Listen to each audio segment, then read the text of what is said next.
Heyo, heyo, heyo. Hey now. As for you, Rose. Hey now. Hey now. Hey now. All right, everybody. Looks like we're back again.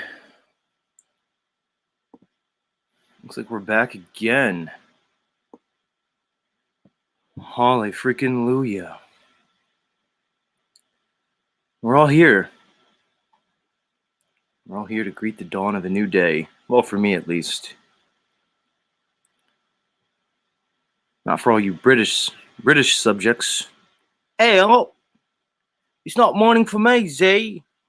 It's almost tea time where I am. Oh. I got so many British listeners. It's weird. Who would have thunk it? Yeah, I'm fucking British. And um, welcome. Wherever you are, welcome. I'm over here in New Jersey, of all places. Maybe some of you British people, maybe from old Jersey, or just Jersey, maybe you guys could let me know what's up. Because I'm in New Jersey. And fucking hot and humid here. I woke up this morning again. I'm like, it's humid, it's hot. I'm like, what am I doing? What am I doing? I'm like, why do we all do this to each other? Like, I know a lot of you people, like Rose and the lovely Christy Lee dolls. They're like down in the South where it's like even hotter. And I'm like, why do we do this to ourselves? Didn't like the Native Americans, like, didn't they have it right and all these other indigenous original peoples? They would move around with the seasons. They weren't stupid. We're stupid. Yeah, I'm telling me and everybody else, we're dumb idiots. We're dumb. When it gets hot, guess what, guys? You just go north. When it gets cold, you go south. At least in the northern quote unquote hemisphere. You see what I mean? People were smart enough, in the past to move with the seasons. They migrated. Why don't we do that anymore? Don't let anybody tell you that we have it figured out and like we're better. Oh, but see, we build these like structures and we can heat them and use air conditioning. That doesn't that seem like a lot of like energy and effort, time and resources to put into something when you could just slowly migrate with the seasons? Why do we do it to ourselves? Why am I sitting here in like the South Jersey muggy marshlands in the middle of August, sweating my fucking Guido ass off, when I could just go up north? I could be in like Vermont right now in some beautiful mountain. It'd be gorgeous. And the same thing, wintertime comes and it's like 5 degrees when I wake up in the morning. Well, why don't I just migrate my ass down south to Florida? And it's beautiful. Why do we do this to ourselves? For what? Did you ever ask, why? Why do we just plop our asses in one place and just stay there? This is my home. This is my land. Is it? Who says? Just somebody told you that. It's very strange. I don't know. I'm like, why am I here sweating? It doesn't make sense. Nobody can convince me otherwise. I don't care what you say. There's nothing you could say to convince me otherwise. The rich people do it. Look at all those New York Jewish people. They're not spending their winters in New York. They head right down to Florida. They don't fuck around. What am I doing? Why am I still here? It's stupid. It's dumb. It really is. Yeah, oy vey. Exactly. Oy vey. It's too much. It's too much. And I'm a Guido. I'm not meant for cold weather. When it's like 5 degrees outside, it's like my body shuts down. It doesn't know how to handle it. I'm not like some of you people. Like Illumitami. He looks like a fucking Aryan dream. Okay, I'm sure his fucking white bread ass can handle the cold. I can't. I cannot. It's too much for me. It's too much. All right, all right. Let's get the show started. This is a show, right? It's just not a solipsistic journey into my fucking whack ass, wandering, meandering thoughts. Or is it? Or is that just the show anyway? I don't know. I'm not sure. Anyway, let's fire up the camera. Let's get going. There we are. There we are. Hi, everybody. Welcome. Welcome, welcome, welcome. All right. Caps on. Christy Lee Dolls, where's my new beanie? I can only wash this one so many times. It's going to fall apart soon. And I have to get rid of this beanie. This beanie's like my crutch, my feather. I've been wearing this beanie since the beginning, but I have to transition. So, Christy Lee, please. Preferably a darker. You can go green if you want. Just nothing light. It has to be dark, so it just kind of frames this whole thing here. You get it, Christy Lee. Please help me out. Let's start the show. Good morning, everybody. Grand Rising and Grand Approaching. Welcome back to the show that never ends. The Z Show. Welcome. I'm your host, Zetetic Warrior. And we are broadcasting live and in living color all around the level horizontal realm that we call Earth. Earth, that is just our heart just resonating out in a level horizontal fucking plane that forms the plane that we call our home. It's really all it is, guys. It's not, I know it's a weird concept to some people, but it's kind of how it is. Welcome. Welcome, everybody. Christy says, Z, I actually got the yarn already. It's dark olive. Nice. That'll work, Christy Lee. That will work. Yes, yes, yes. Do you need my head size, Christy Lee? It's like 7 1/8 or something. I don't know. It's been a long time since I got a fitted baseball cap. But somehow I remember like 7 1/8. I don't know. That matters. Who knows? Let's greet the chat. We got a busy show ahead of us today.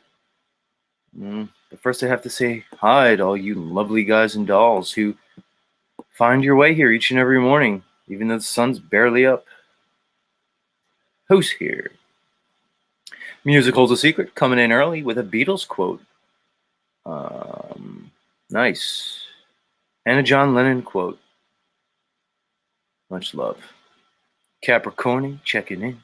Illumitami up early. Wait, that's not true. We know you're not up early, Illumitami. You're just up. You seem like you're just always up. Oh, I don't know, Tommy. I'd imagine you have some pharmaceutical assistance, but, that's speculation, my friend. Heidi, Divine Spirit 313, Grand Rising to you, lovely lady. Jack's Dreaming, coming at us. Benton, up early. I was on Benton's show yesterday. Benton and I had a very special conversation regarding killing the inner simp. We're going to talk about it a little bit more later in the show, Benton. I have a whole presentation for us regarding simping. So check that out, guys. Benton's channel. Much love.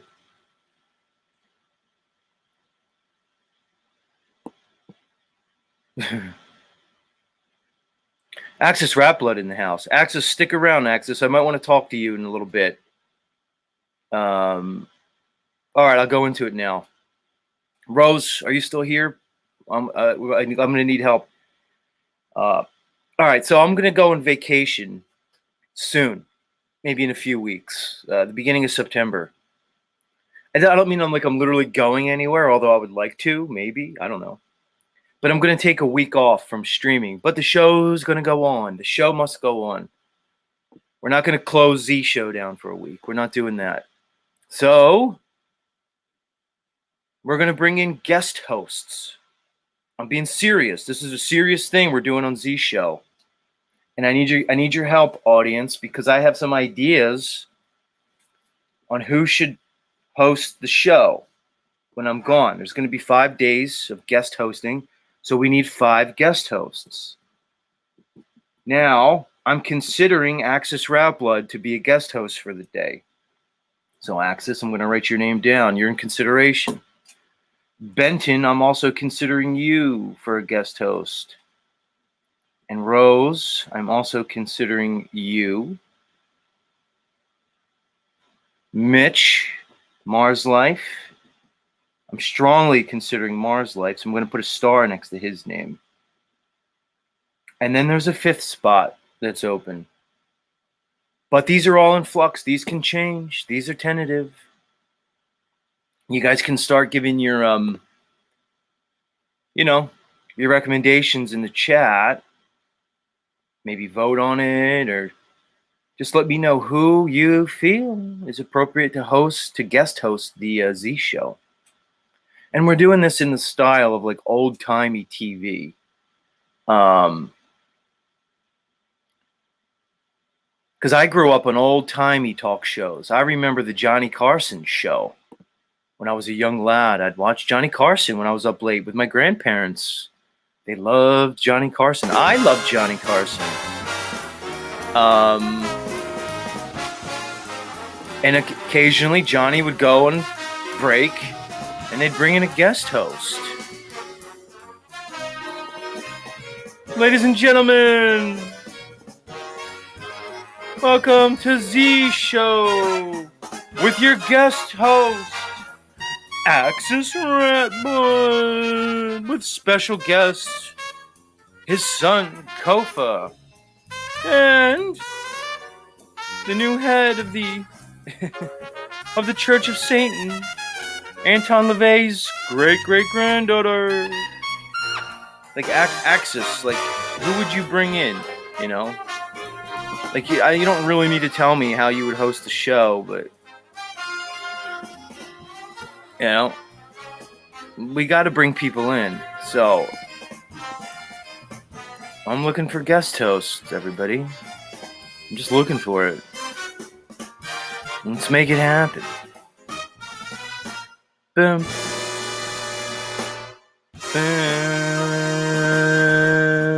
Yeah, coming at ya. Let's see what you guys are saying. Who else is here? Jackie's here. Rose is here. Noob is here. Glyph is here. Much love. Chris from South Jersey, welcome. What are you guys saying about the guest hosting shit? Let me just go down to the bottom.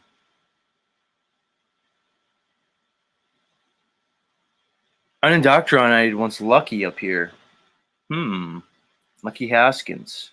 Not a bad idea, Ryan. Illumitami thinks he's voting for himself. Some people say Nathan.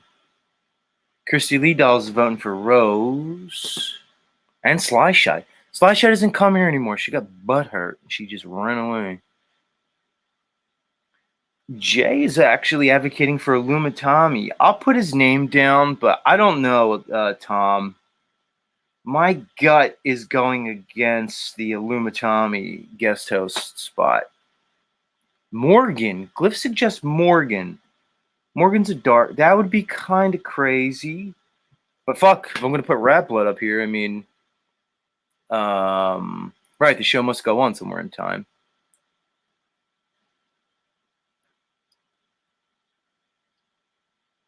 Heidi says, Z, if you let Access do your show, my work here will be done.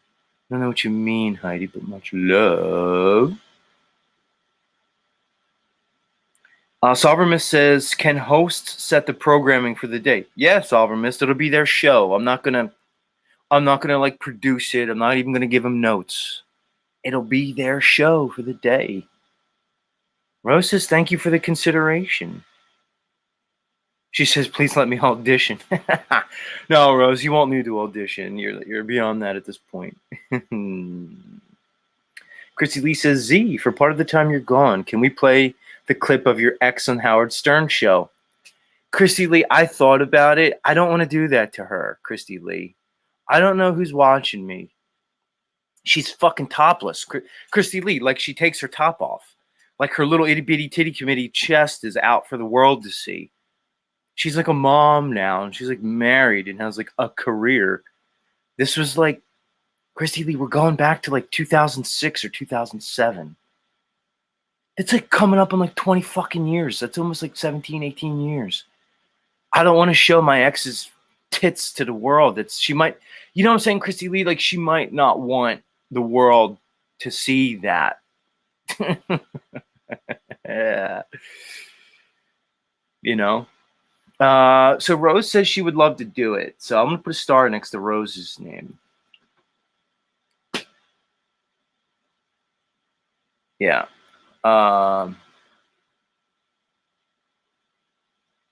Chrissy Lee's talking about my new beanie.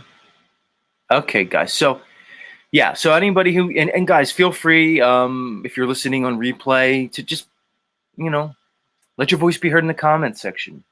Right now, it's Axis Rat Blood, Benton, Rose, Mitch of Mars Life.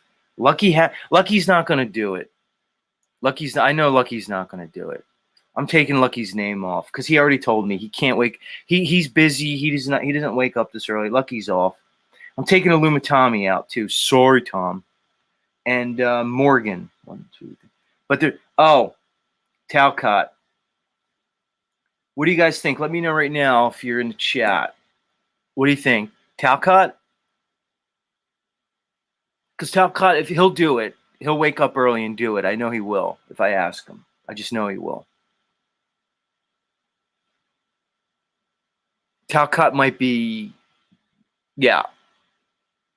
We might have to do the Talcott thing. Just saying. Yeah, it is too early for most. Jackie Fox says snafu. I'm gonna put his name down, Jackie. That's not a horrible name to put in. I'll write him down. Musical to Secret says no Talcott.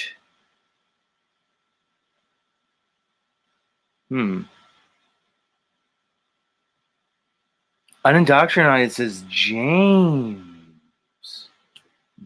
Unindoctrinated coming in. Never thought of that one.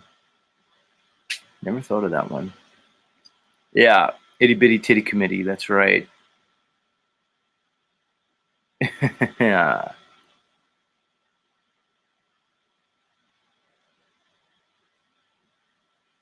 Christy Lee says London Man. Yeah, I'm going to put him on the list. London Man's definitely in consideration. Yeah, our pool says Talcott. Unindoctrinated says Freedom Grower. I'll put him down. I'll put OTW down too. All right, see, this list is getting kind of long now. Sorry for Mrs. Svetlana. I would love that, but, All right, so Flow State says find Ian. I'm going to put his name down, Flo. Okay. All right, guys, we got it. We're going to work on this one. Why is Rat Blood not in the chat? He was here earlier and I start talking about his whack ass and he disappears. Fucking guy. Give me a break. Oh, here he is. Rat Blood, I'm going to put the link in. Come talk to me right now, Rat Blood. Because I'm seriously considering this, Rat Blood, but I need to talk to you first. I'm dropping the link for Rat Blood.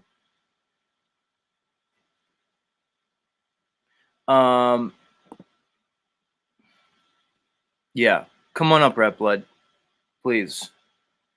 We need to discuss this because I imagine my audience has some concerns, and frankly, Rat Blood, I actually have some concerns. I'm pretty sure like Heidi is probably shaking in her boots right now because she knows that there's a high chance that you're going to be blasting people with your fucking hate frequencies. I know you'll likely summon demons for the show. It's going to be a fucked up show if you're up here, dude, but I'm the kind of guy who like goes with my instincts. And my instincts are telling me that the Rat Blood show might be a hit. I'm just saying. Where are you, Rat Blood? You gonna come up and talk to me? And I know, guys, you're not telling me anything I don't know. Like, I know I'm risking my show by bringing Rat Blood up here with his hate frequency. You know? Oh, here he is. So, Rat Blood, man, are you gonna Because if we're gonna do this, Rat Blood, we're gonna do it, man. You're gonna have to do the whole 3-hour show. It's gonna be yours, dude. You're gonna have to fill 3 hours, and you'll be able to bring up guests and everything, of course. But I'm sure a significant portion of my audience is gonna be concerned about the hate frequency, bro.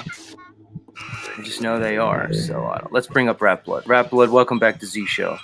Good to see you, my omniist friend. Don't call him Satanist. He's an omniist. Let's get it straight. What's up, Rat Blood? What do you got? I was just here recently. You know, I succeeded at what I set out to do. No frequencies, and the hate frequency is kind of an obsolete item now.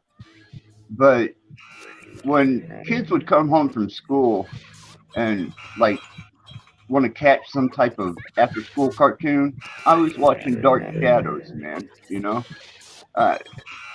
Just the 60s dark macabre with some actual informative truth about environmental stimulus, things that are overlooked, how you're being influenced by visual stimulation, even in advertisements. Now they have dream advertisements that was developed with Coors beer, just before the Super Bowl, that caused people to dream of Coors beer so that their sales would go higher during the Super Bowl.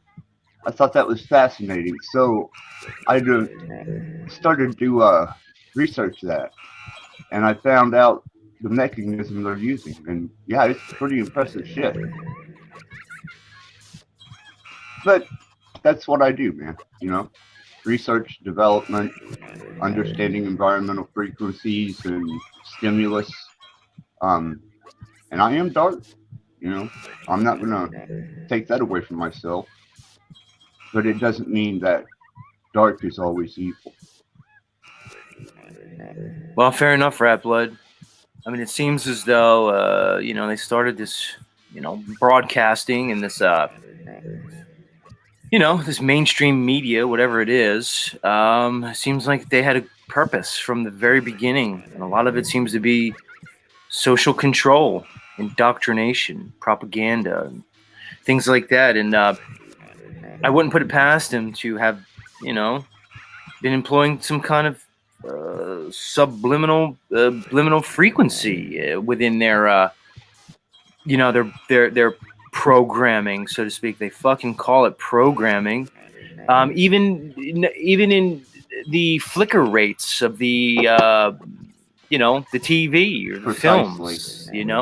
If you have a certain flicker rate, you can entrain the you can entrain the consciousness. Yeah, the alpha or the beta state of mind. You can be thrown into, the beta rim state of mind through flicker rate. My research has gotten pretty extensive to the point of where I've released a couple videos here recently that are dream suggestive. One of them is a very sexy fairy video that has the same technology that's used, that Coors used to put the dreams into the football goers' heads, into that fairy video, and it is effective. So I know just by my observation and what I'm seeing and subjected to by recognition of my own research, we are bombarded, man. We are absolutely saturated with advertisement, suggestion, social programming, engineering, and I developed research to defend myself against this, which can also be used as a weapon, true, but I'm past that with what I've done. My experiments are over. I'm not using people on YouTube as guinea pigs now. Fair enough, Axis. All right, so let's talk about you hosting the show. First off, is that something you're interested in? I would do that, Z. I would do that. One, maybe people would get a better take on exactly what I am as a program. I mean, the human biological program. I do have a lot of symbology around me that radiates things that people misinterpret.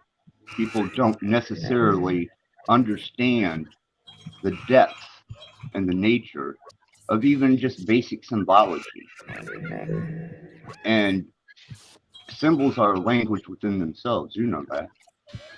So they see my symbols or they see certain things that I post, and immediately, because of that image, they go to a dark place. And they think, Right. uh-oh, taboo, voodoo, evil, stigmata. And that's not necessarily true. I mean, you're not going to learn about what lies in the darkness until you've walked through the darkness. Well, they even say that the Christ figure had to descend into hell before he was able to ascend. Let's talk more about symbols. It's said that signs and symbols rule this world. Is it that there's a universal nature to these signs and symbols? Axis, we talk about concepts like sigil magic, being able to place an intention within an encoded symbol. When we look at these ancient esoteric symbols in these different cultures, whether it's back to the original Aryans up through the Vedics, many of these pre-deluge civilizations, did they know the Paleo-Hebrew, which, some would say would be, say, Phoenician, but the Paleo-Hebrew languages that we even find across the American Midwest. Exactly. People talk about gematria, et cetera. Did the ancients know how to encode intention into symbols? And is this a universal aspect of this reality? Your thoughts? Yes, absolutely, Steve. I mean, it's like doing a mathematical equation. You're going to get that answer to that equation. You're either going to get it wrong or right. But without doing the math, a symbol implies that within you. So you don't have to do the math. The symbol speaks in volume in many forms and languages. It transcends language. It holds within itself its own frequency, resonance that hits you beyond your frontal lobe thinking. Yeah.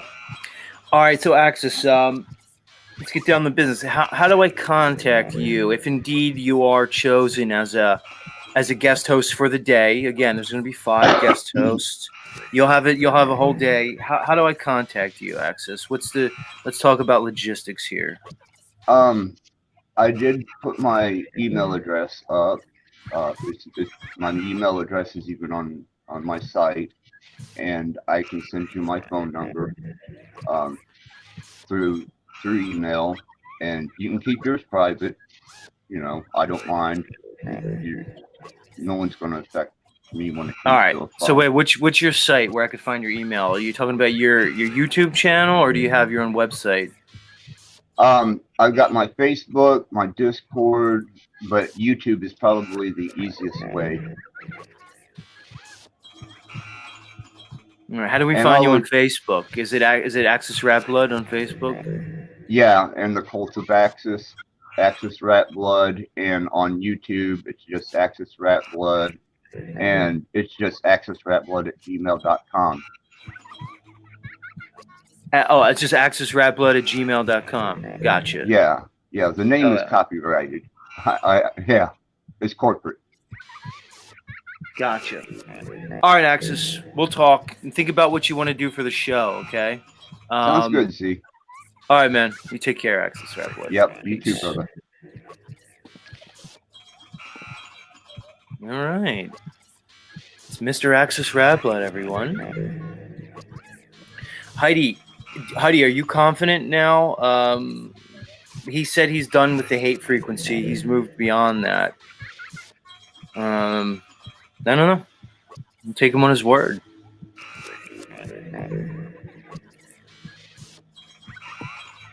This is looking promising.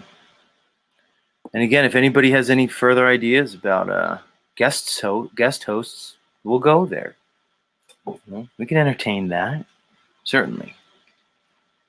Why not? Why not entertain that? I'm down for it. I wanted to update you guys on the Troubling Tribune situation.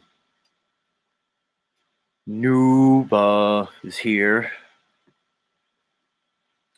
It's funny. Nuba thinks like, Nuba, you're like, all right. Nuba, you seem to have like some delusions of grandeur. It's almost like Nuba considers himself like the true hidden hand behind the flat Earth community. Am I off here, Nuba? What audience are you picking this up to? People who are really paying attention. Like Nuba has this idea of himself that he's like some enlightened flat Earth Aussie, kind of like, running the flat Earth community from the backgrounds. He says he's tight with Austin Whitsitt, and he communicates with him frequently. Is that true, Nuba?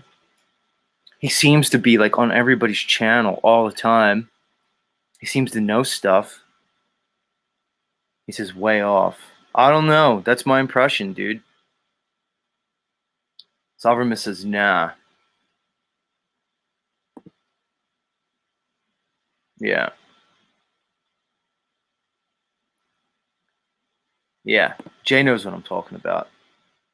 He's picking up what I'm picking up. Like Nuba has he says, I just make websites, bro.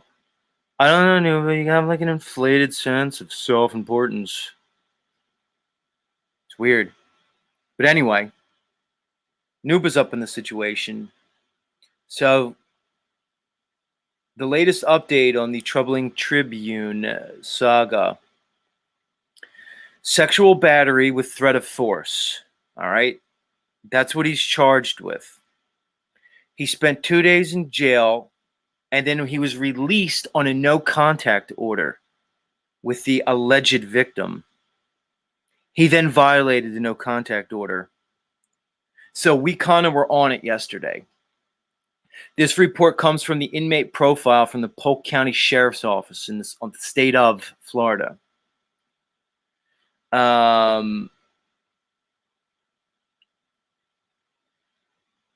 So this is obviously a developing situation. It seemed like we were on the right track yesterday. We were, placing the pieces together with the limited information that we had. And that seems like the deal. So he's got a double whammy. It seems like he's in jail now for violation of the no contact order. But here's his problem. Yeah, Christy. when he violated the no contact order, that's kind of an open and shut thing. I don't know how he's going to get the fuck out of that one, because there's no victim at that point. The judge gives an order in their legal code system, and he violated the judge's order. Now, you can claim that judge's order is of no consequence because it was done under the legal system, under a legal jurisprudence, and that really is not a violation of a law, because you can argue that, hey, what proof? See, you can argue that what proof was there that he committed a sexual battery with threat of force? Anybody could allege sexual battery with threat of force.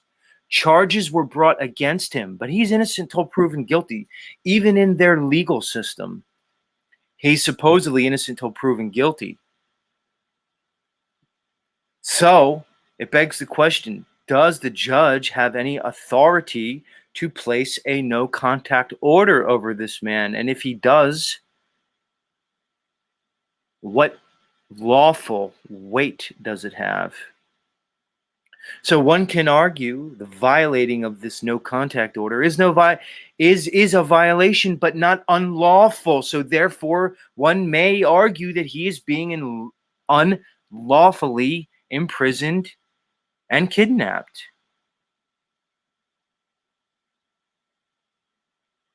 And yes, isn't the girl who may have admitted, again, allegedly, that she lied, if he indeed has evidence that she lied, isn't that new evidence that should be considered within this no contact order? But that's where we are. And now he's in this legal system. Because one could argue, okay, he violated the no contact order. Who's the victim? Was the alleged original victim re-victimized? Can the state be claimed as a victim? It's like when somebody speeds, you get a violation. You've violated legal code. You're speeding down the road. Who's the victim? Show me the loss, injury, or harm behind a speeding violation, a traffic violation. That is not a crime, it's a violation. He's in jail, not for a crime, but for a violation of the no contact order placed by this state of judge. Not a magistrate. And we can go into the various,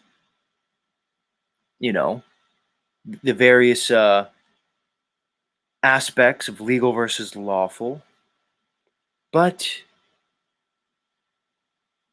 under their legal code, when he contacted this woman, he violated the judge's decree.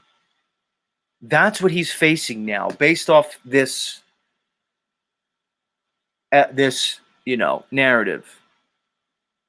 It's not about the crime at this point. See, this is how the legal system gets you hemmed up.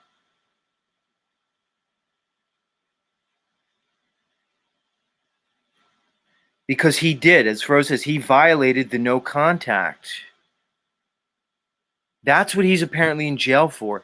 He's apparently facing 2.5 years for this.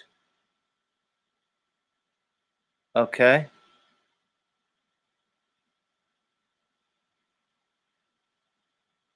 He's facing 2.5 years for this. Now he's got this violation of the no contact order plus the sexual battery charge on top of it. He's looking at serious fucking time now, guys. I get the flawed thinking too, Rose. You see, Rose and I are thinking the same way on this. Because it's almost like he kind of gambled. In an effort to clear his name from the sexual battery allegation, he contacted this woman. Potentially, and allegedly. I'm going to say it over and over again. So, if he indeed contacted this woman to record a phone call to clear his name of the sexual battery charge, if he did so knowing he was in violation of the no contact order, maybe he figured that he could beat the no contact violation to clear his name. But either way, he's fucking hemmed up. No doubt about it. Sexual battery with threat force, okay? This is where we stand with the troubling Tribune situation. Exactly, Rose. He should have had someone else get the proof that she lied and then sued her and got all the allegations expunged. And like you said the other day, Rose, then sued and then placed a complaint to the bar, the British Accrediting Registry Association, against her lawyer for filing and propagating a false, baseless allegation and false charge. Okay?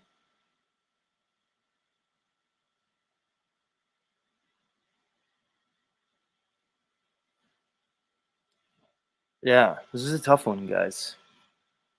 It's really, really a tough one. Unbelievable. Really is. Really is. So, I mean, I'm sure there'll be more. This is an evolving situation. From Z's perspective, he's fucked. He's fucked. I'm not going to be like you, Flatman X, just try to, like, right out of the gates, trying to paint a rosy situation as you're sitting there talking to his wife. Well, this is something that there's a silver lining. Every gray cloud, every dark cloud has a silver lining. Yeah, he may do like 5, 6, 7 years in jail when this is all done, but he'll learn a lot in there and he'll come out a better person. Enlightened. Silver lining on every dark cloud. I'm doing my best, Flatman X, guys. Bear with me. I don't quite have the fucking testosterone level, the fucking dick length, and the Greek and Dominican lineage to get my voice as low as Flatman X, but I'm trying. Excuse me. Yeah. Don't worry, Mrs. Troubling Tribune. This is gonna be a better situation for everybody. He's gonna learn about Black's law. He's gonna learn about some maritime law principles and merchant law. When he's in there, he's gonna come out and everybody's gonna be better off. Now, fuck that. As Gary Baxter said, he'll come out and never make a sound when he fucking flatulates again. Yeah. Where's the silver lining there? Get the fuck out of here. Much love, Flatman X. Much love. Yeah, he'll grow in there. Give me a break. He's fucked.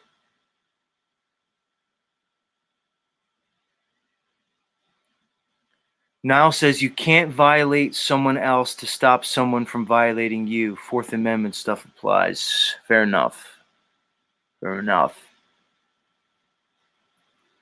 Yeah. Yeah.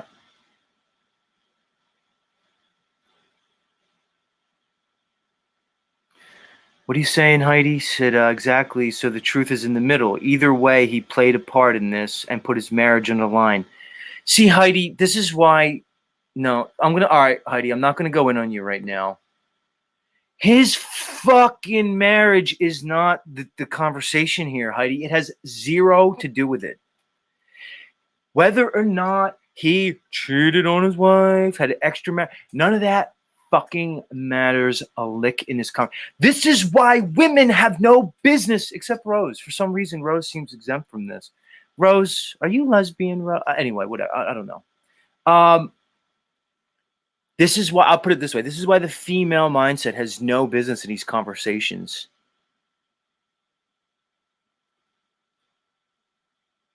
Who It doesn't matter about his marriage. That means nothing. It's not a crime to cheat on your wife. You get it, guys? It's not. At the very least, it could be used as a tortious claim in civil court when you get divorced. When your wife, when your wife divorces you, she's suing you, right? You guys know that. It's considered tortious and a civil suit because you're breaking a legal contract that you made. You get it, right?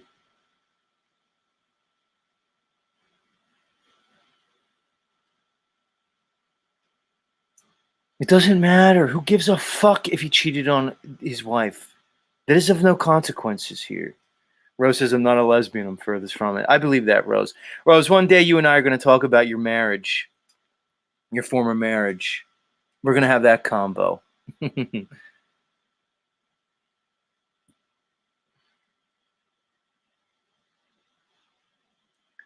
But it's not, see, Chrissy Liedel says cheating is a breach of contract.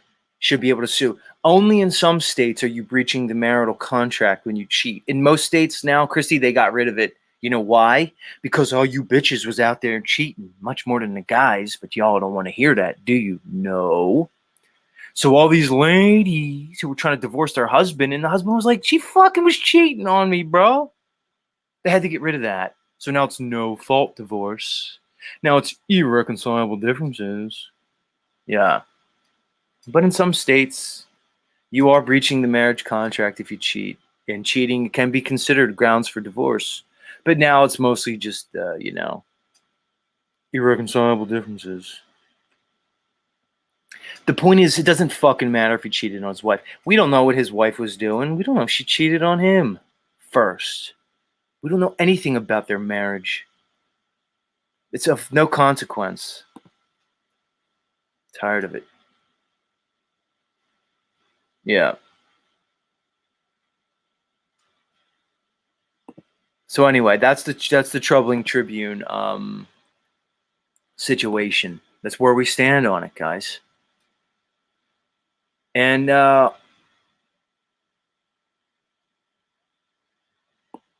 we'll keep you updated. But I'm supporting Troubling Tribune. I'm lending my voice to this this conversation. And I know I'm going to catch flack for this eventually. We know that. Either way. Let's take a commercial break, guys. Not a commercial break, a musical interlude. What am I talking about? And we're going to come back with a fun segment after this because Benton and I, on his channel, discussed the concept of simping. Yes, you guys know I talk about simping a lot. So we're going to talk about simping when I get back. More specifically, I'm going to show you the origins of simping. Because why do we simp? Simping doesn't seem natural. Where did it come from? We're going to talk about it when we come back. But in the meantime, we're going to listen to Lucky Haskins. Lucky, take it away. Give us some music, Lucky. This is called She Used to Love Me a Lot. Apparently, Troubling Tribune has some ladies that kind of love him a lot. Hey, guys, who knew? Rose, who knew Troubling Tribune, our friend Skylar, was such a ladies' man? It's always the ones you don't see coming. Skylar, jeez. These ladies will get you in trouble. Lucky, tell us about these ladies, Lucky. Tell us about Heartache, and tell it in the way only that you can, Lucky. Through song. Take it away, brother. We'll be back. Don't go anywhere.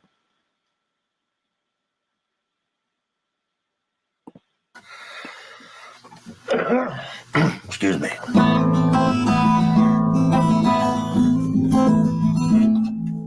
Say that again,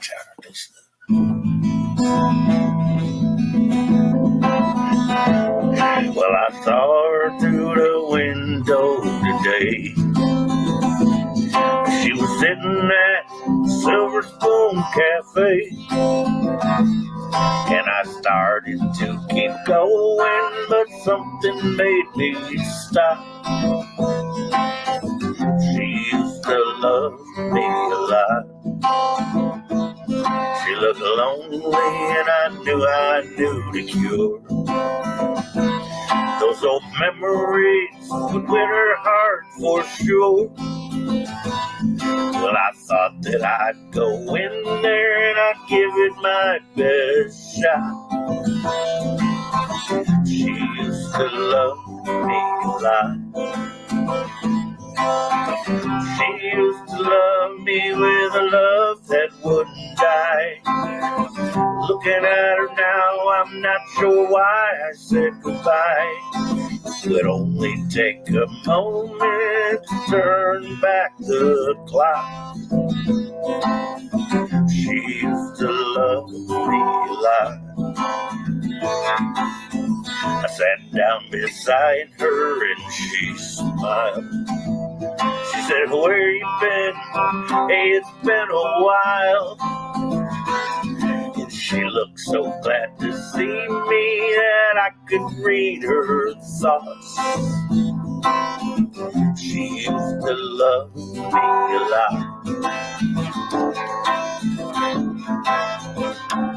So I reminded her how good it was back then. I told her that we could start again. Let's just spend the night together and take up where we left off. She used to love me a lot. Yeah, she used to love me with a love that never died. Looking at her now, I'm not sure why I said goodbye. It only take a minute to turn back the clock. She used to love me a lot. Well, I panicked as she turned and walked away. As she hit the door, yes, I heard her say, yeah, I'm in need of something, but it's something you ain't got. But I used to love you a lot. Yeah, I used to love you a lot. She used to love me a lot.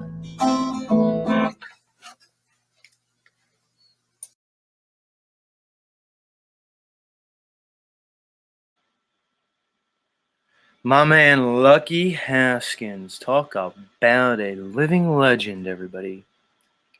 Coming at us from the UP, the Upper Peninsula. There's Lucky Haskins. By the way, all you flat earthers out there, all you crazy people who, kind of realize that you live in a level horizontal realm and that large bodies of water show no convexity at all.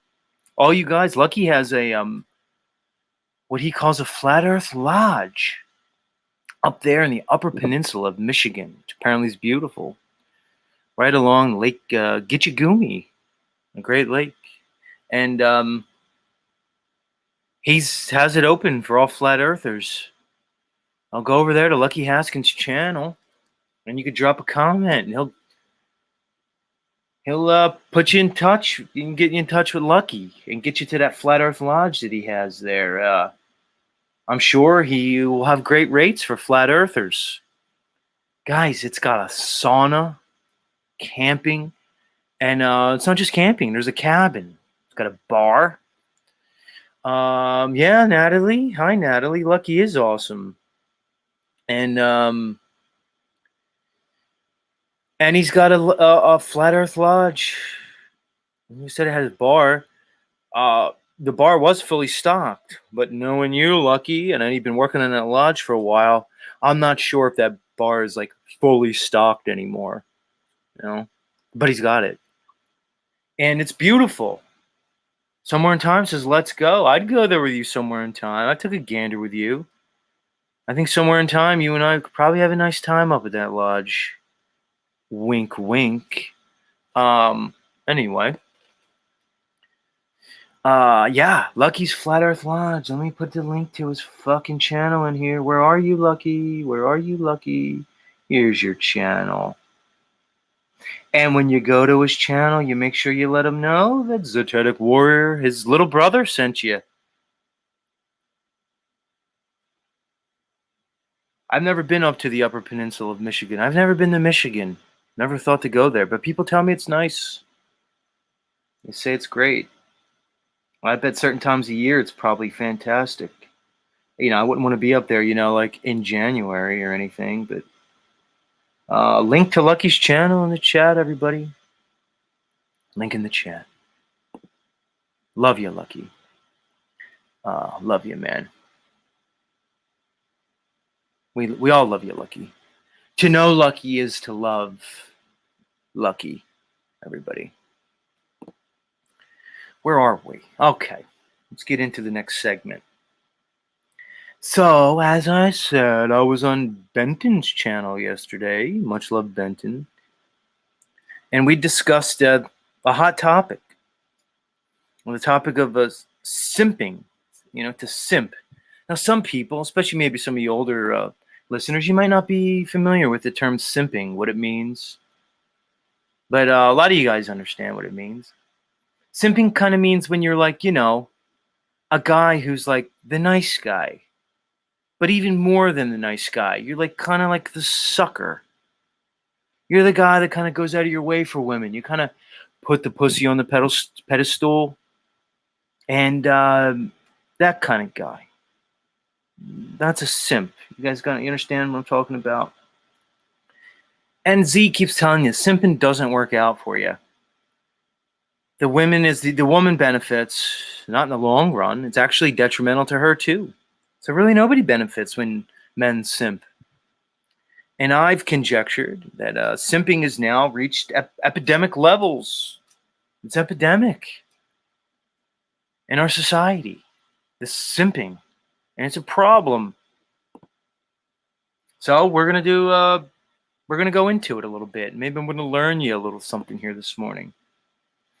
Maybe Z's going to kind of enlighten some of you people.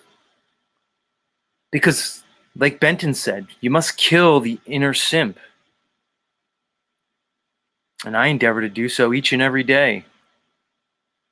So, in an effort to kill the inner simp, we're going to start off here by discussing the origins of simping. Where did it come from? Yeah, Moose is here. Moose knows simping is a problem. And I'm going to help men and women all around the level horizontal realm to stop simping. All right? Christy Lee Dolls is pro simping. But of course you're pro simping, Christy Lee. I've told you this over and over again. You're pro simping because you benefit from simping. But here's the thing, Christy. You only benefit here in the short term. In the long term, simping is probably going to be a problem for you.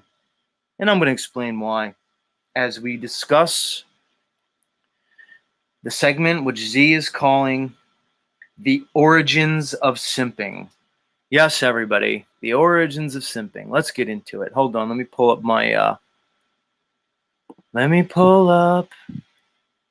clip. Let me bring it up so you guys can see what I'm looking at here. And we know Z shows an auditory experience, but if you're just listening at home, don't worry, guys. You'll get it. We are going to be reviewing a 1950s educational video called What to Do on a Date. That's right, guys. In 1950, they came out with this educational programming that they likely played in like high schools all across the country, titled What to Do on a Date. So Z's going to go through this educational video with you, and we're going to figure out the origins of simping, where it came from, and why it's bad. Okay? All right, now you guys know. Now let's get into it, everybody. What to do on a date. Pay attention. Pay attention. Let's go.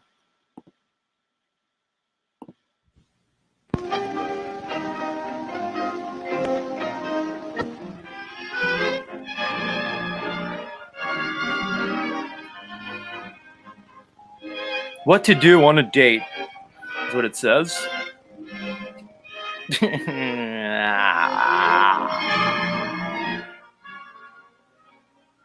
This is a story about what to do on a date. It begins one early summer afternoon. It begins with Jeff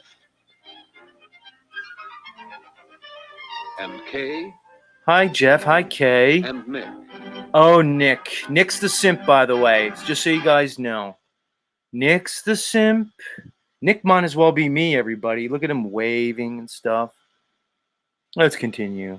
And Kay, well, we know Kay. We know Kay. Look Kay, they have her in a dress. Oh, it's 1950.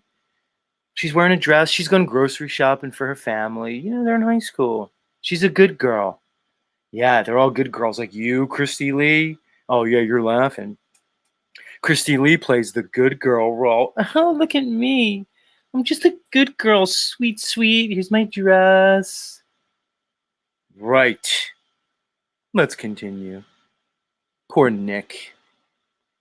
Of course, you may not have a problem about what to do on a date, but Nick, well, he has a real dating problem. Nick, that makes two of us. I have a real dating problem myself, Nick. But I'm working through it. They did this to us, gentlemen. This is the origins of simping.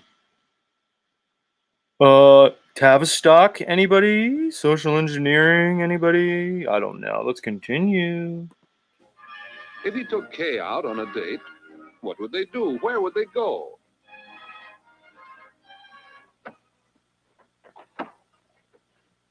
Just a minute, Jeff. I'll get my tennis racket. Okay, Nick, but hurry. Now let's look at Jeff. Jeff is not a simp. Jeff's actually like kind of a predator. Anyway, just watch Jeff in this whole thing, because guys, they're gonna like make you think Jeff is Nick's friend. He's not his friend. Jeff's the problem,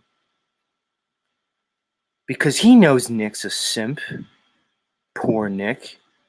And he's gonna play into this whole thing, and he's gonna encourage Nick to simp. Let's continue.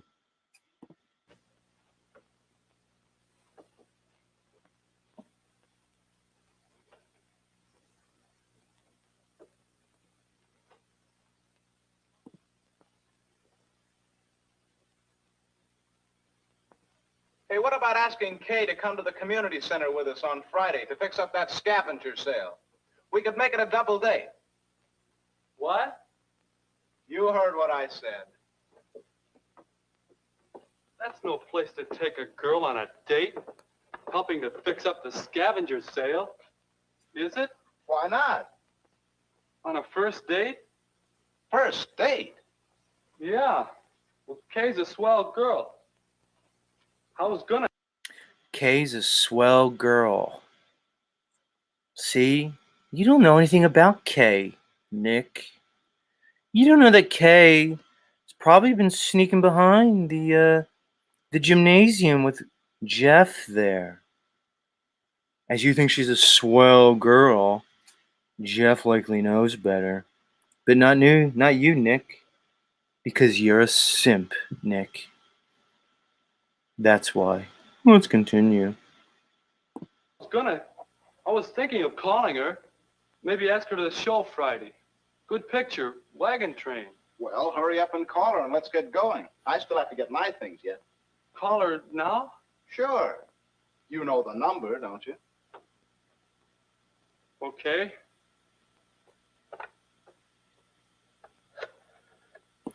Look how nervous Nick is, see? Because Nick, he puts the pussy on a pedestal. Jeff doesn't care. Jeff's ruthless. Jeff, in a few more years, is going to be like the head of his fraternity.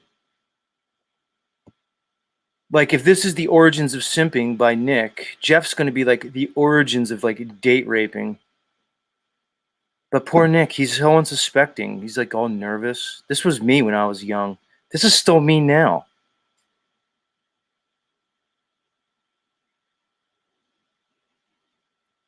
Let's continue.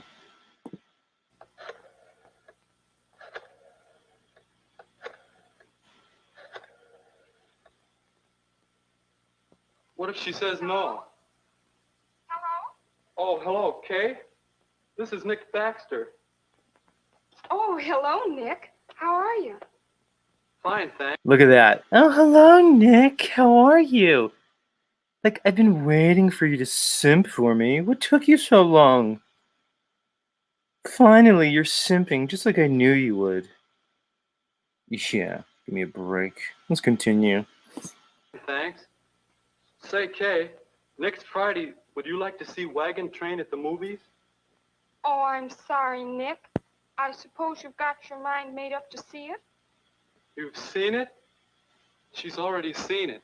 Well, ask her about the scavengers. Jeff knows she's already seen it. Because Jeff probably took her there, but not to simp. He was probably getting some finger bang action going on with the Wagon Train. See, Jeff's duplicitous. You could see it in his Eddie Haskell looking eyes. Jeff knows. Jeff's already had Kay, dude. You just don't know it. Let's continue. Go ahead. Kay, you wouldn't want to help get the scavenger sale ready at the community center, would you?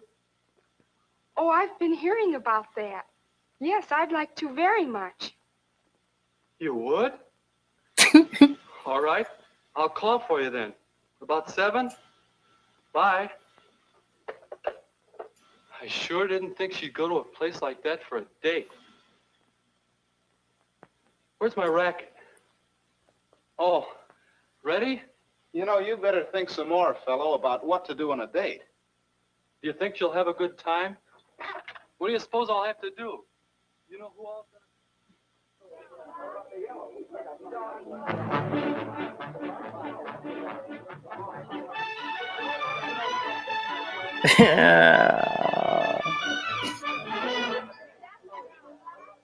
Now, you may not have thought of this sort of thing as a place to take a date, but it looks like it could be fun.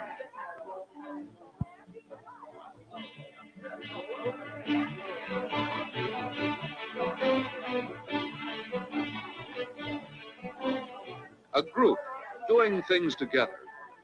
Pretty good idea for a first date. Plenty to do, plenty of people to talk to.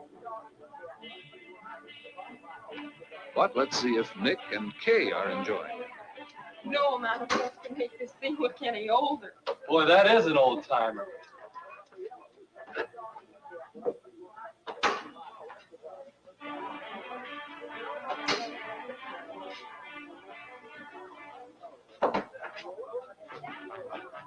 Hey, Nick, can you help me put this sign up? Oh, sure.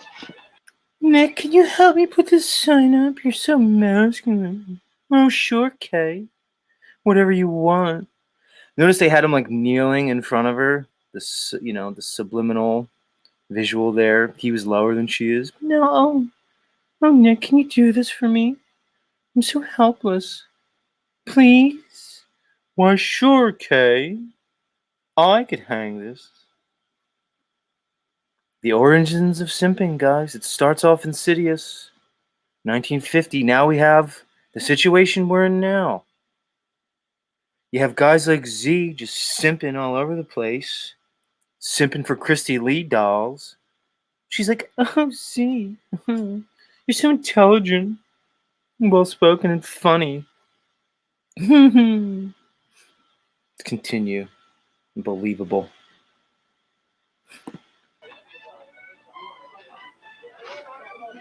I can't quite reach that far. How's this? That's about right. Thanks.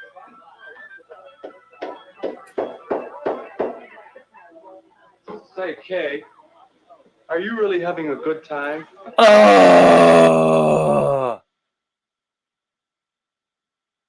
Hey, Kay, are you really having a good time? Notice how he's so concerned about her good time. It's really, he's not concerned about himself. Hey, are you having a good time there, Nick? Doesn't look like it. Looks like you're nervous and awkward. You're sweating bullets. You're spending your time and energy with Kay. But what are you doing for yourself, Nick? You got your whole life ahead of you, Nick. You got to do stuff, man. This world is unrelenting. It's cruel, Nick. You're going to have to do stuff with your life. You're going to have to build. You're going to have to earn. That takes time, energy, attention, resources, Nick. But no, you're spending your time at the stupid, whatever this is, this ruck sale or whatever it's called, with Kay. What are you doing? You should be making money. You should be learning. You should be growing, building yourself as a man. But no, you're here simping, wasting your time and energy. Nick's the original simp. Let's continue. I'm glad you thought of coming here. So am I. I mean, yes, it was a good idea. Okay.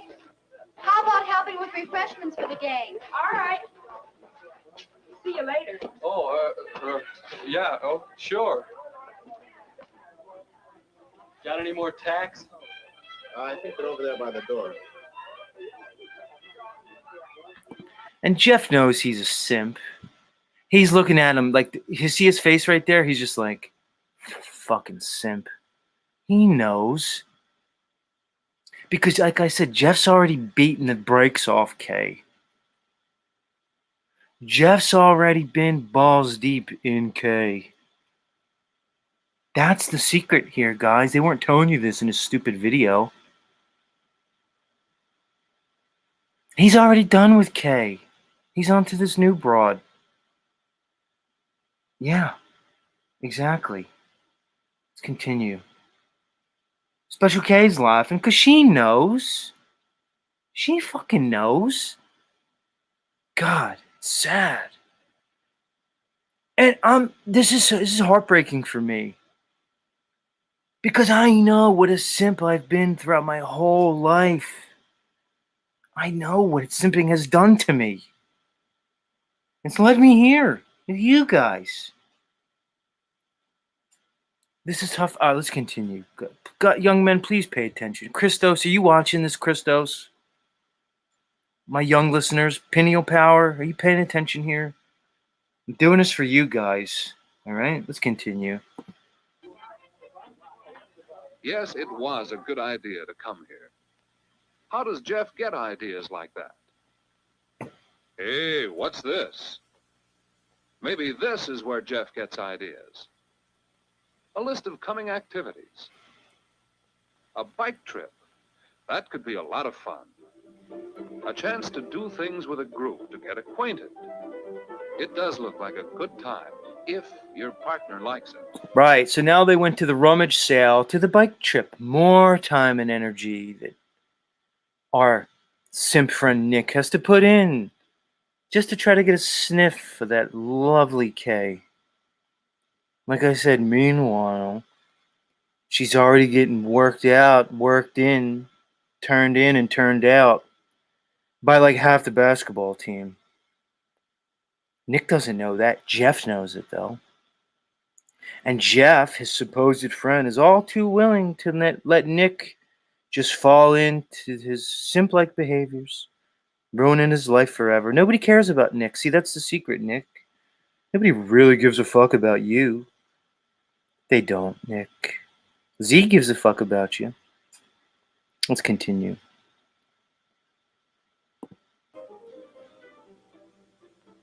Would Kay enjoy a bike trip?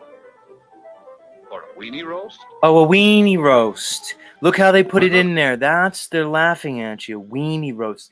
Because Nick's weenies getting roasted, everybody. Weenie roast.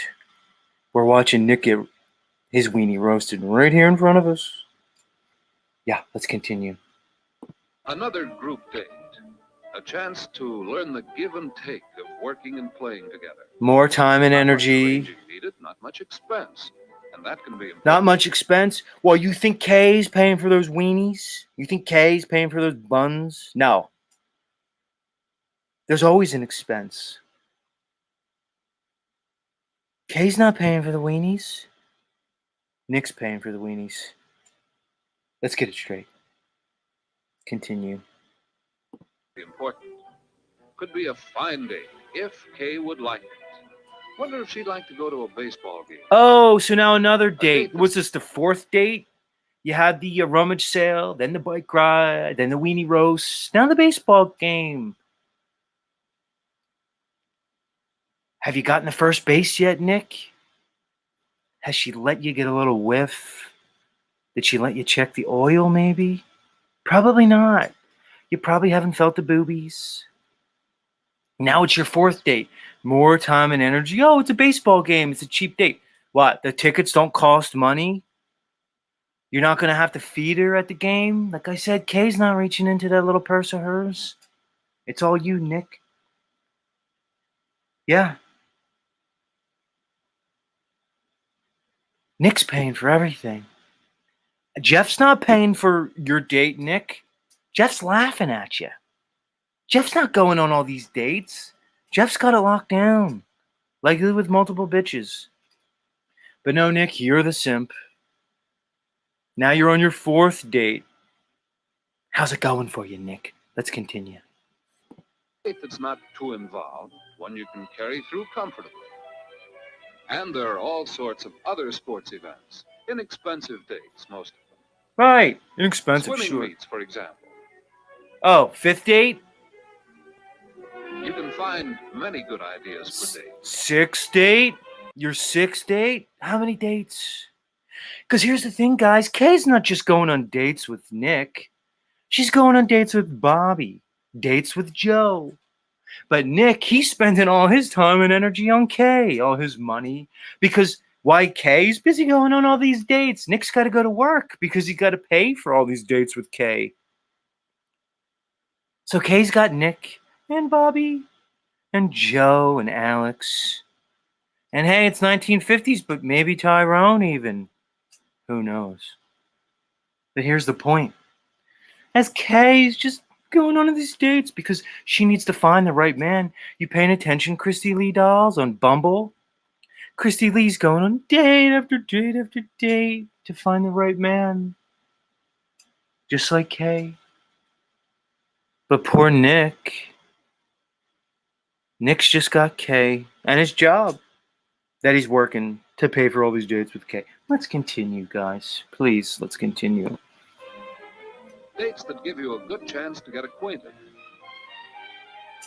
And dates that you don't have to worry too much about in advance.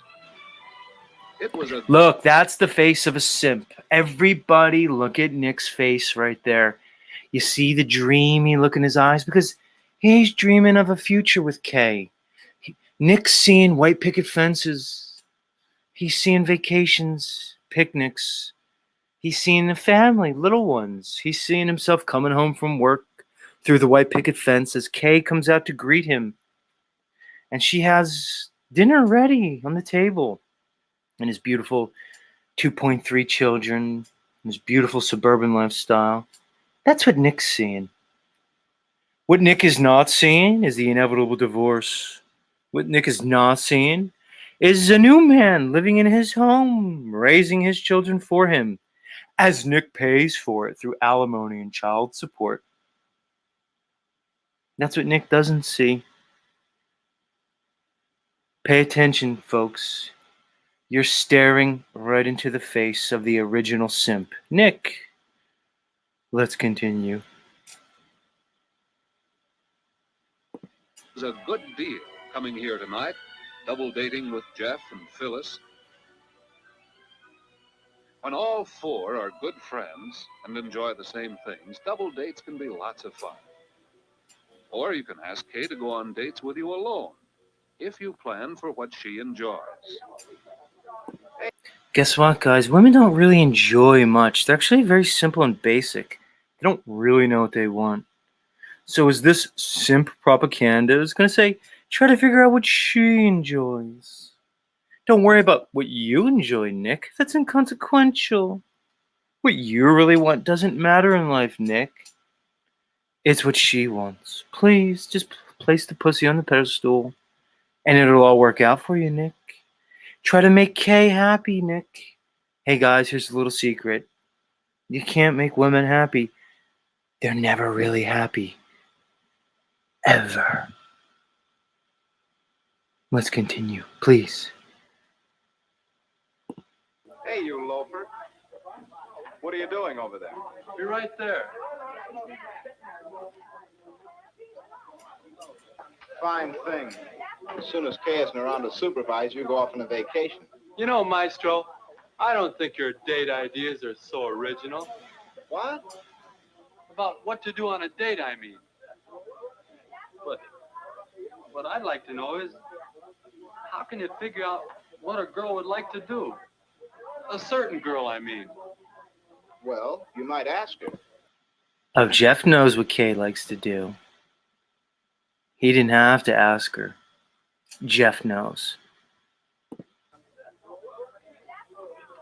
Yeah, Nick's looking for you. Is he good company? Oh, that's He Simp? always seems so quiet. We get along all right. He's got a good sense of humor, and we haven't run out of things to say yet. He's kind of cute. You gonna date him again? I don't know. Besides, he hasn't asked me. George, get out of there. I'm hungry. Oh, now here comes George. Of course, right on cue. Where'd George come from? Oh, Kay knows George. So Kay knows George and Jeff and Nick. Oh, yeah. Let's continue. If you want to do something, take the cokes out there. Okay, come on, here you go. All set? I think so. Come and get it, everybody. Come on, we eat. Let's go. Eat at your own risk.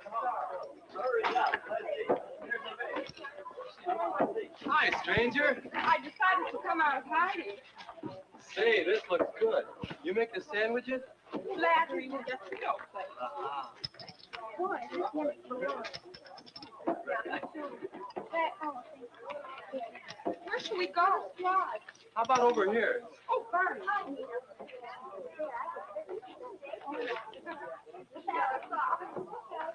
Your table, madame. Thank you, sir. This is fun, isn't it? Yeah. You're sure you like to do things like this? Sure. You sure you like to do things like this, Kay? Sure. Sure, Nick. Of course. I thought all girls wanted fellas to take them to fancy places, spend lots of money. Not this girl. They all say that. Not this girl. Christy Lee. Not me. Blink, blink. Not me. I'm not like all the other girls. I'm different. Yeah. Okay. I'm not like those other girls. I don't like those big fancy dates. Just as long as you're simping for me. I mean, there's plenty of guys taking me on those big fancy dates. You could simp, like, low level simping for me.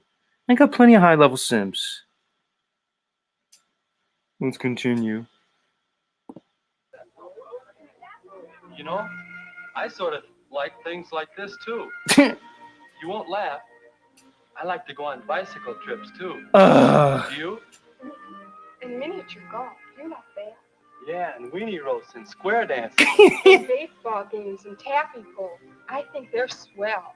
Say, you like to do lots of things, don't you? Of course, she likes to do lots of things where she doesn't have to pay for anything, where you're worshiping the ground she walks on. Of course, who wouldn't, Nick? Who wouldn't? Let's continue. Say, Kay, next Friday there's going to be a weenie roast, or there'll be a bowling party if you'd rather do that. Or we could go to the band concert. Oh, I'd enjoy going to the weenie roast very much. Unless you'd rather go bowling. No, I'd rather go to the weenie roast. Don't think they put the weenie roast in there by accident, guys. They're laughing at you. They're laughing because poor Nick is getting his weenie roasted right in front of us. Guys, do you think Nick is going to make her hot and bothered? Do you think Nick is going to get her juices going? No. It's not Nick. Sorry, Nick. Because after you bring her to the weenie roast, and you maybe peck her on the cheek, and kiss her goodbye for the night. And you're going to go home and you're going to dream of your white picket fence with Kay. She's going to go home. She's going to pick up the telephone and she's going to dial somebody who's not you, Nick. And he's going to creep on over. He's going to sneak in her upstairs bedroom window. And he's going to take care of business, Nick. So as you got your weenie roasted, well, he's going to be using his weenie for something you could probably only fantasize about, Nick. So sad. So sad. If Jeff goes with Phyllis, we could double date with them. Hey, Nick, hey, come on, we're gonna break open the ice cream. Okay, be right there. Is it all right then? About Friday? Yes, Nick. It's a date. Yes, there are lots of things to do on dates. If you know how to look for them, if you plan them with the other person in mind, and if you really try to make sure each date's a good time. If you do these things, you'll know what to do on your date.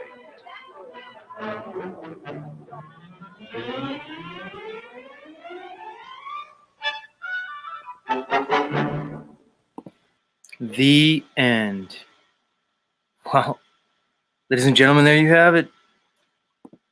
The origins of simping, brought to you by your friendly Tavistokian social engineering control group. That's right, all you simps out there. Did you learn something? Christos, did you pay attention? You fucking simp.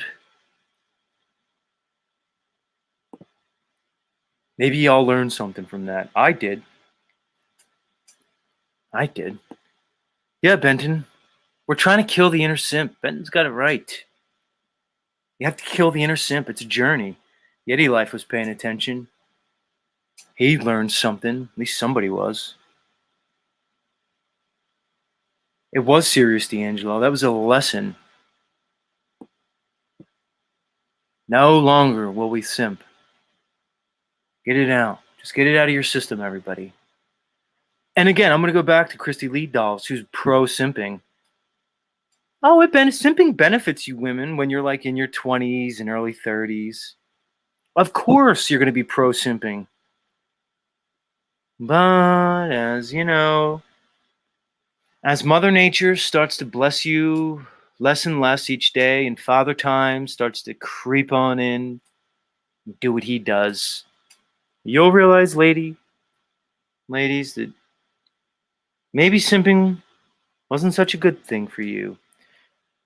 Because as you spent your prime reproductive years allowing idiots like Nick and myself to simp for you,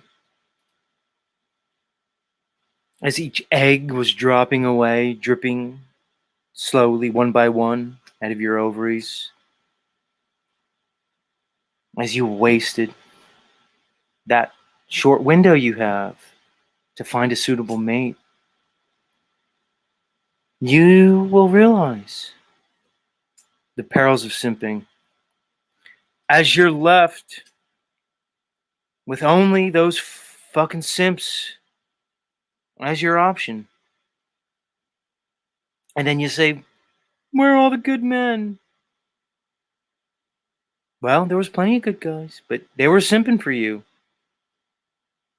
And now, as you want a quote-unquote real man to come in and save you from the wreck that is your life, after you have 2 illegitimate children and maybe 2 or 3 divorces under your belt, you're going to want a guy to come in and be the man. But there are no men left because they're either simps or players. Polar opposites. And there's no actual men to support you. Unless you have the situation we have today. Social chaos. Well, that brings us to the end of our simping segment, everybody. Hope you enjoyed it. Hopefully it was educational. We like to educate here on Z Show. It's not all about entertainment and hijinks. We like to learn things here in the morning. We just do. We just do. Okay? Get it? Got it? Good. All right. This brings us to the open panel segment of the Z Show as I drop the link into the chat, and I welcome any of you lovely guys and dolls to come up here and chop it up with your friend Zetetic Warrior. I'm here for you guys. We know that. Z's not going to let you down. Z shows up each morning. He's here for you. What are you guys saying in the chat? OTW says it's like being the last of the Mohicans. Come on, OTW. If you're trying to claim that you're not a simp, please. Please. Christy Lee Doll says, what should we do, Z? You know what the right thing is to do, Chris. You know the right thing, Christy. I don't have to tell you. You know what to do. What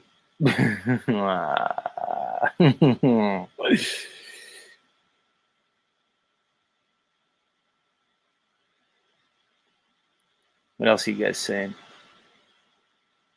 Somebody said Kay's now 93 years old in a nursing home on a respirator. Lubeth says, what's wrong with a girl eating a few weenies, Zetetic Warrior?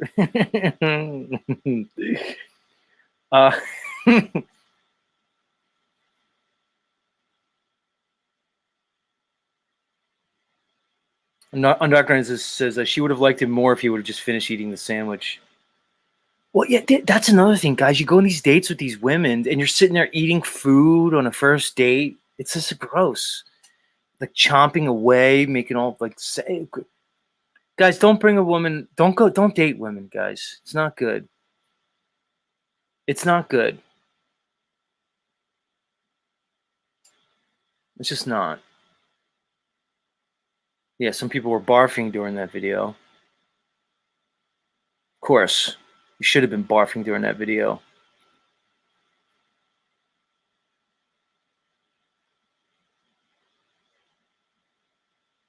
What's Benton saying? He piped up during this one. Right, about the guy climbing into a window would be considered rape by today's standards. Even though she was like, come on over. Yeah, just climb in my window. Yeah.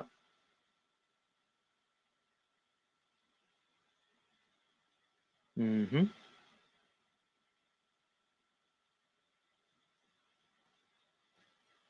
Unbelievable. Yeah. All right, as we're waiting for people to come up, let's play another clip because I'm going to show you. We're going to juxtapose that disgusting display of simpage that we just saw with what Z considers to be the ideal scenario between men and women. I'm going to show you the way it should be done, guys. Say what you want about it, all right? I'm going to show you the way it should be done. We'll see who comes on and off to chop it up with me. Mr. Miyagi says, the question is, would you tell a Viking to his face he's a simp? No, I wouldn't have to because Vikings weren't simps, Mr. Miyagi. Moron. Dummy. All right, I'm going to show you another video. We're going to juxtapose that disgusting display of simpage by, let's say, a more natural construct or a more natural state of man. Let's do it. No, fuck it. We'll play it again. I don't care. I'm here. Let's play this one.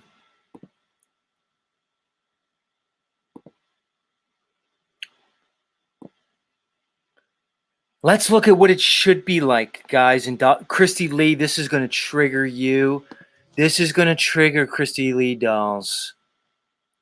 Christy, I'm sorry to do this to you, but I know this is going to happen. I know it. Let's look at what should be done between men and women in an ideal way.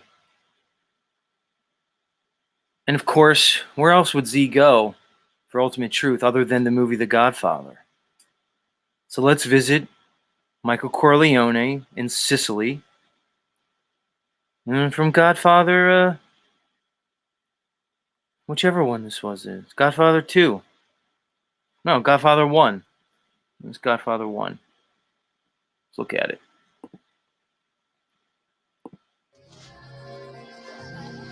All right, so in this video, I'm going to be Michael Corleone, and his love interest, Apollonia, is going to be Christy Lee Dolls. Yeah, let's go here, Christy Lee. Let's go here. Let's play out the scenario the way it should be done. Let's go. So here's a Tedic warrior walking through the Sicilian countryside with my ancestors, right? With my boys.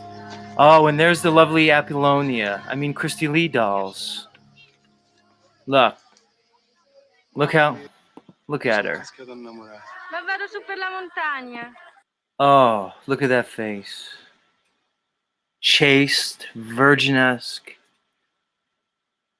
This is what I imagined, Christy Lee Dolls, if you and I lived in another time, in another world, another dimension. This is my fantasy, Christy Lee.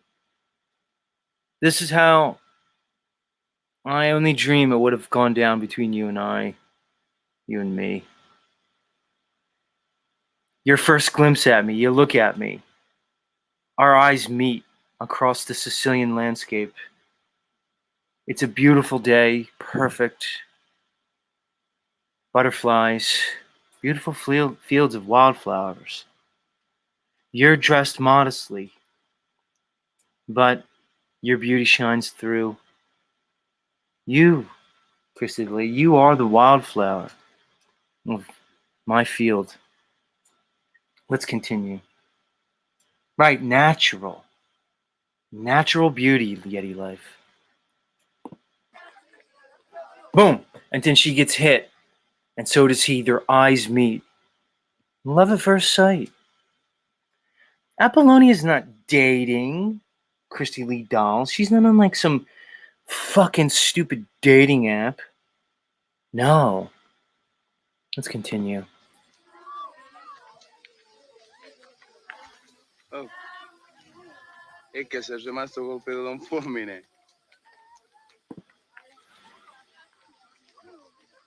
And then as Z sees Christy Lee Dolls, he knows in that moment he must have her.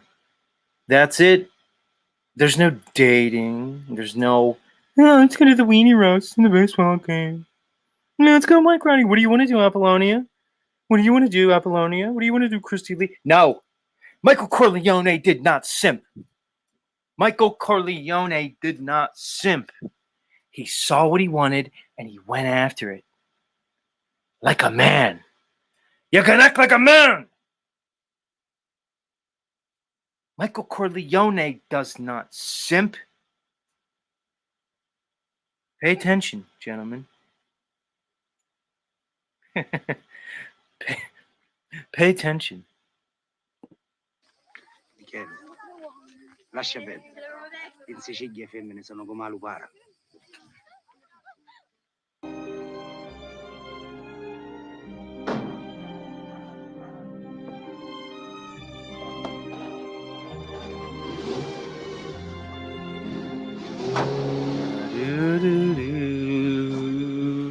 Da do do do. Da do do do do do do do. Now look, he's meeting the family. Not only that, Apollonia, Pugrica de Italia. The father, see, he's meeting her family. They have a meal prepared. All the elders of the family are there. Do you see this, Christy Lee Dolls? Apollonia wasn't on Bumble and Tinder. Apollonia was a nice girl. She was a family girl. She had a good family. And now Michael Corleone has made his intentions known. He's made his intention known. I'm interested in your daughter, sir. I would like to court your daughter. I'm asking for her hand. So what does the father do? He evaluates the situation. We're going to overlook the fact that Michael Corleone kind of made him an offer he can't refuse. I mean, we're going to overlook that, but okay, let's just go. So now Michael Corleone is being ingratiated into her family.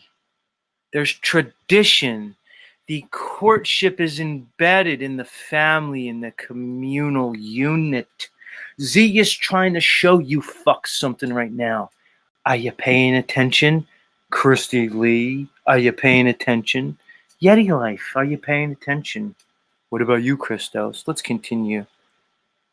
Look at that meal. Look at the carbs. Italians love carbs. They really... I don't want to digress. Let's keep going.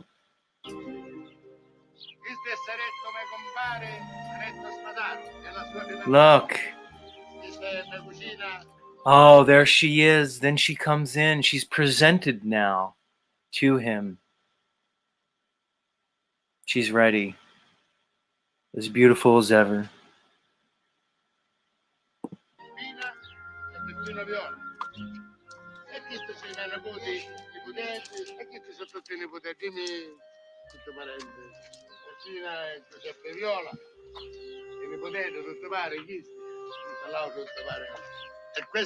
Still no words. They have spoken. No words. Just looks, glances. Pheromones. Instinct.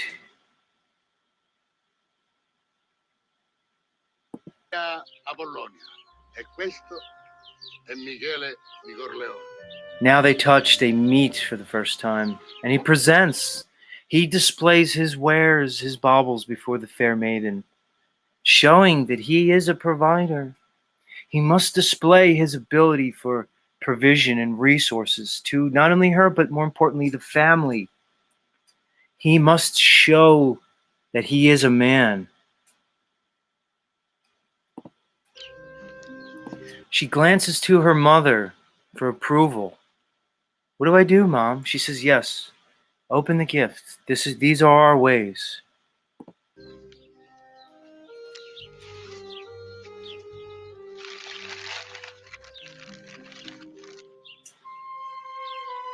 And there it is. I have resources. I can now take this woman unto me and provide and defend her. This is a courting ritual.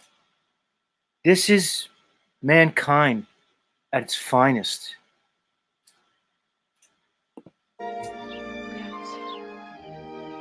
Prego.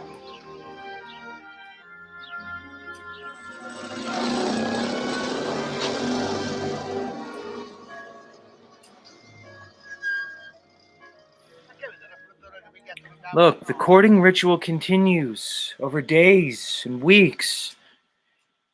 He must be introduced to the family. There must be a connection made. Bonds. Family.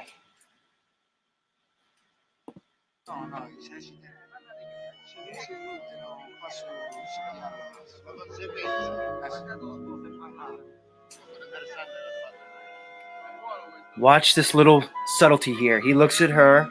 She looks at him. Yes, touches the gift. She shows her, no words. They have not yet spoken. They're not going on weenie roast and bicycles built for two by themselves. No. This is a courtship ritual embedded into the fabric of mankind through time immemorial. Stop it. Stop it, everybody. Let's continue. And there it is. It was sealed with a smile. That's all it took. Let's continue.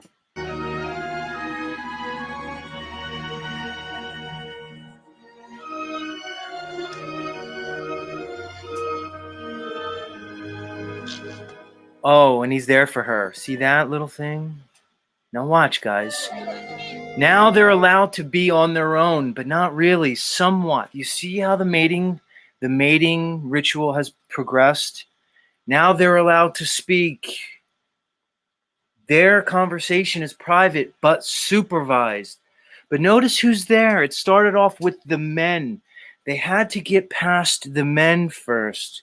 Now he's made it to the stage where the women are the ones following behind, watching, observing, monitoring. Are you guys paying attention? Christos, are you paying attention? Are you? Now, this is Godfather 1, Morgan.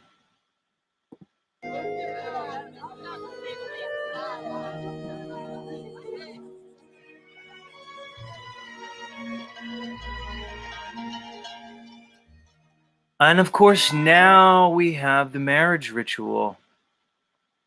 Not done under the state. They didn't go to a courthouse, get married. They bring in the pontiff. They're getting married in a spiritual way. Okay, say what you want about the Roman Catholic Church. They're being bound under a spiritual union. Benedictio Deo Omnipotentis, Patris et Filii et Spiritus Sancti. Amen.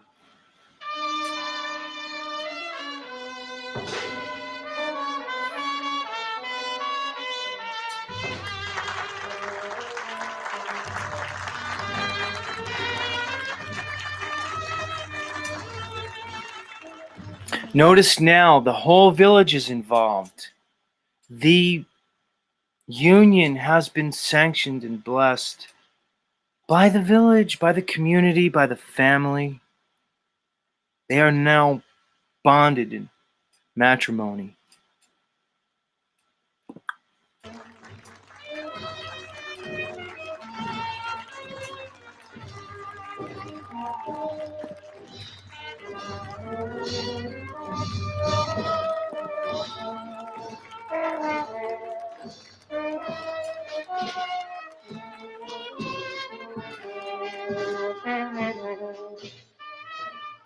Lovely. Worthy of the white dress. Worthy.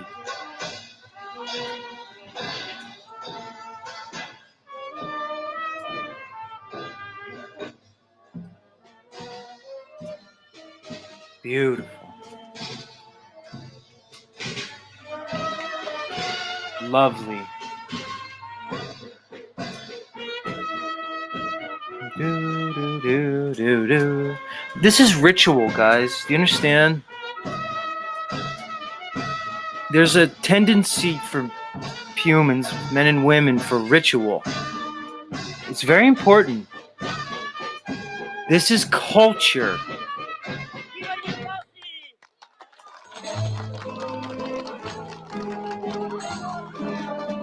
Now the dance. The dance is symbolic. The dance is symbolic of the sexual union. You see? This is all symbolic, everyone. And now here we go. Are you paying attention, guys? You see where we are now? The bedchambers, the consummation. Finally, we reached the consummation of the marriage, the sexual union of man and woman. Are you paying attention, Christy Lee? It's not fucking getting your cheeks clapped in the back of a fucking Ruby Tuesdays after your second date from Bumble. No! It's not! It's beautiful. It's beautiful. And let's go.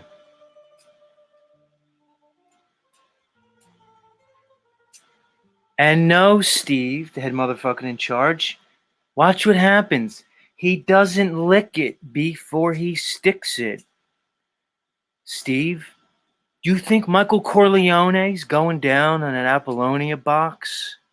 Although, if any box was deserving of being licked, it would be Apollonia's. Of course it would. But not even Apollonia's box is worthy of licking. And Michael Corleone knows that. He's the fucking Don.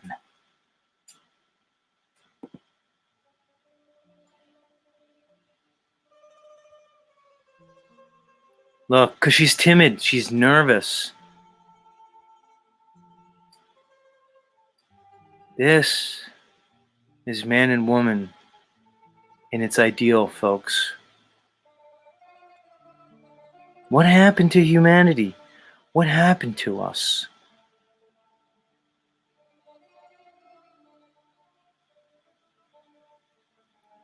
Pay attention, Morgan. And let's pause it. He didn't have to go down on her box. Right now, Michael Corleone is as stiff as it gets. He didn't need Viagra. He didn't need to get drunk.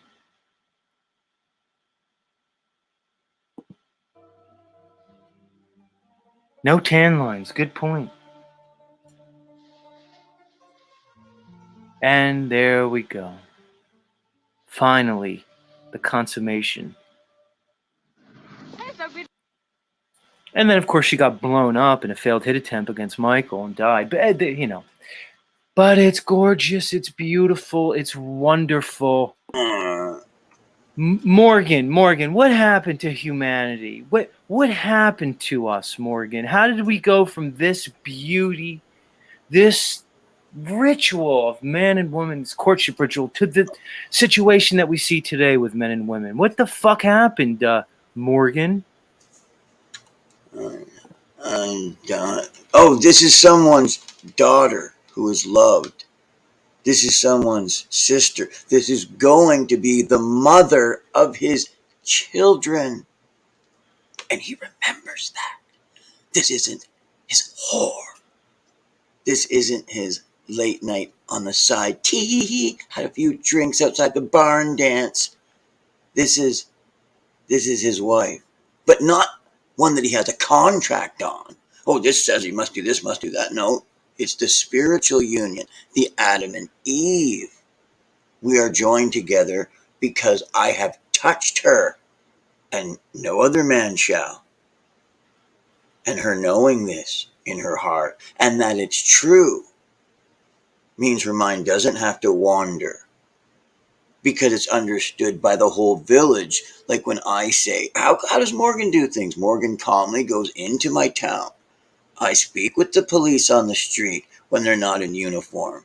If I wanted to, they'd know, the man knows how to come to your home and knock on your door while you're terrified in your family, except he's not going to kill you all. He's honestly going to want to come in, sit down with you and talk, because I'm a man. And that man's wife knows that. So he's terrified that I'm going to come and do that to him. And they all know that I can, and the thing is, like, who speaks to a man like that? I will come to your home calmly. What are you going to do? Call your friends on the phone? Hey, other officers, I need you here because Morgan wants to maturely talk to me like an adult in front of my children and my wife, and I can't handle that action. Right, fair enough, Morgan. Morgan, let's do an exercise here. Because everybody knows my feelings towards Christy Lee. I don't hide them, Morgan. But I want to court Christy Lee in the proper way. All right? I want to do a proper courtship ritual for Christy Lee. I don't want to just kind of hit her up and be another one of these, these guys.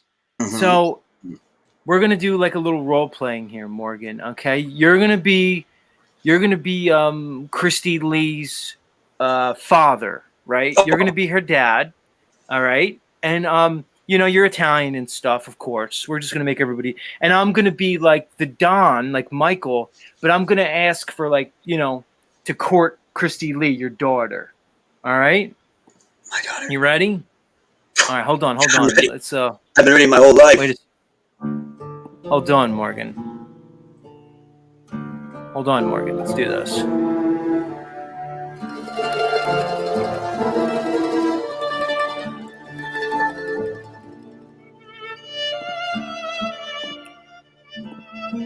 Morgan, I've come here to ask for your daughter Christy Lee's hand in holy matrimony, Morgan. What do you say to this request?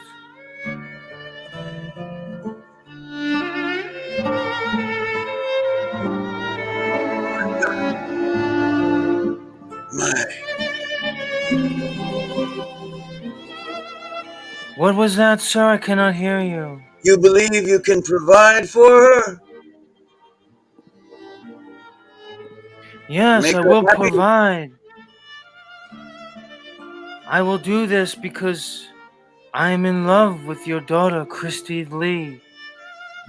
She has an amazingly beautiful body.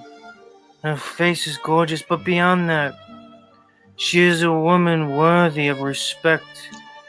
And I will promise this to you, good sir. I will take care of her, and I will provide for her.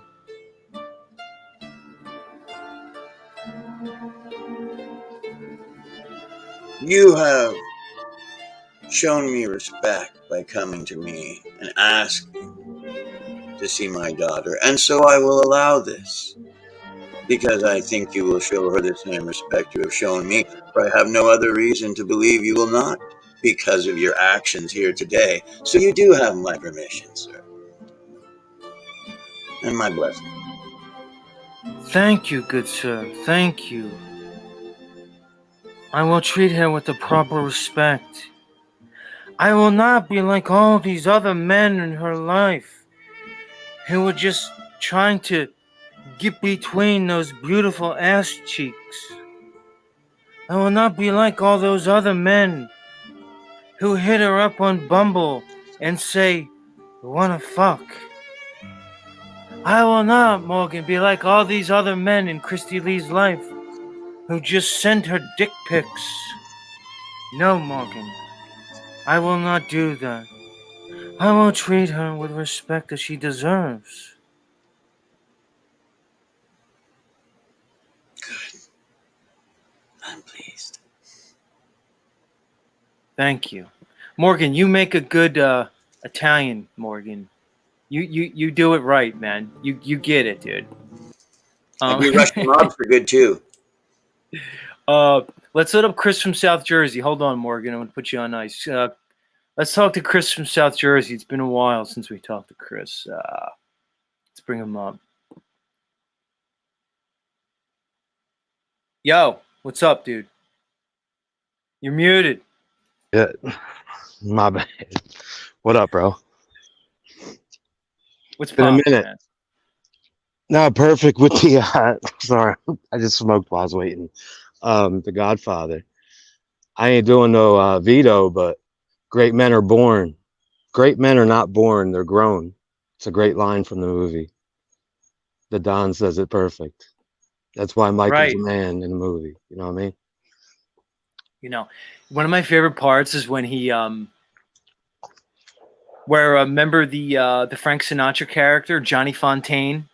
Yeah. You know, and Johnny Fontaine's kind of being a little bitch. He's being a little like you know, like, oh, Godfather, I can't, I can't do a Godfather, and and he's like, you can act like a man. You can act like a man. Like, that's one thing that's lost in this modern society, Chris, is like, how do you act like a man? You know, what does that even mean anymore, to be a man?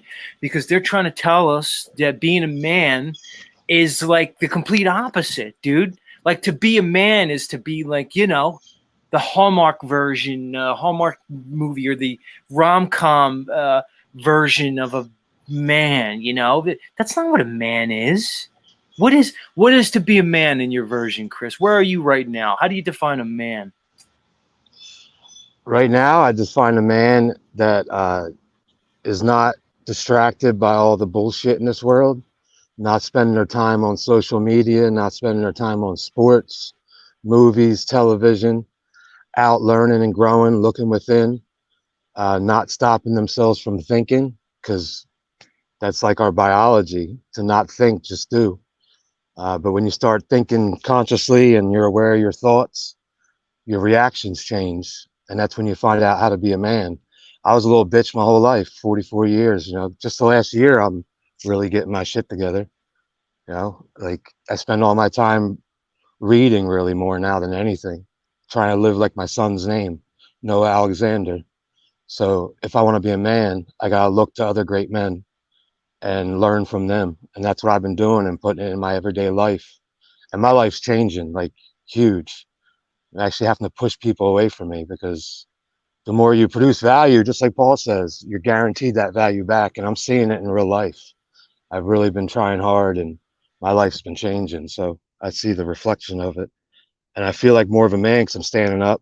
I'm voicing what I think, not avoiding it. Triggers people, oh well, that's their problem. At least I'm not holding it in and being a bitch anymore. If that makes sense to you. No, it makes sense to me, man. It's almost like, the more you stand on your, your values, your morals, the more you embody your own power, kind of seems like all those people in your life, the ones that may have been exploiting you or trying to, they seem to kind of feel a certain way about it, They kind of get their feathers ruffled. And it begs the question, what were they trying to do? What was the purpose of having them in your life? And people are trying to exploit you in so many ways. Yeah, man, they're going to react a certain way when you become empowered, man. I kind of get that, dude. How's the summer treating you, dude? How's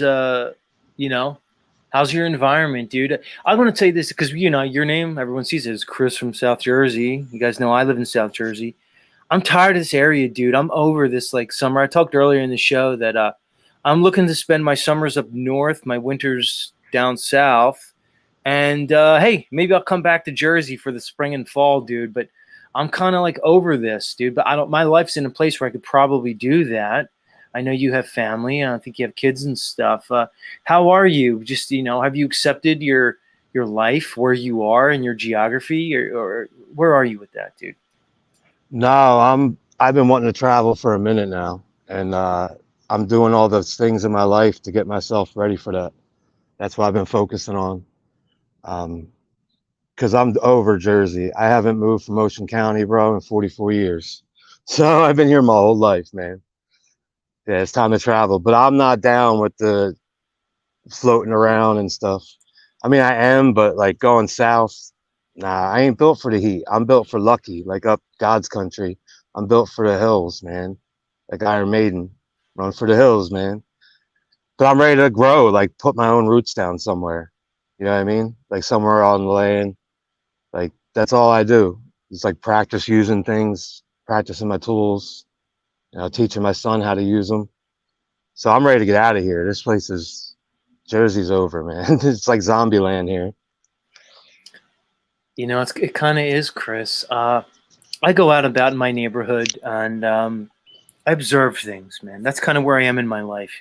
Like that John Lennon song after he was done with the Beatles, and he said, I'm just sitting here watching the wheels go round and round, bro. So as I'm watching these wheels go round and round, what I'm seeing with humanity, bro, it's disheartening, and it's an active process for me to build and maintain my energy amongst these so-called men and women, dude, because what I see in people is just really tough to watch, man. I've seen the change over the years. Look, men and women weren't like this. When I was a kid and I saw my friends' parents, Mr. and Mrs. So-and-so and X, Y, and Z, there was a different energy to people. There was more of an authority within the community, more an authority within the family. Now it looks like everybody's just looking to either government or the so-called experts. And they're looking to these, men and women for answers. And all they're getting back is deception and control. It's such a crazy system that we have here, man. And I look into people's eyes and they look lost. They look scared. They look dominated and controlled. They don't even really look like humans anymore. I'm watching a bunch of drone people, and it's fucking freaking me out, dude. But I'm not sure it's any better anywhere else, Chris. I don't know. Your thoughts?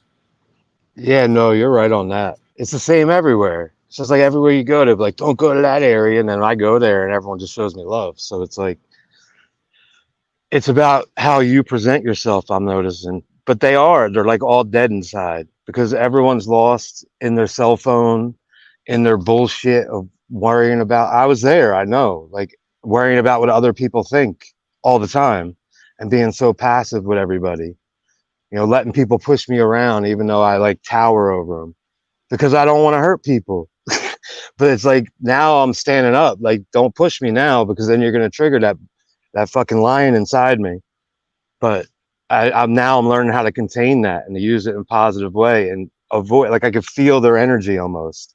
So it's like, you know who to avoid. You could see it. They're mind controlled. It's like trauma-based mind control. It's all in that shit. Stockholm syndrome. You know, it's all the 3-letter agency bullshit. They keep us asleep.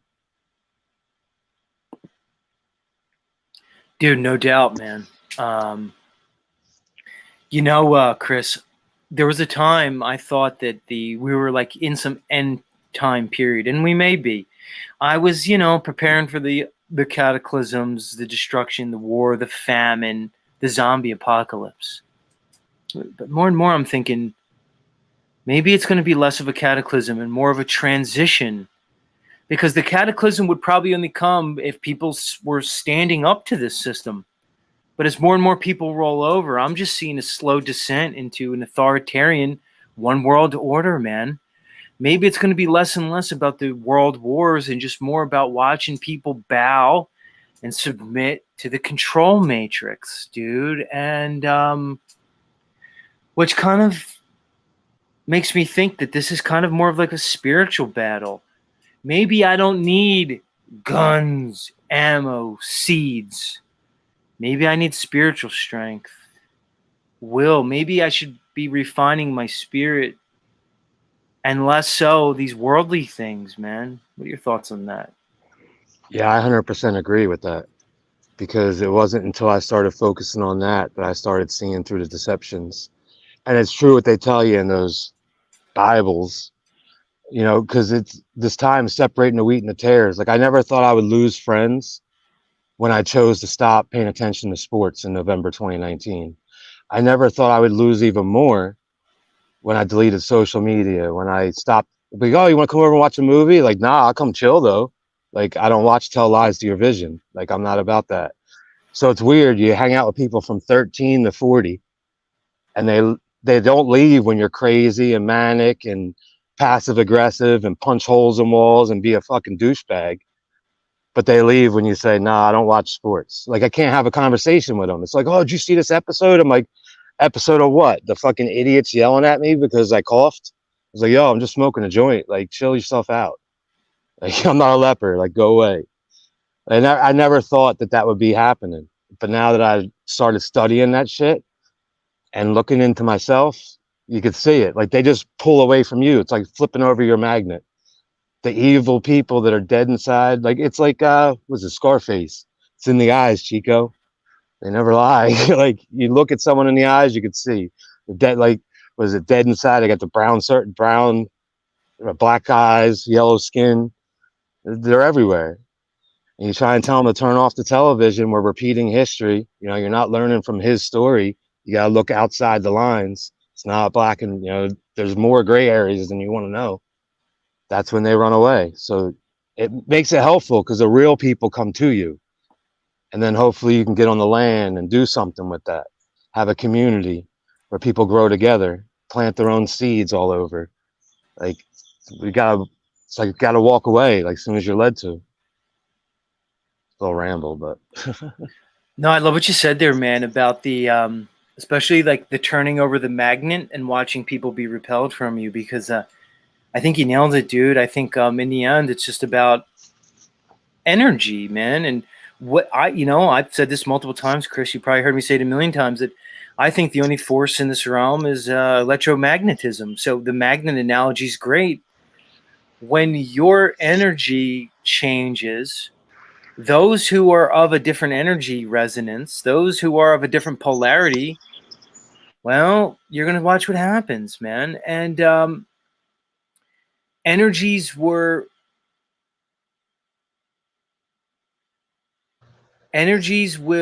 either harmonize or not. There's going to be either a resonance or a dissonance, right? So if you're in resonance with those around you, you'll actually start to increase each other's energy.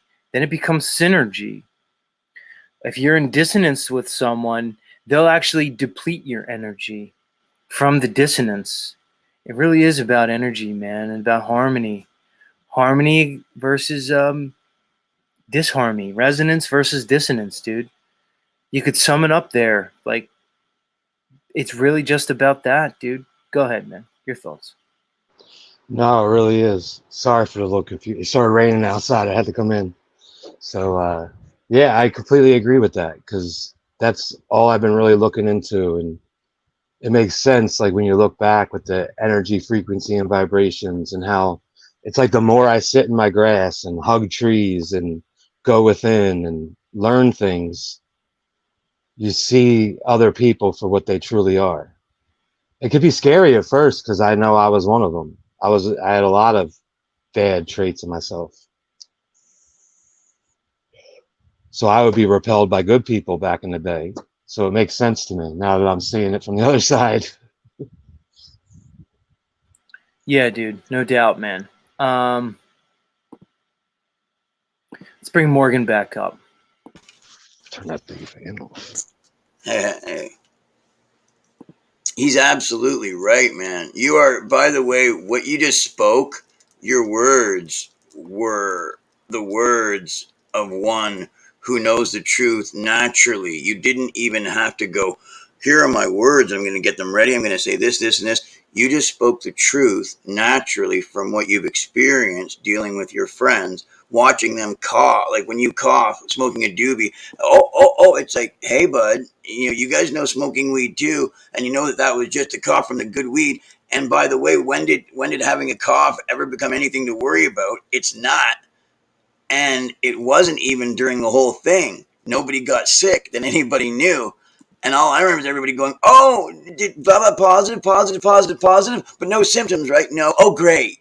And it's like they all did that. They all went insane, except they only do it in the theater that they've made for themselves of their businesses and their this and that, so that they can lie to the children.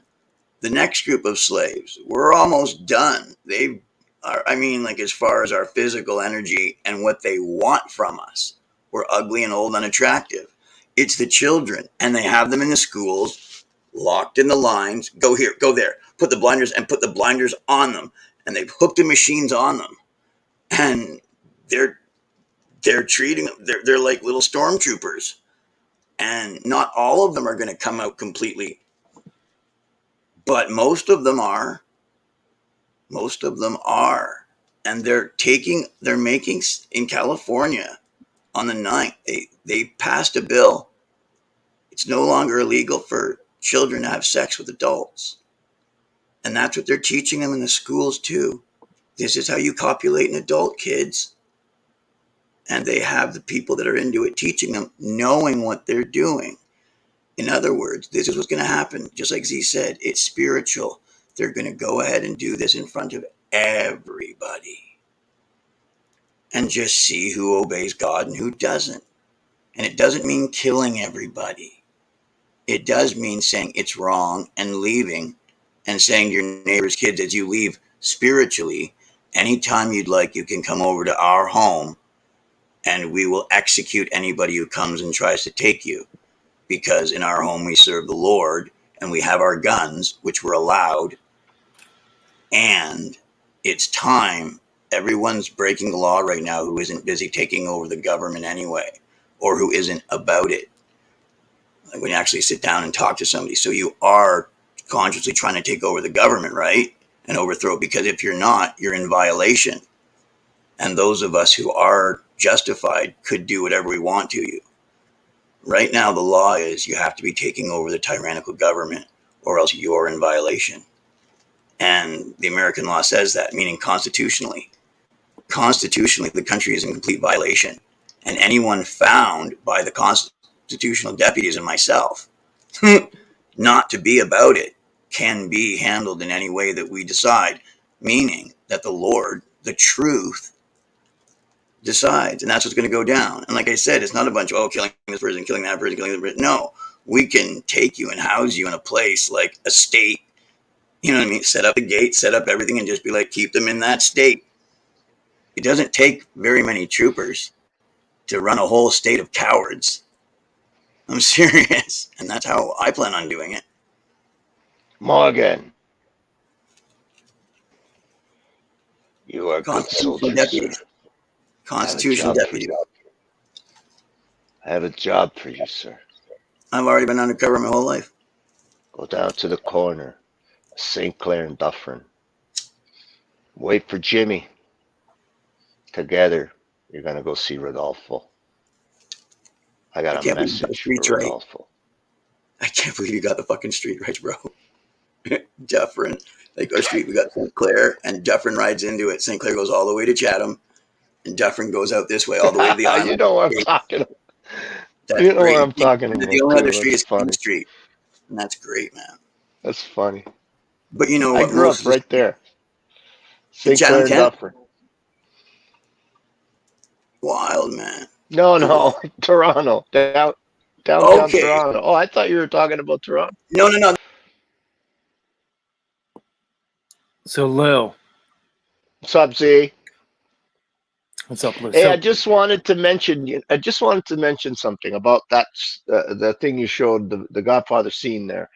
There's a part where the guard says something to him, and I'd have to go back and look to see for sure what he said. The Thunderbolt. He got hit by the Thunderbolt. No, the guard when he's looking at Apollonia, and the guard's behind him. I think it's when he sees her come down the stairs or something. I don't remember exactly the scene what he was looking at, but the guard's behind him, and he either says, "Forget about her. She's like a sawed-off shotgun." Yeah. Do you know what he says? Something like that. Basically says, "Oh no," you know what I mean? Like she's fucking right. He says, "Forget about her. She's like a sawed-off shotgun," and it's interesting. I don't know, like that. Just saying that is kind of a weird thing to say.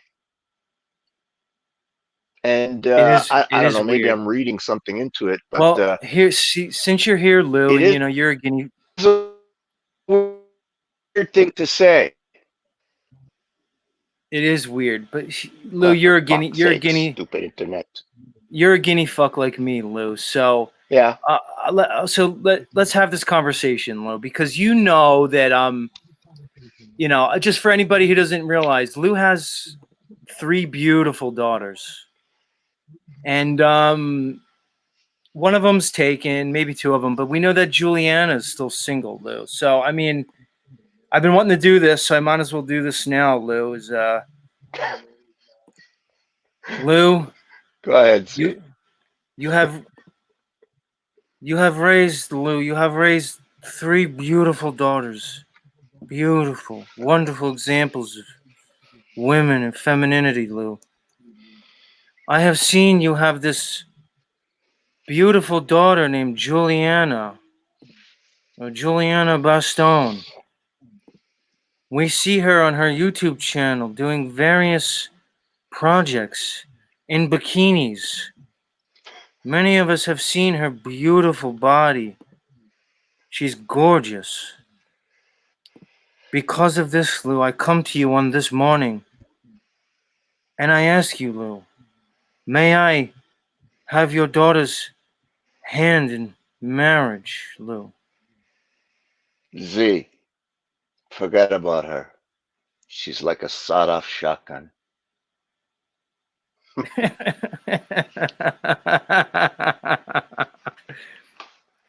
But even so, even though she may be dangerous, are not all women dangerous, Lou? Are not all women products of maybe the Dark One? Even so, her beauty is beyond compare. Lou, she looks more Greca than Italia. She looks more Greca than Italia. I am fascinated with this Juliana, Lou. What must I do, Lou? What must I do to earn your daughter's hand in marriage, Lou? What must I do? You must act like a man. That's it. Get the fuck out of here.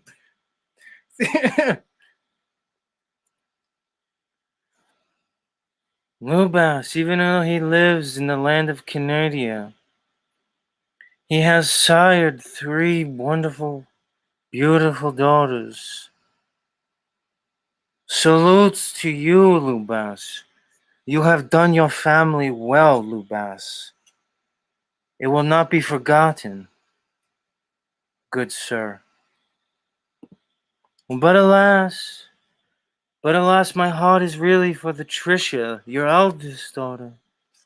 She really is the apple of my eye, but unfortunately she's already married. So therefore it will be Juliana that I pursue, Lubas. The wonderful Juliana Baston. Her beauty is beyond compare, Lou. You have done well, my friend. You have done well. Even though she is a Canadian Italian, she's still Italian, Lou. She is still Italian. Thank you, Lubas. Thank you.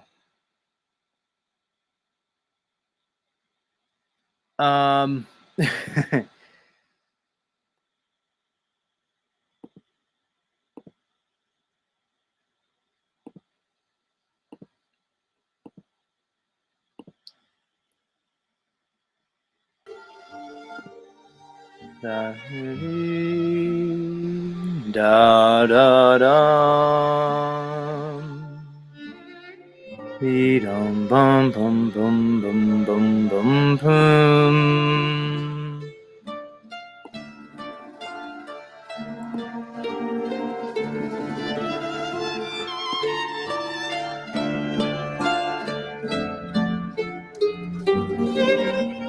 How would I have to like court a Baston daughter? Like, what would Lou need to turn one of his daughters over to the Zetetic warrior? I come to you, Lubas. I come to you. I've traveled to the land of Canadia, Lou. I have traveled all the way north. In the tradition of our elders, Mr. Lubas, I've come to you. And I will ask for your daughter's hand in holy matrimony. What must I give you, Lubas? What must I do to show you, Lubas, I am worthy of the lovely Juliana Baston? Will you accept cattle and roadkill? How much roadkill, Lou, will it take for me to provide a dowry for your lovely daughter? Christy Lee Dolls loves the music. Of course you do, Christy Lee. It's beautiful music.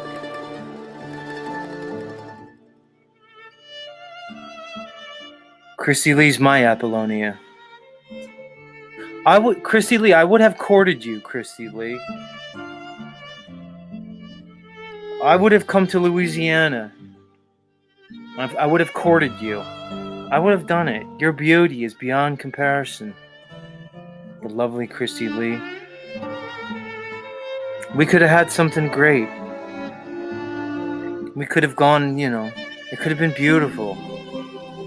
Yeah, I would have courted you, Christy.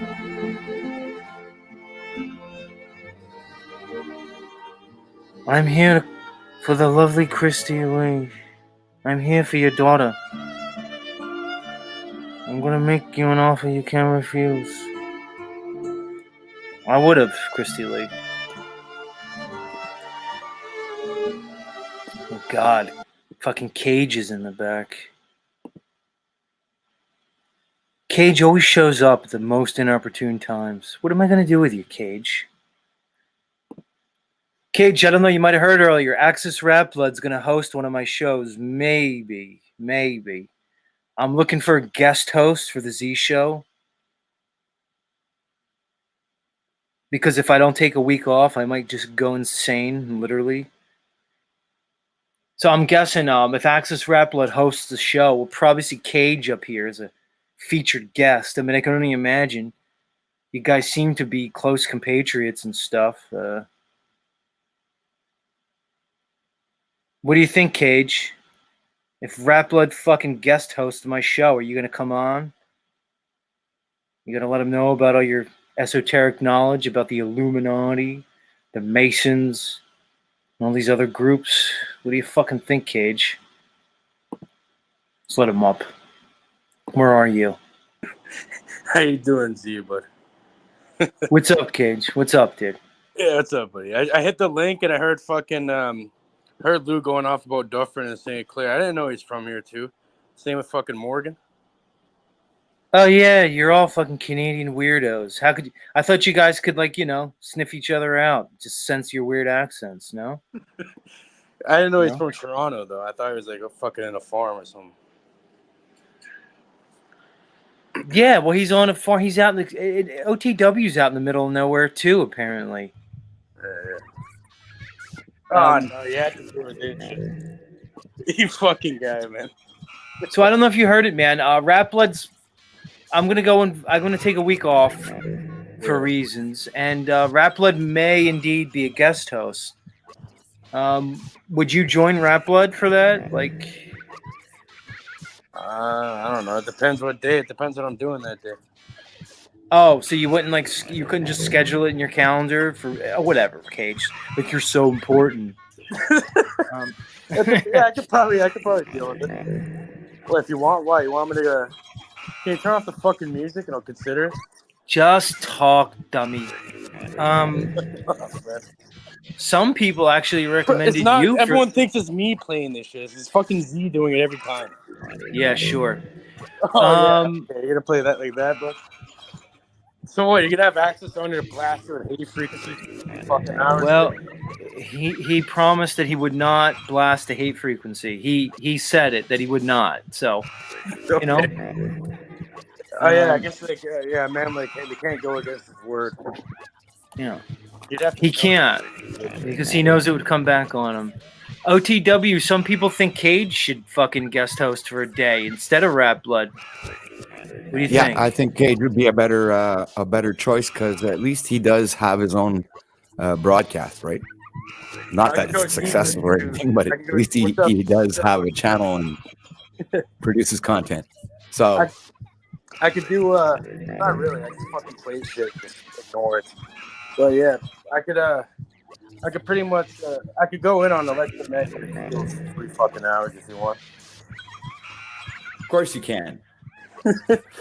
Right. I'm going to say, Patrick, you actually make a fair point. Cage has his own channel. He does his own broadcasts. To my knowledge, Rap Blood does not. But my gut instinct is telling me that Rap Blood could carry a 3-hour show. Maybe a bit more than Cage. So. Nah. Don't. No, I don't think so. To get freedom to do one of your yeah, I think freedom would be awesome. Freedom is all right. Better than me. Use freedom instead. Freedom. Somebody did recommend Freedom Grower, but I could talk to him about it. He's 2 hours behind me though. We could maybe talk, Dick. All right, Cage, we'll talk more. Get out of here. Much love, dude. We'll talk more about it. Get the fuck out of here. Yeah, Pat. So, Pat, your name was thrown into the running. Pat, are you interested in guest hosting for the morning or what? Yeah, sure. Why not? Didn't sound very enthusiastic. No. Tell me what's your reservation? Sounds like you have some reservation. I was just thinking about it would have to be on a rainy day, kind of. Or all depending if I have any jobs lined up. It's because it's my schedule's it depends on the temperature, you know. Like today's raining, so I'm here right now, and I'll be going Right. live as well. So. I kind of thought that was going to be. That's why I kind of didn't throw your name in the running, Pat, because I know you're kind of tentative with your schedule, dude. I know you're kind of touch and go with that, bro.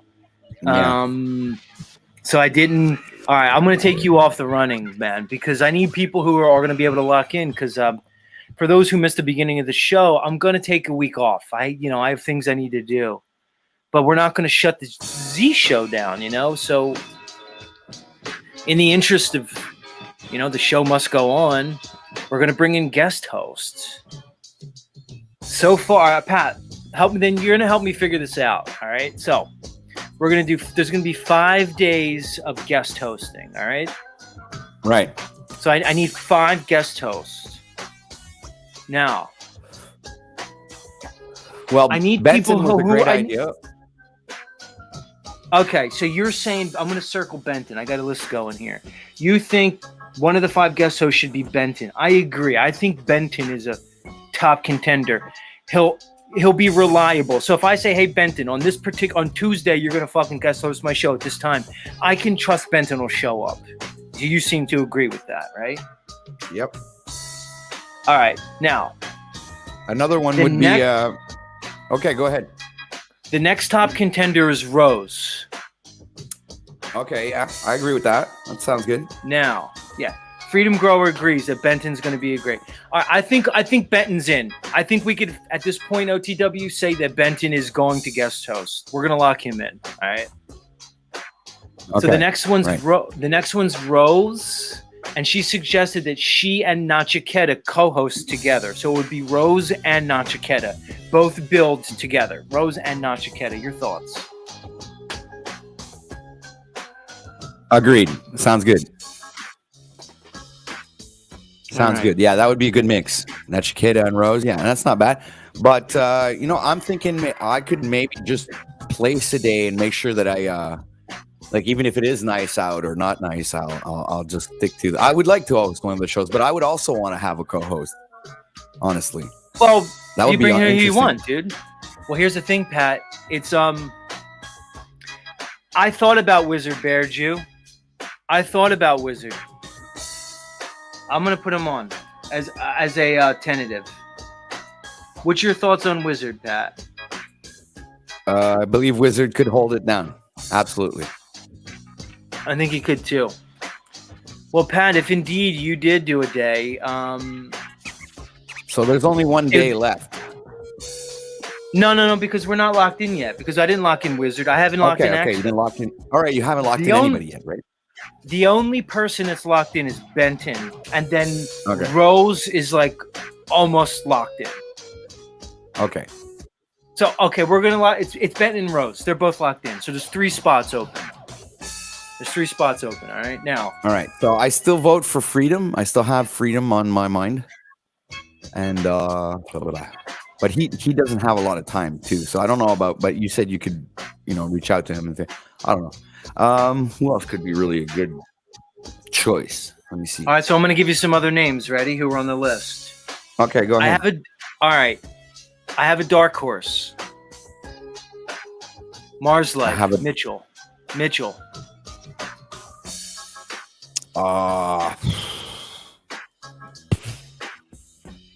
I'm gonna have to go thumbs down. Tell me why. Well, I honestly, because I haven't seen him hold a I don't know, man. I'm not familiar with him, so I guess I can't vote for him because I don't know what if he can hold a. I don't follow Mars. Maybe I should. So I don't know. I guess I can't really give you a sound opinion because I'm not lacking information.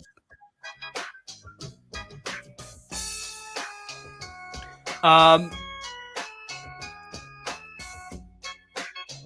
thinking Mitchell because I don't know. I want to give him a chance. I want to see what he would do with 3 hours. I agree. I mean, he's not shown any evidence that he could hold down a 3-hour show. Part of that's funny for me, though, dude.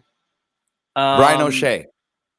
Well, he's throwing his hat in the ring.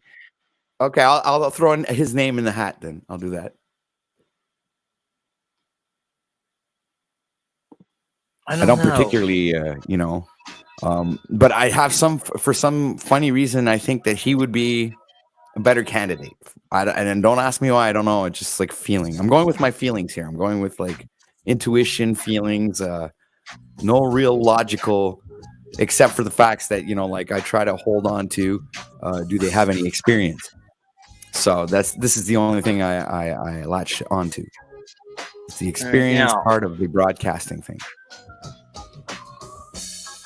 A lot of people are saying like Stavely or Liedka, but that's not the idea. Like, all right, like when Johnny Carson would bring in a guest host, the idea is, Pat, you bring in, and this is why I almost don't think you'd be a great option, Pat, is you kind of bring in people that it would be a come up for them. You see what I'm saying? Like Liedka hosting my show is not a come up for him.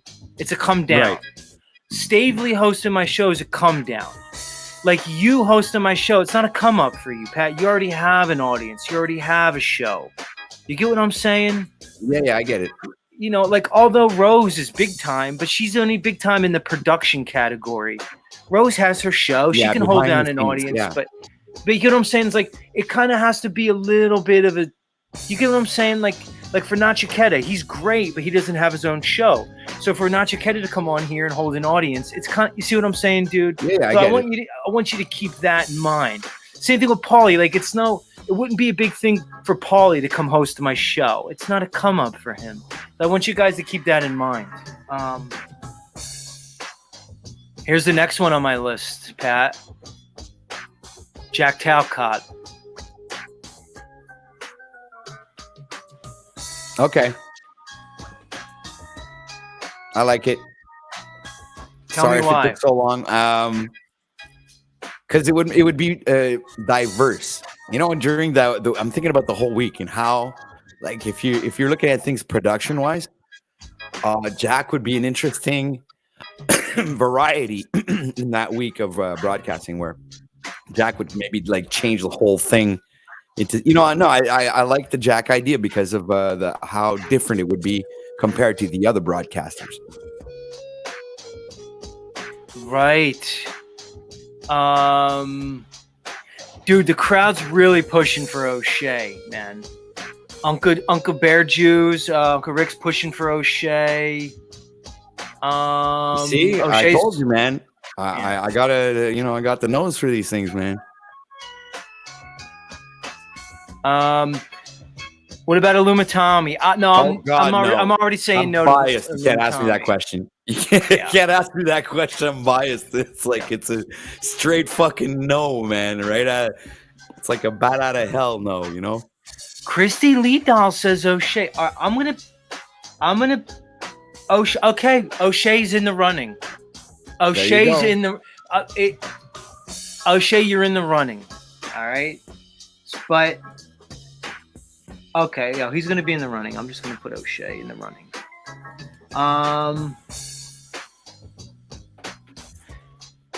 Yeah. Uncle Rick thinks Mitch could do it. Mars Life. I think Mars Life could do it. So, and I already asked Mars Life, and he said he indeed would accept. Oh well, then put him as the next runner-up then. And here's what I also like about you're already halfway there, Well, he said he'd be honored. Oh, well, wow. That's nice. That's great. Well, then go ahead. Some other names. Morgan. No. Why? Not broadcasting, good panel walker, but not broadcaster material. How about this one?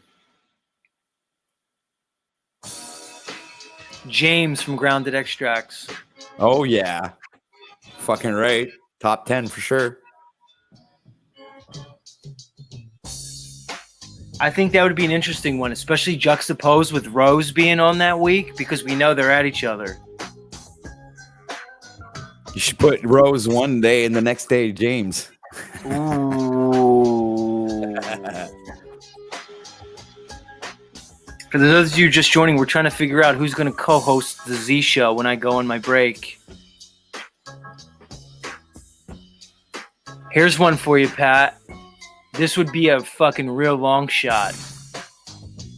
Ian.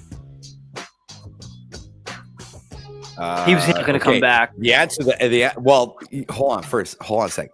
The answer to that would be absolutely yes. But since he's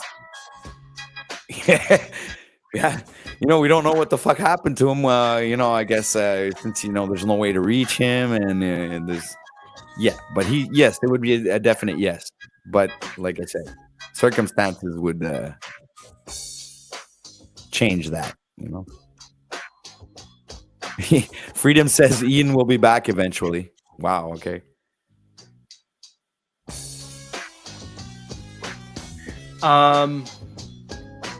Flow State could be a good candidate.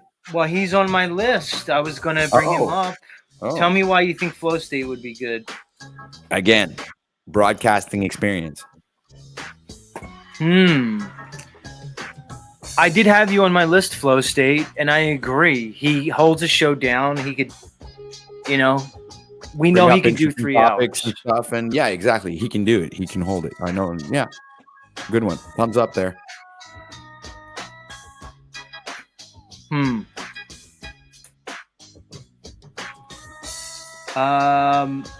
Somebody else said Snafu Snaps. What do you think? Can we be like neutral in one of those? Like not? I don't know. Maybe. I don't know if Snafu Snaps could actually hold a broadcast.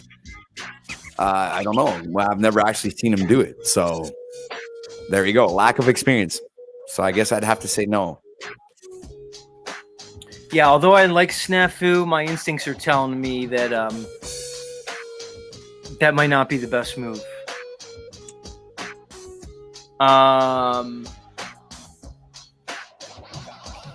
O'Shea says, offer it to me so I can turn you down for being a bitch, Z. See, that's why O'Shea, I don't trust O'Shea enough. Like, I don't trust him to show up. I don't trust him to hold the show. And I like you, O'Shea, but like, your energy's kind of off to me, O'Shea. Your energy's... Here's my issue with Brian O'Shea, Pat. It's an energy thing with him, dude. O'Shea's got whack energy to me, dude. Your thoughts? Well, my thoughts is he already did offer it to you, dumbass. So if you're to turn him down, don't say you're going to turn him down. Just turn him down. God, these people. Yeah. Now, other people said London Man, but again, that goes against... London Man already has a show. He already has a channel. You know what I'm saying? It's like... Okay, like when Johnny Carson would go on break, he didn't bring in like Merv Griffin to hold the show or like another big guy. You bring in like an up-and-comer. That's the whole point. You bring in the up-and-comers to fucking host the show, man. I like that idea. No, that's good.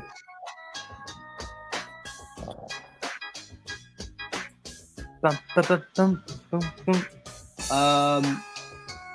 All right, so here are the top candidates. Ready? Yep. Benton, Rose, who will be on with Benton, you're in, dude. Benton's gonna guest host the Z Show one morning soon. So Benton's in. Rose is also in. So there's two. There's the Rose that will have a day, and she said she's gonna bring on Notch.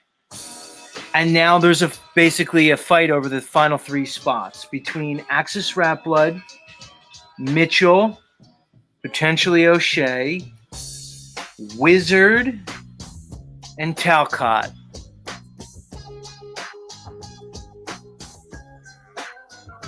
Hold on, repeat that list. Sorry, I'm sorry, Jay-Z. I was it's all right. We know you're stoned, man. Go ahead. See, Benton, I agree. No, I'm not actually. Benton, I want Mitchell up here for a day. My gut is telling me fucking Marzlife should have a day. All right, so there's 3. I already agreed with Marzlife. So just repeat the list so I can make a mental image of it in my mind. All right, there's 3 open spots left for the guest host week. And here are the candidates. Wizard, Axis Rap Blood, Marzlife Mitchell, O'Shea, Talcott, and James from Grounded Extracts. Ooh, that's gonna be a hard choice, dude. Wow. Okay, James and Talcott for sure. Now it's to choose between Mars and what's the first name you mentioned? Wizard and Axis Rap. Wizard. Oh my God, Wizard. Okay, forget Axis Rap-A-Lot's gone. No way. And O'Shea, I guess not. So it leaves Mars Life, Wizard. Like there's 4 candidates for 3 spots. Mars Life, Wizard. James and Talcott. James and Talcott, yeah. So. Oh no! You said Talcott's in. It would be Mitch.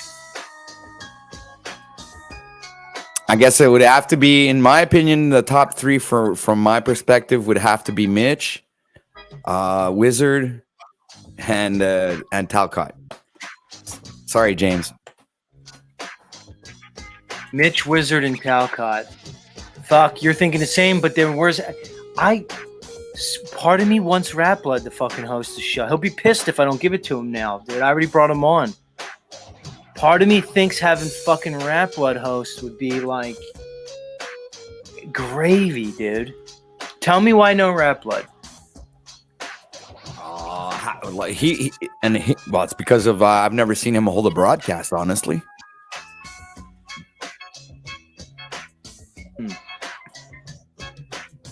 That's why my choices are come down to the ones who have experience in these YouTube streets. Gotcha. All right. Well, hey, look. Jack Talcott's got experience. You got Mitch. He has a lot of experience. He's been a panel walker for a long time, and he's, I think he's bright enough to hold a broadcast. And you have what's the third one that I said? Mitch, Talcott, Wizard. Yeah, Wizard. Yeah, Wizard. Also has a lot. They all have broadcasting experience. Yeah. All right. Somebody said it's probably too early for Talcott. No, if I planned it with Jack, my suspicion is Jack would wake up early. If he was able to plan and go to bed and stuff, I think Jack would be able to do it. Yeah, I agree. All right, let's switch topic. He could hold 3 hours. I'm sure for sure Jack would be able to hold 3 hours. I agree. Let's switch topics, Pat. You may not have been here earlier. I don't know. I brought up the Troubling Tribune situation. Did you hear me talk about it? No, I wasn't. All right, so we did research after the show because I know you and I said we're gonna, keep going with this. Again, for all you guys who were here yesterday and the day before, we've been discussing the Skyler Troubling Tribune situation. He's currently incarcerated. Well, I found out more info, Pat. You ready? We were on the right track. Of course, because I don't. Yeah. All right. So we pretty much nailed it. So based on what's the inmate profile website of the Polk County Sheriff's Office of the state of Florida, we know on the record that he was charged with sexual battery with threat of force. That was the original charge. So allegedly, he had an extramarital dalliance, an affair. Something happened, and it led to a sexual battery with threat of force charge against Skyler Troubling Tribune. He spent 2 days locked up, and then he was released, presumably on bond or bail, right? Right. He then, at some point, at some point, whether days, weeks, months, or years later, at some point, probably not years, he violated the no contact order. So I guess after the charges were pressed for the sexual battery with threat of force, he was also hit with a no contact order regarding the alleged victim. He violated that order, and that's what he's currently in jail for. Not the original charge of the sexual battery, He's in jail Okay. for violation of the judge's court order. Now, think about it. So now he violated the order. Dude, that may get him 2 to 3 years alone, depending on his priors, Pat. Just violating the court order. They don't even need to show a victim. It's a violation of the legal code. And he's still facing he's still facing the sexual battery charge on top of it. Go ahead, please. So he's pretty much fucked. Don't want to be pessimist there, but I'm just saying. He's like, what are you gonna do? What can you do? You're gone for a couple of years, dude. Bye. Well, I mean, I don't want to be mean, but it's like, fuck, man.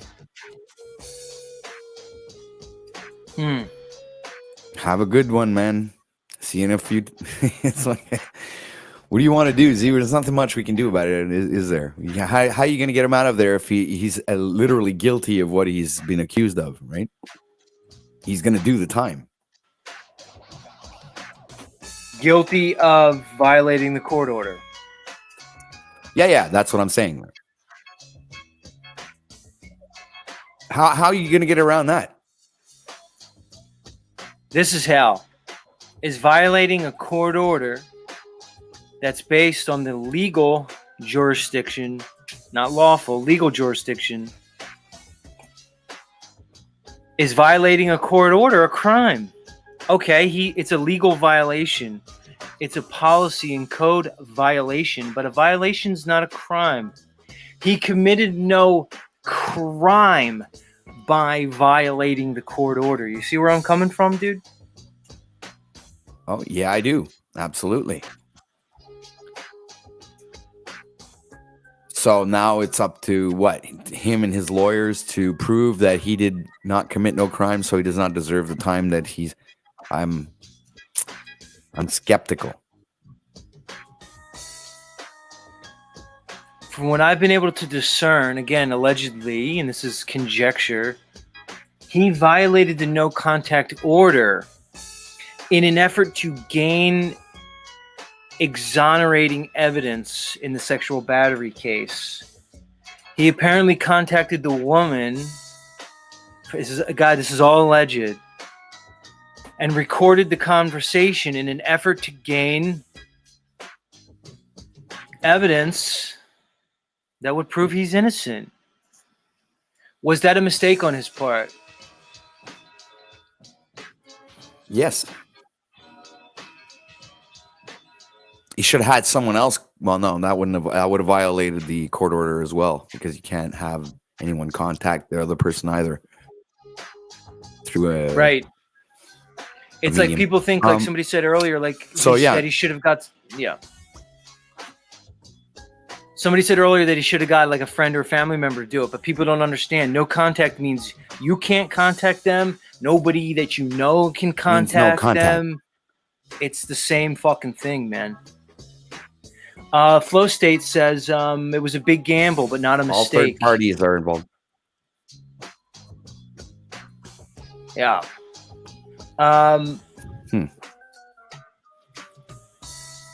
Niall says yes. That's like breaking into someone's house to retrieve what they stole from you. Maybe Niall. Maybe. But Niall, hold on, Niall. Breaking into somebody's house is a crime. There's loss, injury, or harm when you break into somebody's house, Niall. Now, Niall, contacting somebody on the telephone is not a crime. It's a violation of a court order, which is, again, a legal violation under the legal jurisdiction. So I would disagree, Niall. I would say your analogy is a faulty one, logically, because it's not a loss, injury, or harm situation. It's a policy violation. Now, you can say she felt like she was under threat and contacting her would be considered harassment. That might be a better argument.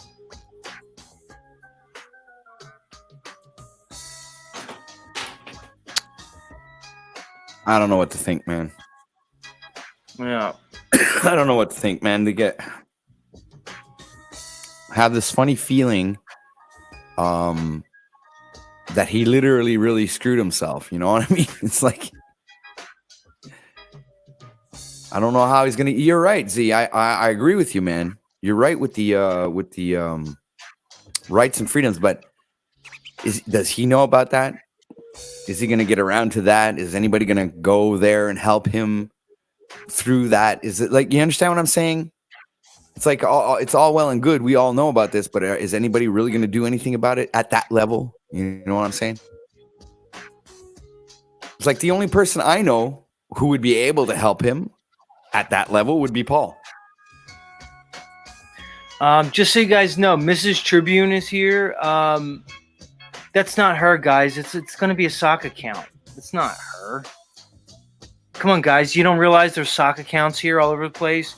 Do you think she's going to come here with Mrs. Tribune with a wedding photo of the two of them? Do you guys really think that's real?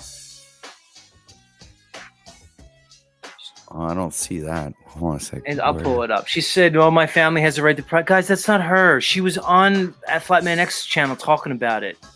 Raising money, guys. Come on. You guys are smarter than that. You guys know there's a bunch of sock accounts everywhere. I don't see it now. Where is it? Because I can click on it and see if it's a real channel, but she's not going to show up here, guys, with a thing that says Mrs. Tribune with a wedding picture of the two of them. There it is. All right. She went on Flatman X's channel and discussed this, everybody, just so you know that. Don't be fooled by a sock account, guys.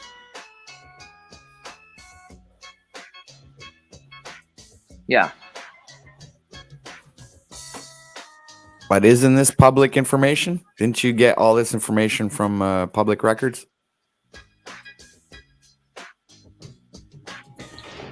The channel has 2 subscribers. There's something for a nonprofit startup in a playlist.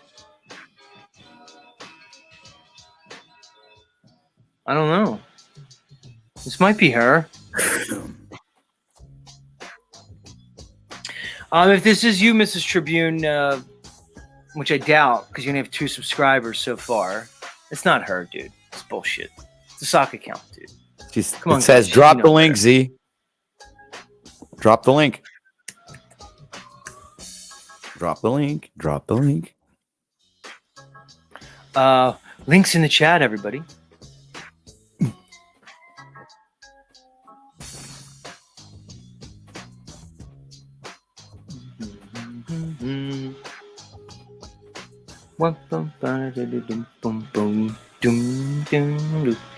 Nobody would go on the YouTube channel, ask for donations, and then say we have a reasonable right to privacy. We'll give her a chance to come up if indeed it is her.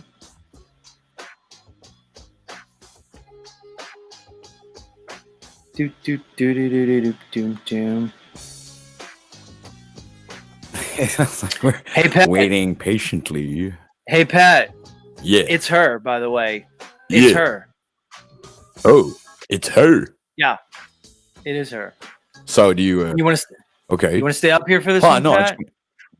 yeah, but I'm just gonna like cam down for some reason. Benton, it's her, Benton. If you want to come up, Benton. It is Mrs. Tribune. It is not a sock account, everybody.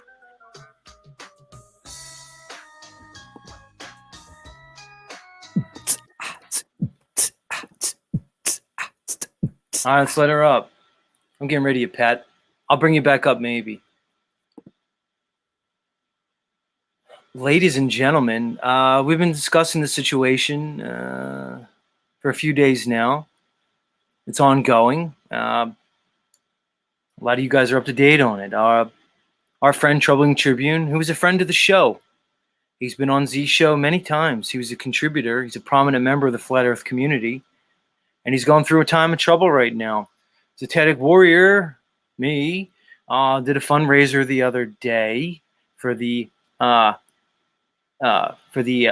gentleman. You guys know I don't have to go into it. We've been through it. If anybody's been following, we understand. And now Mrs. Tribune is here. She's here of her own free cognizance, everybody, and her own free will. I've not solicited her to be here. And we welcome her. Mrs. Tribune, welcome to Z Show. Nice to meet you. Hi, can you hear me? Yeah, you're good, loud and clear. Okay, cool.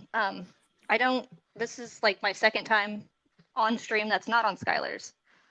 I caught your like 4-hour live the other day. Oh my goodness, I have the baby in my arms. So what's going on? Like, why? Well, you tell me what's going on. Well, right now it's incredibly difficult for me to disclose all of the information of the case because it is still open and ongoing. Well, I'm going to read you what I found based on the public records, and maybe you can either confirm or deny what's on record, and then maybe go from there. What is on public record is false allegation.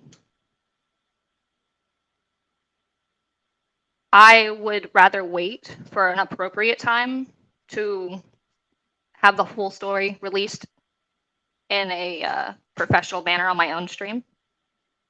Okay. Can you confirm that the public record is that? Can you confirm that my interpretation of the public record is accurate when it says I that do he's not been know what your interpretation is. I'm sorry, I didn't Right. catch the whole show. I just got told you we were. Oh my God.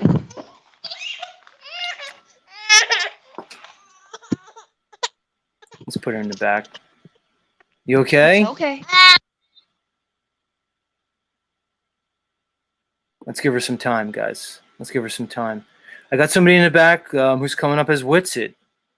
I wonder if it is Austin Whitsit. Let's bring him up. Whitsit, who am I talking to here?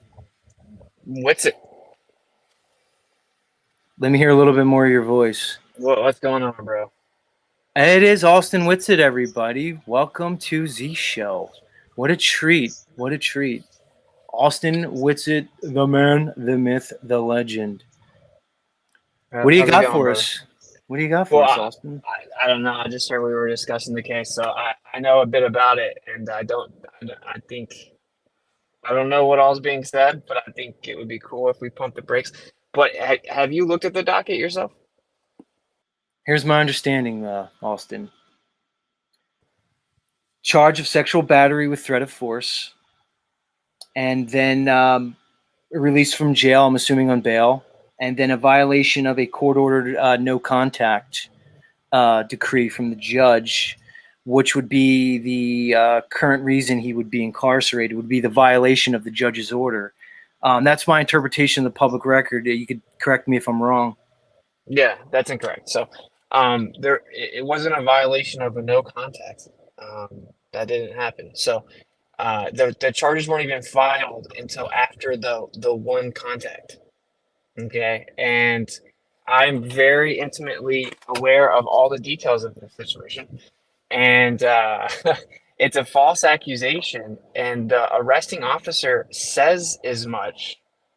So I've actually heard the interviews and the transcripts, but and that's why they dropped. That's why when and I'm not going to say everything here. I would, but they dropped that charge. They dropped it down. They dropped the initial charge down because they know that it's false accusation. Okay, so we have filed a memorandum, and that is public record. So there's nothing anyone can do about that. You can read it. Okay, but he tried to withdraw his plea, so he got coerced into a plea. He filed to withdraw, and the court violated his Sixth Amendment by sentencing him without representation. Okay, so what they're doing right now is this crazy little coercive racketeering scheme. The primary witness that alleged the false accusations is not even in cooperation. Okay, so but this is what I'm saying. I don't think that all these details this is not everyone's business anyway, because people run with stuff like how you just represented the situation is just patently wrong. So I understand that some things are publicly available, but if people aren't actually understanding what they're reading, they may not want to publicly speak on someone, right? Because it's a very egregious false accusation, and without context, it sounds very bad. Sounds very damaging, which is why he will obviously file a civil suit after this. But so that's the situation. The situation is that they're trying to avoid him being able to have proper due process, and they sentenced him without representation, which is the Sixth Amendment. And now they're trying to block him out of the appeal. So it's pretty egregious. And yeah, I mean, I think if you can actually step back and think about that context, imagine a false accusation like that. You can see why his wife may be a bit upset if it's like being thrown out without proper context or before it should be, maybe. Of course, Austin, fair enough. But I mean, you can understand, I've been very clear that all conversations around here are, alleged and conjectured as we're trying to put the pieces together. Contrary to what some may understand, at this channel, I'm very supportive of Mr. Tribune, but we want to know the facts of the matter. I do appreciate you coming in and clarifying many of these. Again, I cannot confirm nor deny anything you just said, but you've shown yourself to be trustworthy, Austin, and in my eyes, and I have no reason to disbelieve anything you've said. Most of my efforts have been to rally the troops around this situation. I was not aware that he was being supported by those in the so-called community. I know you have experience. I've seen you in your, let's say, legal issues. Yours were federal, if I recall. So I understand you likely have some experience here. But just know our efforts here, one, have been to discover the truth of the situation. But I've been very supportive of Troubling Tribune. And in light of the allegations, I will say that I've exposed myself to ridicule without knowing all the answers. But my discernment says that he's innocent. I'm not sure if you've seen my narrative over these last 3 days, but I've been quite supportive of Troubling in face of strong ridicule. I'm not sure if you're aware of that. Mrs. Tribune, yeah. So Austin, I mean, you can go back and review the record. I'm not here to admonish the man. I've actually been in support of him in the face of a community that's been hush on the allegations. I was not aware that he was receiving any type of counseling from you on the back end. Mrs. Tribune, again, are you there? Are you back? Can you hear me? Yes. Okay, cool. Yeah, I'm here. Everything that Austin said is valid. He is much more articulated and not near as emotional as I am currently. I'm sure. But I'd like to again impress this, Mrs. Tribune, that if your interpretation of my broadcast were in any way of one that of a disparaging nature, it's quite the contrary. I'm actually quite supportive of Mr. Schuyler. I didn't think that you did not support him. I don't particularly care for my business being put out without my knowledge. I feel it's disrespectful. And I'm sure, and I'm not surprised, and I likely I may feel the same if I were in your situation. However, your husband is a public figure. He's a prominent member of this community. This is a conversation that's a larger conversation, and as such, I feel it's valuable. We have a prominent flat earther who's facing serious allegations. I was backing your husband to my own potential peril without knowing the details. I was trying to get to the details. All I have is the public record and what is alleged. So for your husband to be out here in the public and then to not expect this type of scrutiny, I think would be in many ways, unrealistic. So I very much so expected this type of attention, if not worse. I've already had to reach out to many other people and ask them to be cordial. Again, I do feel like my family has a reasonable right to privacy until this is all over, and we do feel it necessary to come out with the full story how we see fit. That's fair. However, do you feel as though I, on my broadcast, or anyone associated with my broadcast, has violated your privacy? I can't say that anybody came from your broadcast doing so, so no. But I have had people on our personal videos that I've had to take the comments down because, again, I feel as though my family has a reasonable right to privacy during this time. I think this is what's really important is in all situations you're assumed innocent until proven guilty, and that's for a very specific reason. Because in this scenario, we all know this is the number one false accusation thrown around, right? And it's very egregious and damaging to reputation. So I understand both positions here. Obviously, it's publicly available, and that's what he's saying to you. It's like, well, technically, anyone could go look it up, but they can also go look up the memorandum that was filed with his motion, and they can read that 14-page memorandum as well. Correct. So that would probably be one of the most efficient steps, is to actually see the legal filed argument that is being corruptly swept under the rug. And so I understand, like, I know all about it, where when you read something like that from the outside, it just sounds egregious. And I know all about people running a 0 to a million. I can also understand, and I'm sure you know this, is people hate flat earthers. So give them the little bit of bait.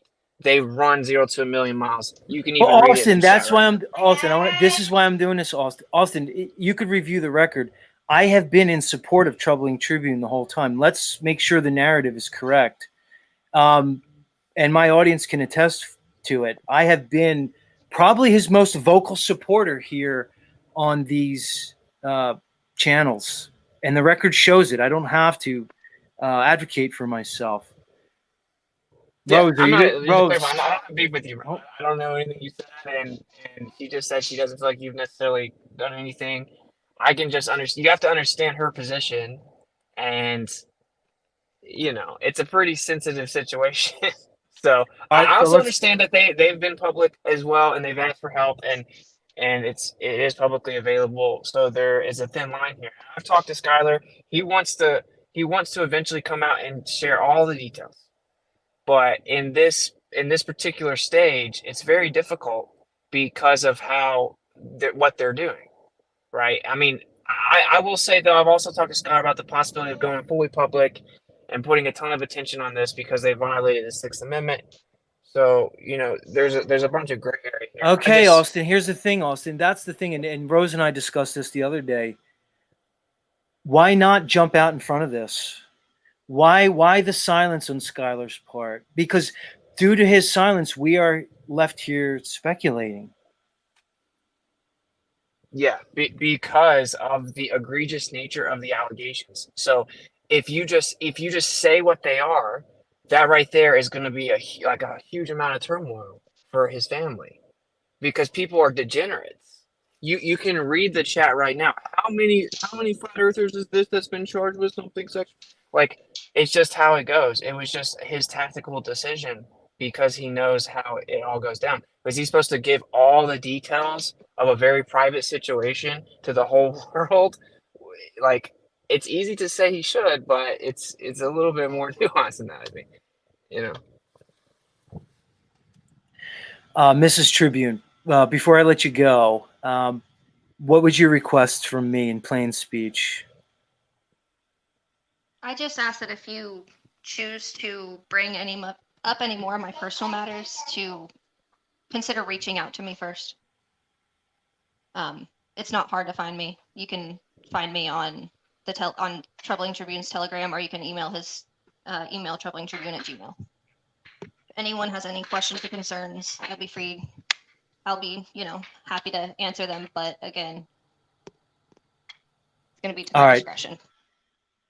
I'm going to let you go, Mrs. Tribune. I appreciate you coming on here and lending your voice. And I'm going to strongly consider your words here, okay?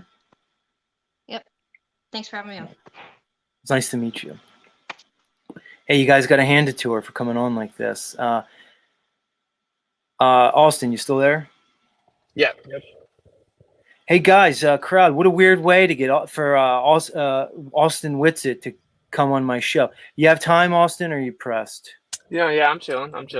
I just Nice. I wanted to jump in with a less immersion, Yeah, man, I appreciate that, dude. And just again, Austin, you could go on the record. I've been very supportive of Troubling here. We've actually just been trying to get to the facts. We appreciate facts here, sir. So much appreciated. I alluded to a bit of this. Yeah, guys, I'm going to do my Whitsitt interview. I'm going to do it now. Austin, I don't know. Are you familiar with me? I'm kind of like, I'm kind of like the bad boy of the flat Earth community. Apparently, I didn't plan on this, Austin. I'm just kind of doing my Z thing, but kind of is what it is. Are you familiar with my work, or are you new to me? I'm roughly familiar, so I wouldn't know a ton. I've been sent a couple of your videos, and I was impressed that you're pretty articulate and well spoken. So I have nothing but good words to say about you at the moment. I'm not Appreciate it. particularly familiar in depth or anything, though. I'm pretty busy nowadays, brother. I imagine. And salutes, man. We've all seen your journey. Those who've watched, and we've seen your family grow. So many blessings to you. Well, I'll just kind of give you my perspective. So I've seen you, Austin. I've seen your journey from early on, like many of us. I watched you, and as you embarked on your tour across the U.S., I've seen your challenges, and I've heard what you had to say, man. And what a fucking ride we've seen. I watched your legal issues with the federal government due to roughly free speech. I know it wasn't all about free speech, but in the end, you and I know it was about free speech. I do believe, as you've stated, that you were targeted based on the nature of your speech, particularly the flat Earth topic. I don't recall what the resolution was, if there was any, with your federal case. I know you were fighting it. Do you care to update us and bring us in on that? Yeah, sure. Yeah. So it definitely was because what I was saying, because the cop, and no one's seen this, but the cop on his body cam specifically states, well, we have a guy saying the earth is flat outside. So he actually says the content of my speech in his body cam call to his supervisor, which is specifically illegal. But so basically they called me and they offered me $200 to just settle out, like pay for a ticket. I'm like, no, I don't pay fines for free speech. And so then it ended up costing me many, many thousands of dollars. I had to fly out to the court in South Dakota on my birthday, ironically, and fight it myself. But she just denied my motion. I don't know. Have you read my motion that I filed? I did not read your motion. I recall you discussing the motion at the time. I knew you purposely embedded certain language for the record. Am I correct in terms of flat Earth? No, yeah, that was my Wyoming case. So if you're not, I got caught. I got in trouble 2 times within like 2 days for the same thing. Once at Mount Rushmore, and then following that at Yellowstone. In the Yellowstone case, I filed my motion to dismiss due to facial invalidity, meaning that the actual statute I was charged under, which technically it's a federal regulation, was unconstitutional on its face. And then in that Wyoming case, I also filed an as-applied challenge where I throw tons of flat Earth arguments in there, right? Because I was just doing it obviously for it to be on the record. But none of that got responded to specifically, and it was all ignored. But with the Wyoming thing, I was just fighting the free speech. Now, I should have appealed it. I filed a notice of appeal, and then I kind of got talked out of it by someone, a civil attorney, and I shouldn't have listened. But you know, what can you do? So it got denied. The Wyoming had the flat Earth stuff, but I do encourage anyone to read the motion if they ever get a chance, because it's as humbly as I can say, it's a very, very good motion that cannot be rebutted. And I got the federal judge from Wyoming to actually retire early, step down, and switch the case, because I filed a judicial complaint because they forced me to wear a mask. I got a U.S. attorney to switch the case in Wyoming. Then in South Dakota, I got 2 U.S. attorneys to drop the case and hand it off. And then when the U.S. attorneys tried to respond to my motion, they didn't even try to rebut the arguments. They just said he doesn't have the right to make these arguments. And in the very beginning of my motion, I used the Supreme Court to show that I clearly do. In fact, anyone in this call listening can challenge a free speech law, by the way. You don't even have to be charged underneath it.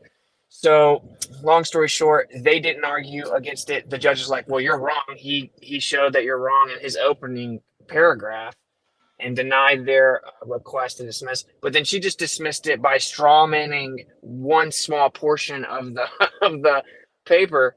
So that's kind of how that went. So what happened was when I went there and I had to defend myself in the trial, I'm not disputing that I spoke outside of an approved area, right? So if the law is held up, then I was guilty, because I did speak outside of the area without a permit.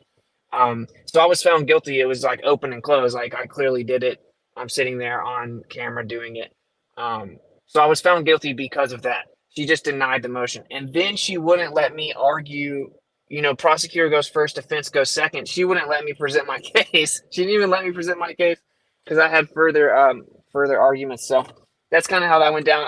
I do plan on long story short, I was found guilty in both cases. And then I was banned from Yellowstone for a year, and I was given what ended up being like $1,400 in fines. So it was probably like just under 7,000 or 8,000 total. I spent to fight that. But yeah, that's kind of how that went down. I do plan on refiling the challenge to the law once I get moved. But yeah, that's how that all went down. I do encourage people to read the motion though, because it took me a lot of time to write that thing, but. Yeah, anyway, that's how that went down. That's how I do have some familiarity with court procedure, although that's federal, and how to write motions and stuff like that. And so when I found out about the troubling thing, I was kind of left in the dark about it until he took a plea. And so I'm like, wait a minute, dude, why did someone not tell me about this? And so now we're just kind of fighting with a bit of a disadvantage to get him out of that plea so that he can then have a fair trial. If it goes to trial, it'll never go to trial because he's factually innocent, bro. So I will say that publicly right now. I know for a fact that he's factually innocent. And if anyone knows anything about me, I wouldn't even be helping if I didn't think that. Like I wouldn't. That's an egregious accusation. I would not be helping if I didn't know he's innocent. So I like I said, I haven't seen you talk about it, but I do appreciate you having us back from what you're saying, and yeah, I'll just encourage everyone to just kind of reserve judgment, maybe. And I appreciate that. And again, the record speaks for itself. I've been very supportive of him completely, and knowing the cases. But I have experience with him. I've never met Skyler, but I have experiences with him here. My discernment says that these are false allegations.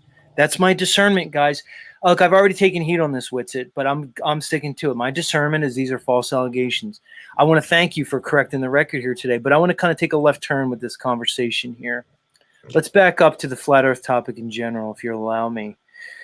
Are you carrying the flat Earth on your back, Austin? I wouldn't say that. I think we all have our own approaches in our own lanes. I'm not big on group think or culty type vibes. Me neither. But I mean, from my perspective, there are certain individuals that have now taken the mantle, and you find yourself in a position. You are leader of a community. It is a community. It's obvious. It appears to be a growing community to me, Witsit. I mean, popular to mainstream narrative. I mean, let's look at David Weiss's app. If we're to look at that as any type of microcosmic example, his app seems to be growing. I mean, let's look at the role of numbers. I'd imagine only a very small portion of hashtag or so-called flat earthers are members of his app.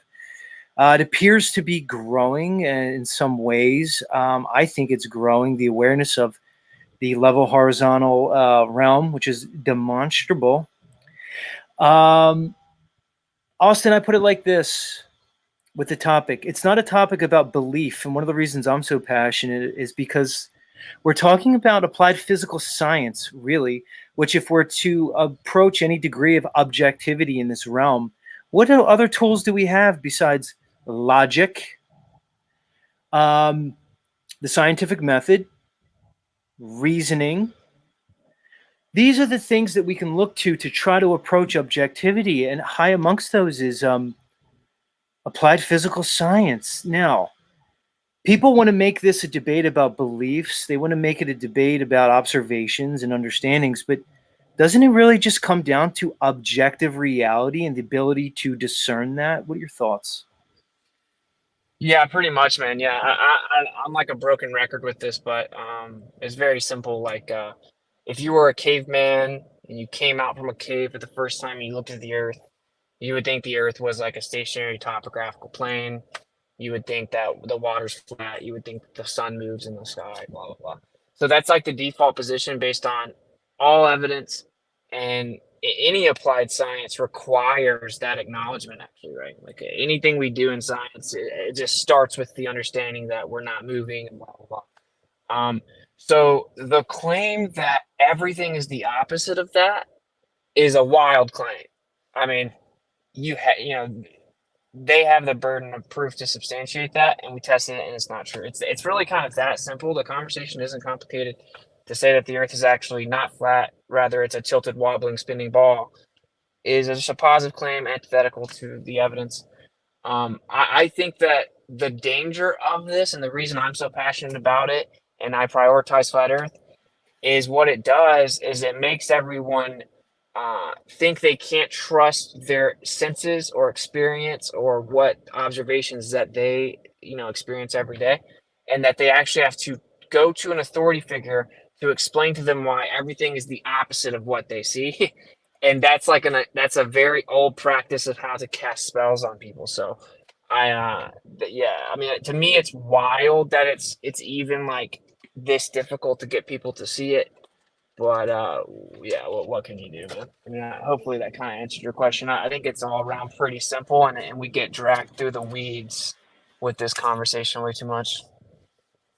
Well, I agree, and I agree that it is very simple. And then when discoursing with with others, I like to focus on what you said: is that the globe is the claim, the heliocentric model is the claim, flat Earth is not a claim. So the burden is on the those levying the claim to prove it.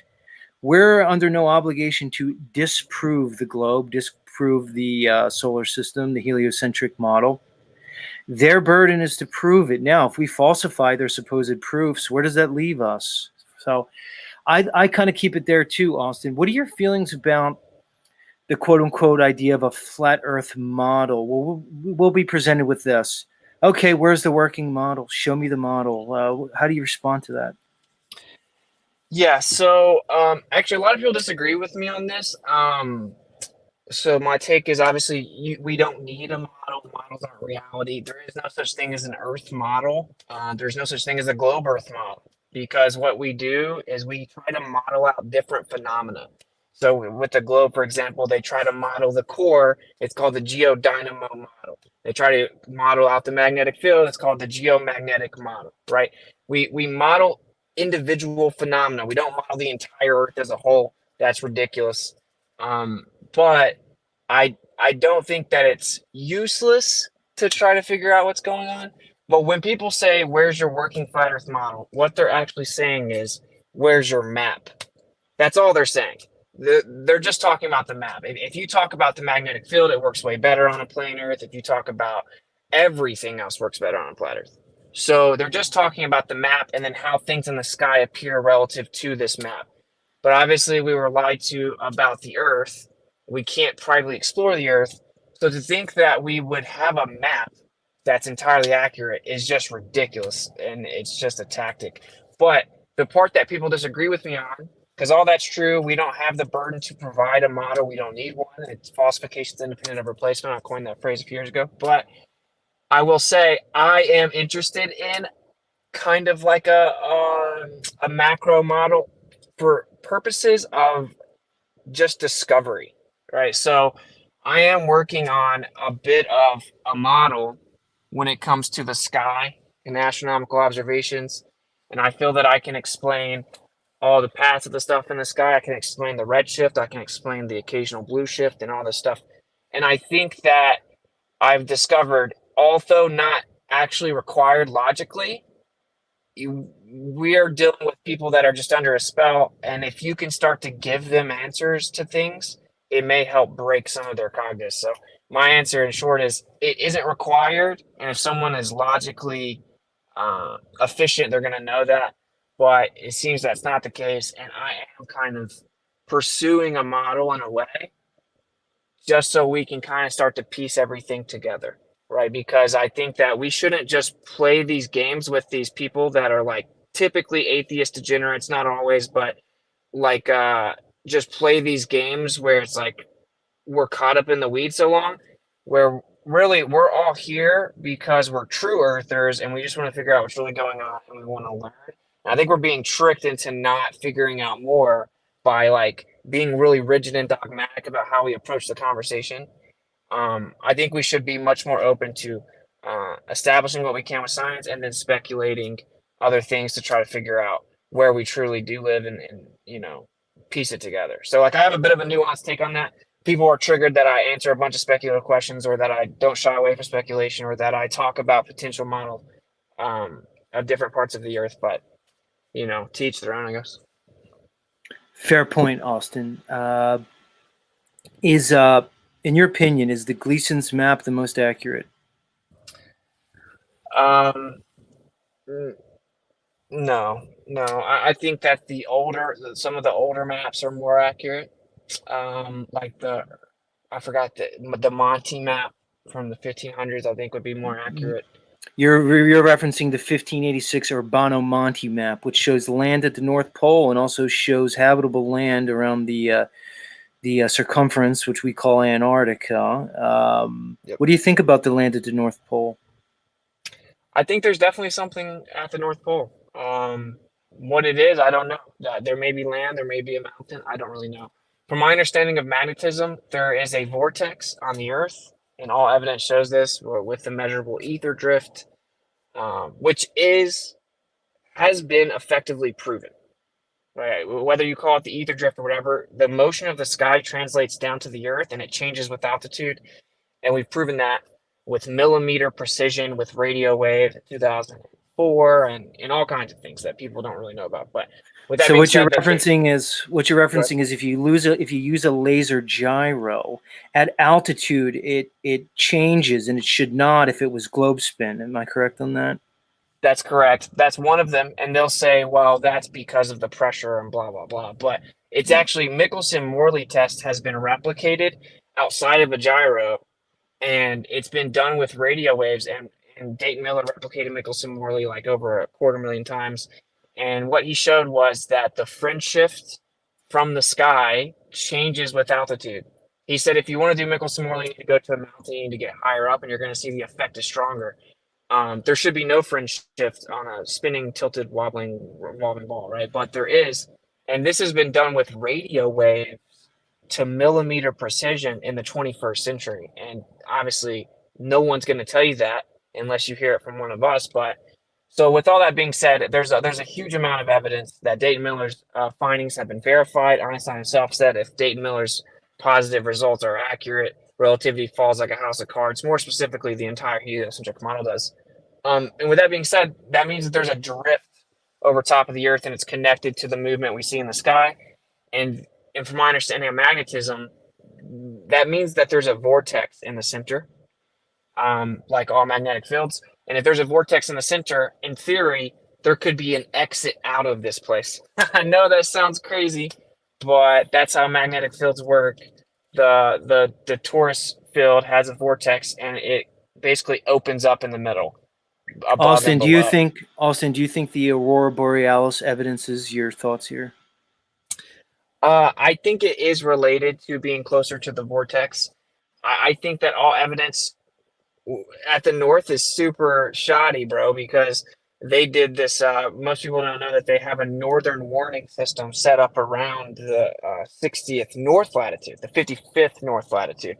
And there's like trip lines where they monitor all activity past that. So they've been keeping people out of the very center of the North Pole for many, many decades. So we don't know, man. We don't actually have the information to figure it out. And everyone wants to talk about Antarctica a lot, but they don't let you go to the north. It's called the Northern Warning System. And coincidentally, it was established right around the same time they did everything else, the Antarctic Treaty, all that. So I think the Northern Lights would have something to do with it. I don't even think that the globe model's explanation of Northern Lights are entirely inaccurate. It may be a bit more nuanced based on like the magnetic field and excitation of certain gases and the, the ionization of potentially plasma and all kinds of stuff. But yeah, I don't know. I don't even know exactly where the North Pole is, to be honest, and I don't know what's there. I just know no one knows what's there. 99.9% of the world doesn't know what's there. But I think it's a vortex. It has to be a vortex, physically speaking. So. Let's talk gravity. All right. Now, I've said numerous times, multiple different arenas, that they give us 4 forces of nature. They give us gravity, strong nuclear force, weak nuclear force, and electromagnetism. To my knowledge, there's only one that's demonstrable, and that's electromagnetism. So what's that mean? It means gravity and the 2 nuclear forces just kind of seem to be theories at best and deceptions probably. Now, you've said that you posit that what we call gravity may indeed simply be electromagnetics. Do you care to speak on that? Yeah, sure. I tactically only say certain things in debate because some of this requires speculation, but I would say what is called gravitation is actually it's an emergent property due to the oscillation of the background field, which would be the ether. It's just an emergent property. Yeah, it's an effect. It's like the ripples and vibration in this field causes an effect because there is something causing everything to move around the sky, whether the earth is flat or not. But there is a difference in gravity and gravitation, right? Like gravity comes from gravitas, which means heavy, how heavy objects are. And objects obviously are heavy and they have weight. And that's a real thing. Flat earthers don't and shouldn't deny gravity. It's actually gravitation. It's their theory of gravitation that isn't true. But yeah, I say everything's intrinsically electrostatic. And this is 10 to 36 power stronger than they claim gravity is. And it's impossible to get rid of that variable. So simply put, everything that has charge tries to find equilibrium at the ground, which is why we ground things. And so there's a slight bias coming from the sky, pressing down onto the earth. And just like Tesla said, that pressure coming down on the earth is what gives us static electricity, and static electricity is what holds everything together. It gets really it's a huge subject because then you say electromagnetic, I say electrostatic. Well, what's the difference? Let's see if we can define these terms. And when you get into defining the terms, that's a 4-hour conversation. But yeah, basically everything's intrinsically electromagnetic and or electrostatic, and everything just seeks equilibrium via pressure mediation, and everything being electric tries to go to the ground and find equilibrium, and that just sets our up and down. There's an objective up and down relative to the earth. So I mean, you could say it's not objective because it's relative, but anyway, yeah, everything is electric, and the evidence shows us that what's so funny is top levels of academia are inching towards this, saying, oh well, maybe there's a push electromagnetic version of gravity, and maybe gravity's electromagnetic after all, and maybe it's an emergent property from the background. So that seems to be what it is. It seems to be what it is. If there is an ether, though, there can't be their model. And so they just ignore that. But yeah, long story short, everything's electric. Density, weight, what people call mass. You can't have any of those things without electrostatics, which is what holds all the matter together. It's the medium, the air or water or anything is electrostatic. The ground's electrostatic. Everything's electric, or you could say electromagnetic, and everything seeks equilibrium via pressure mediation. And that's why we have an up and down set on the Earth. And then what people call gravity is just, the agreed upon average of how fast things fall when they do fall down. So it's actually all pretty simple. It's their side of the aisle that has to make it really complicated. I would agree with that. But we talk about electrostatics as this force. This isn't a universally agreed upon throughout the, quote unquote community. I have a lot of proponents here of, which is back into the conversation, rising Earth. They say to me stationary Earth's a claim. And they say that relative density disequilibrium ceases in what we call free fall, but which to them would just be stasis. Your thoughts? Yeah, so I've heard about the whole the Earth is rising thing. Actually, that would be the claim. Is just like the globe. Like the default position, based on the evidence, is that the Earth is not moving. And in fact, we actually can tell when there is movement. It's called an earthquake or something because it's changing from its previously stationary state. And all attempts to measure any motion has always been null. So the default position is that the Earth's not moving, and any claim opposite of that requires the substantiate their burden. But it's very easy to debunk the whole Earth is moving up thing. Very easy. Objects fall at different rates at different locations on the Earth, and secondly, the same object will fall at different rates at the same location on the Earth. So we use what's called gravimeters, and they're vacuum sealed chambers that use interferometry. So it's like lasers that have crossing patterns. And so when something falls through it cuts through that light and it gets you very precise measurements of how fast it falls. And these objects fall at different rates at the same location. So you have the same density of the medium, the same density of the object, the same location, and it falls at different rates, which would require the Earth to speed up and slow down as it moves up and down, or as it moves up, which wouldn't be a constant velocity, which is what people are claiming. But further than that, the fact that it does it at different places on the Earth would mean that different parts of the Earth would have to be moving at different rates up, constantly fluctuating. So that's pretty easily debunked, honestly. I mean, there's really no rebuttal to that. I know people got really caught up into the whole the Earth is moving up, and they're correct. It's not just density, but they're completely wrong about the Earth moving up. I mean, I just pretty thoroughly debunked that, frankly. Fair enough. Let's welcome Rose 777 to the broadcast. Hi, Rose. Good morning. Good morning, Austin. Hey. So yeah, you told me to come up here earlier, but I couldn't at the moment. But do you want me to comment on the troubling Tribune thing? Yeah, let's save that. Let's continue with the flat Earth thing. We got Austin's mind in flat Earth mode. He's out of his legal lawful mode. Let's continue with the flat Earth stuff. Okay, go ahead. Austin, in your view, every flat earther gets asked the same question over and over again. Why the lie? I could say why the lie. To me, it's about the creation and the creator, plain and fucking simple. Maybe more land. What do you say? Yeah, my answer's pretty much the same. I think it's kind of what I said earlier, which is that you have to think that you can't trust your senses, so you need some authority to tell you what's really going on because you're so incompetent and you're such a slave that you can't even understand what's really going on. You need someone else to tell you, and that's how you cast spells, and this has been known for thousands of years. If you can make someone deny what they see with their own eyes and what they experience and make them believe the opposite just because you tell them, then you've effectively created a slave. Obviously, there could be more land, and it doesn't even require it being outside of what people call Antarctica. It could just be in the Southern Ocean and the North. Just hiding what's at the North would be sufficient reason to lie about the Earth. And of course, the biggest one is that if the Earth is in the center, then someone had to put it there. And people just don't like that idea for whatever reason. And that's not religious, whether you want to think that the creator's benevolent or malevolent, whether it's personal, whether it's not, whether it's however you define it, they define it, is all subsequent conversation. Obviously intelligent design is required if the Earth is in the center of everything. And if people know that there is intelligent design, then they know that they're very powerful. They know that they don't answer to man-made systems like the government.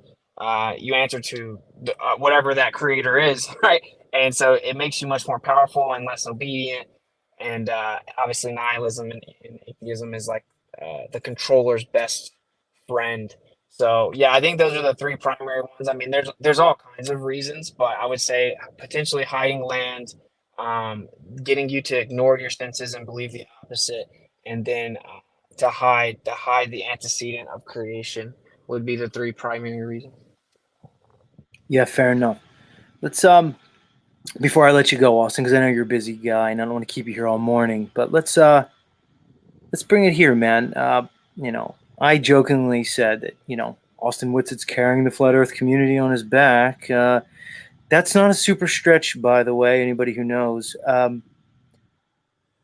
Your life, dude. I mean, you're a man, dude. You're a man like all of us with frailties, limitations, and also possibilities.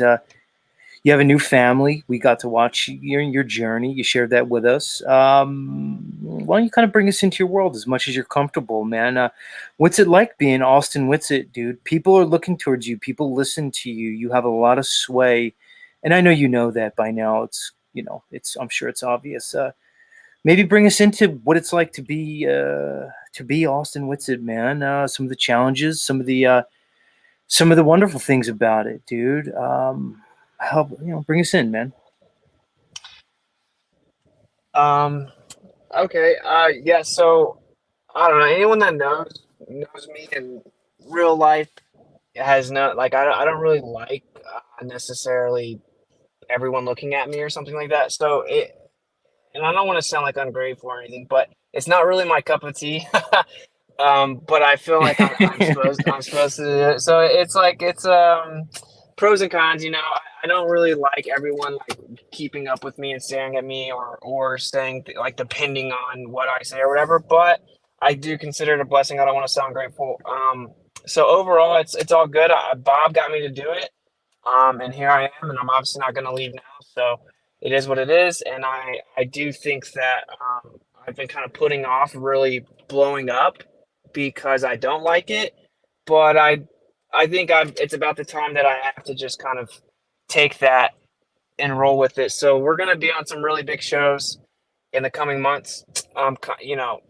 Yeah. So overall, like from my perspective, I'm super blessed. I get to talk about stuff that I find intellectually invigorating, and I get to, in my opinion, like help change people's lives. And I get some of like the most incredible emails and telegrams and phone calls about how their whole life changed for the better once they found out this truth by watching one of my shows or whatever. And so that's like a blessing I'm super grateful for, is making like a positive impact on the world, as corny as that may sound. And when it comes to more personal, like I'm just super blessed. I have a beautiful, about to be 8-month-old baby. She's like incredibly smart and beautiful, and we plan on making lots of babies. I'm married to like my best friend, and I said a prayer asking for it, and I was given it. So no complaints on mine. We're moving to Florida next month, so we're kind of starting that next chapter where we'll be moving to Florida. I'll be doing the audit NASA thing a lot. And I'm also helping with a bunch of like legal things in the background, kind of for free. So it seems like right now I'm just trying to like be able to get everything done without being overwhelmed. But yeah, man, I love life, man. I can't complain. I'm about to move to paradise with a beautiful family and make more children. And I think that what we're doing is having a positive impact on the world. And I think that it's really about to blow up. So from my perspective, it's just kind of trying to remain like humble and grateful and find a way to get everything done, Great. You said you're going to be in a lot of, big shows coming up. Have you been on Crow 777 yet? Did I miss the Crow 777 Whitsitt interview? Has that happened or not? No, but it has not. That was one of the things that like James must have gotten wrong or something, because I heard someone through the grapevine be like, and then he said that you were going to get Awesome Austin on the show. And it was so funny because I went to Awesome Austin. I'm like, dude, not to be awkward, but like, I never would have said that you were coming on the show. Like if there was any Austin that was going to come on Crow 777, if I was mentioning that in passing, I would have been talking about Whitsitt, because dude, you are seriously the fucking best. I love you and your family so much. Can I just say one thing from my view about Austin is that, like, when we were doing the Dr. Trebbing show, during it, I'm like rubbing my hands together thinking, oh yeah, everything Austin's saying is so good. I'm so happy he's here. He's so much better at explaining this than me. But then like afterwards, he's like, it kind of sucks having to like tell these people that they're wrong. They're so wrong over and over again. And I'm like, and then I was like, yeah, I didn't think about that. Like, even though on the screen you're really strong and you're like able to come at these people and kind of a lot of times laugh at them when they're rude, but when they're really nice, it is kind of hard. So that makes me appreciate you even more, Austin. So Rose, I mean, can we expect to see Austin on Whitsitt? Do you know Rose? Are you familiar with Rose? Yeah, of course. Oh, hell, He's a Gotcha. So for the audience, another friend who's been here at my house with Jason, because everyone's always laughing at the fact that like people are here because there's like a joke that it's a trap house or something. Austin, is my house a trap house? Yes. Oh my God. I'm just kidding. Right. All right. So Rose, so we're gonna look forward to seeing Austin Whitsitt on Crow 777 in the near future. Yes. Yeah. I Is that would gonna happen? love that. I would love that. We would love it. The crowd wants it. The crowd wants to see that. Austin, man, you spent some time here this morning. We appreciate it, dude. Much love. You gonna come back and see me, Austin? Please don't say it's gonna be our last conversation, dude. We got a lot of stuff to do. Austin Whitsitt and Zetetic Warrior, we may be the ones to lead this fucking charge. I don't know. We're losing members left and right. Let's bring it back to Trouble and Tribune before we let you go, Austin. And Rose, maybe you can Rose, can you assure Austin, who has not reviewed the record, that we were very, very much in favor of our friend Skylar and very pro Skylar? Can you please assure him of that? That's why I wanted to come up here, because I was afraid for Austin and Trouble and Tribune's wife, because they're probably so stressed out because they were like, oh my gosh, it's being talked about. But the thing is that just the fact that his wife is standing by him and that you're standing by him, the whole thing screams BS. And there's actually a silent epidemic of these exact situations of false allegations, in this epidemic of like entitled women that think that like morals don't apply to them. And if they're just like feeling embarrassed about something, or if they feel sad about something, they can seriously screw over someone's life. So while I know that because of people like Archaics or whatever, it's like, oh my gosh, because of these kinds of allegations, we need to keep it quiet. I think that since we came out publicly to say there was a charge at all, once you're going to make that decision, you can't like put your foot halfway in. And we should have, like, I wish that you guys would have known that, like, between you, Austin, and someone like Z and me and Karen, who's like a feminist, we could totally stick up for this guy. And then any like stragglers on the side that say stuff, it's just like any other regular globe troll. That's just how I see it. But yeah, I totally stand by him. It sounds right on. Bullshit. Yeah. We're getting, look, we just wanted to get, Austin came, you corrected the record, or you at least expanded the record beyond the, the public record. And we appreciate that, man. But just know, and, we're sensitive to it. Of course, Mrs. Tribune's going to come up. She's sensitive. I'm sure she's in a very emotional state. She's probably not going through to discern each person's approach to this topic. I know it's a very inflammatory topic, of course, but just know Rose and I jumped right out of the gate, and we've been pro Skylar all along with it. So just so we get our record straight on that end, okay? But we're going to let you go, man. Do you have any final thoughts for the audience, dude? Yeah. Just obviously, I hope people know me well enough to know that I wouldn't really be putting myself in this situation if I didn't know that he was innocent. I am sensitive about it because I know a lot of really personal details about it, and Skylar and I have talked about, once it's further down the road, like, just fully laying everything out. And I think that's his decision, that's his family's decision. But I can assure you that he is factually innocent and that there's actual evidence that proves this. I would say that the prosecutors know that. I would say that the court system has exhibited insane corruption with his case, and they sentenced him without an attorney.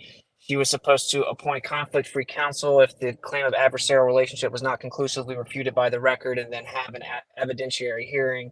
And she didn't do any of that. She misstepped. So it's a whole thing. I think I actually may be contacting DeSantis, his office and stuff. It's that bad. But just stay tuned. It's unfortunate I didn't know about it until after he was coerced into a plea. But he still has a right to withdraw it, and they're supposed to rule favorably in favor of defense because the trial courts are supposed to err towards the merits of a trial. So long story short, it is an intense allegation, and I think that people should be actually put in jail for doing this. I think that when people say false accusations like this, they should be put in jail. And it's pretty infuriating because just no matter what, hearing that he was charged with something like that is kind of irreversible. And so I think that's why everyone's a bit sensitive about it. And eventually everyone will know more of the details, and they'll kind of understand why they may have been a bit hesitant or tactical about it all. But yeah, rest assured, we're fighting for him very strongly behind the scenes. I had like 5 phone calls this morning before this. So he's gonna be good. I would say throw the prayers up for him, and just that all the truth comes out. And if the truth comes out, then he'll be exonerated, and that he gets a fair shake. And that's really all we need. So that's kind of my take on that whole thing. And I am definitely down to have a conversation with you in the future. Maybe you can come on my show or vice versa. We can plan something. And yeah, I enjoyed the conversation, brother. Right back at you. And for anybody who wants to get in contact with you, what's your public contact info? Probably the best way is to message me on Telegram, which is it's just at Witsit on Telegram. Or you can email me witsitgetsit@gmail.com, or witsit@protonmail.com. And then my YouTube is witsitgetsit. Awesome. Yeah, and I've dropped a link to your channel numerous times in the chat. Guys, some of you know, some of you don't know who we're talking to right here. All right? But if you don't know, you better know. All right, Austin, much love, dude. It was great talking this morning, man. And let me say something. Skylar is lucky to have friends like you, dude. Much love. You're doing good stuff. Don't burn yourself out, Austin. We need you, dude. Because if you drop, it's going to be Zetetic Warrior, and I don't want to be debating these globetards. I don't think I have the same kind of patience you do, brother. All right, much love, dude. Much love, dude. You take care of yourself.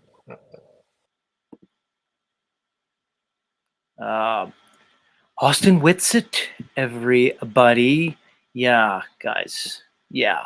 It's like that, guys. It's like that. Fuck, I lost Rose. Everybody just jumps and leaves right away.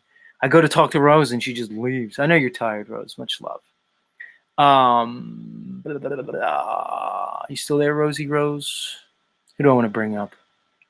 Here she is. Rose, you can't run away like that. You just can't run away from me. Sorry about that. I was clicking on the chat, and then when I clicked the X to leave the chat, I realized I was leaving the stream. Gotcha. All right. As far as Skylar's concerned, hey, Rose, we did it. We have the record now. We peeled back the layers. And we know what's going on. Rose, I'm confident, very much so, that you and I, using our amazing and God-given discernment, that we made the right decision. You and I saw this right off the bat, and let the record show. It's all on record. Rose 777 and Zetetic Warrior have been advocating for Trouble Tribune since the story broke. Let's not be twisted. I know Mrs. Tribune came up. She was upset. She's probably very emotional. Rose and I, it's all on record. You could fucking check it. Just go over my show over this and the 2 previous days. We have been advocating for this man, Skylar Troubling Tribune, since the beginning. We know these allegations are false. Yes. And we trust that justice will fucking prevail. Rose, please take it away. I really hope this girl goes to jail. She really deserves to be made an example of. And I was also thinking to myself that Jason's daughter lives in Orlando, and we were thinking of getting out there sometime. So I don't know exactly where in Florida Polk County is, but wouldn't it be wonderful if there was a way for there to be a bunch of women like me to get together to show their support, like at the courthouse? Like, I know it sounds corny, and I never ever thought I would even suggest this, but this is like the correct kind of situation where there should be a bunch of women that are gathered around in enough quantity that it gets the attention of the media. And we say, we do not agree with this epidemic of women doing false allegations because they're embarrassed about their sexual behavior. What do you think, O'Shea? Oh, hell yeah, Rose. I didn't know I was on the show. I was looking at chat. Yeah, dude. The women supporting good men. If he is a good man, that's what we need. And if these allegations are false, I would love to see women rise up on behalf of infidel scum women who make false allegations. Speaking about allegations, O'Shea. See, this is the Z show. This is 5 shows in one because we're O'Shea. There's been an allegation once that you indeed stayed at Rose 777's house, and she was very courteous. And the report is you were a very good guest. Some people have described, like Rose said, the 777 household to be, maybe a little iffy. But But she put you up for a month, dude. What is your relationship with Rose? Where do you two stand now after your experience together? Did you use the sheets? Rose, did you give O'Shea, because we know there's certain members of the community when they're at like Thunder Chicken, when he was at certain members of the house, he wouldn't put a sheet on the couch. O'Shea, did you use the proper linens when you were at Rose's house, or did you flout all conventional, societal norms? Please explain.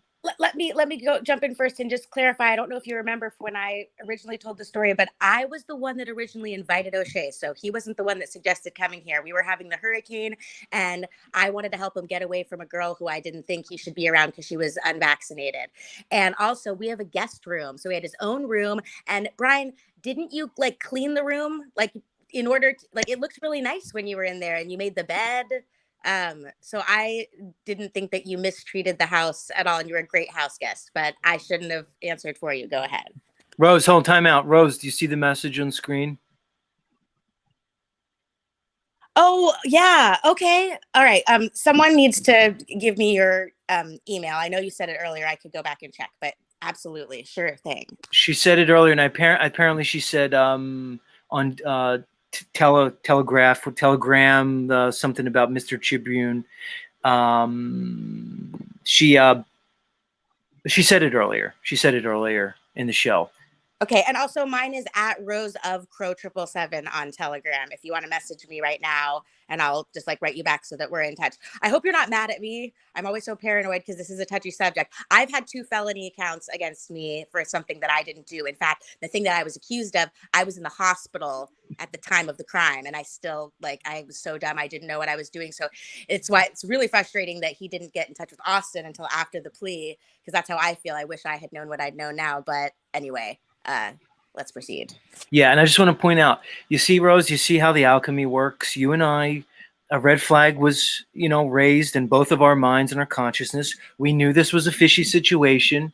We came on and we discussed it, and now here you are with basically with a part to play in this, because we're passionate for defending Skylar. And I hope you understand that, Mrs. Tribune, that this was all done in a way to seek justice, because we know there's an injustice here. So good stuff all around, and see how things work out. Okay, back to you, O'Shea, who has a history of being a fucking loafer. Now, good on you, Rose, you invited him in. I get it. But O'Shea, you stayed there a month, dude. Isn't that pushing it a little bit? A month to stay at somebody's home? Go ahead. Yeah, Z, you're really stretching it. You're really just trying to be,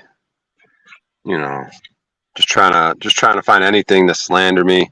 When you had your little sewing session with Moose on the other day, when Rose was like, I don't know if Brian was joking about, having a threesome with me and Karen B. He was probably doing that for clickbait, he was probably just bitten on bit. And then Moose pipes up, oh no, he's that deviant. He would do it. He would sleep with both of you at the same time. And and then you're like, oh wow, yeah, Brian O'Shea, someone should look into him. Brian, hold on. So what? I would sleep with Rose and Karen, given the opportunity. Exactly, but on your show, you guys made it look like I need to have some sort of welfare check because I'm such a deviant, and you just go along with fucking Moose, just fucking being a little scumbag. That's an incorrect categorization. I would never say that. Of course, I would fantasize about something like that. Any red-blooded American male, of course, would. Fucking O'Shea. Look, people want you. Look, Rose, you're already in. Rose, are you going to accept when I take my week off? Will you commit to guest hosting one day with Nachiketa? Tentatively, pending. Well, I just need to know the date, and then I actually probably will get a prescription so I sleep beforehand, so I can stay awake for the 3 hours. All right. Okay. Now, O'Shea, are you seriously interested in hosting my show? You're in consideration. You know that. I would host your show, but just be careful, man. You might not ever get it back. You know what I mean? I might do such a good job that you just never get your audience back. And dude, whatever we're talking about with Rose's house and you're trying to dig up dirt on me, this is all boring bullshit in the flat of the earth, boring bullshit. Whitsitt gets it. I'll give him credit because I did see him doing some on the street shit. He's in these courts rolling around with these fucking idiots, probably submitting. See, See, this is when he just kind of gets on my nerves, Rose. O'Shea comes with a dissonant energy. O'Shea, it's not, I like you, O'Shea. I've said you're funny numerous times. But he comes with a weird energy, Rose. His energy is dissonant. Your thoughts. You don't have to agree with me. Yeah, I mean, if I were Brian, I would be so happy that I was here and like saying only nice things about him, and there's really nothing for him to really be upset about, because we're here to get the record straight right now.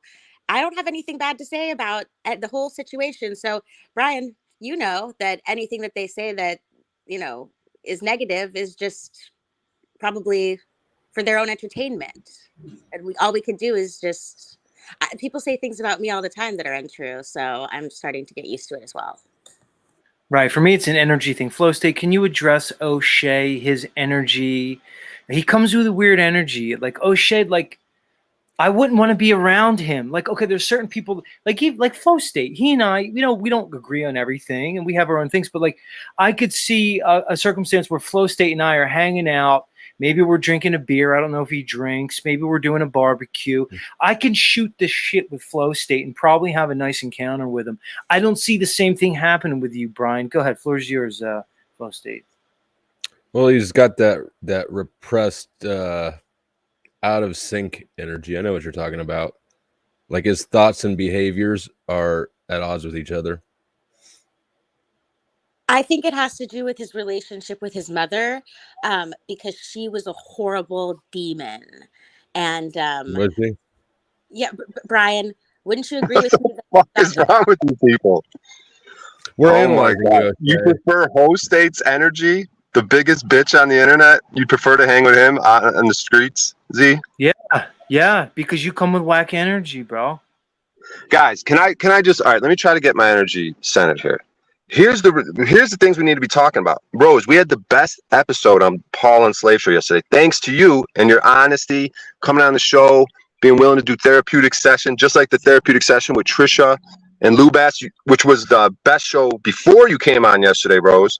So these are the things we need to focus on. We got to find a co-host for Paul, and Rose would fit that perfectly. If she would come on every day, we're gonna get her leveled up so she could teach these other broken hoes.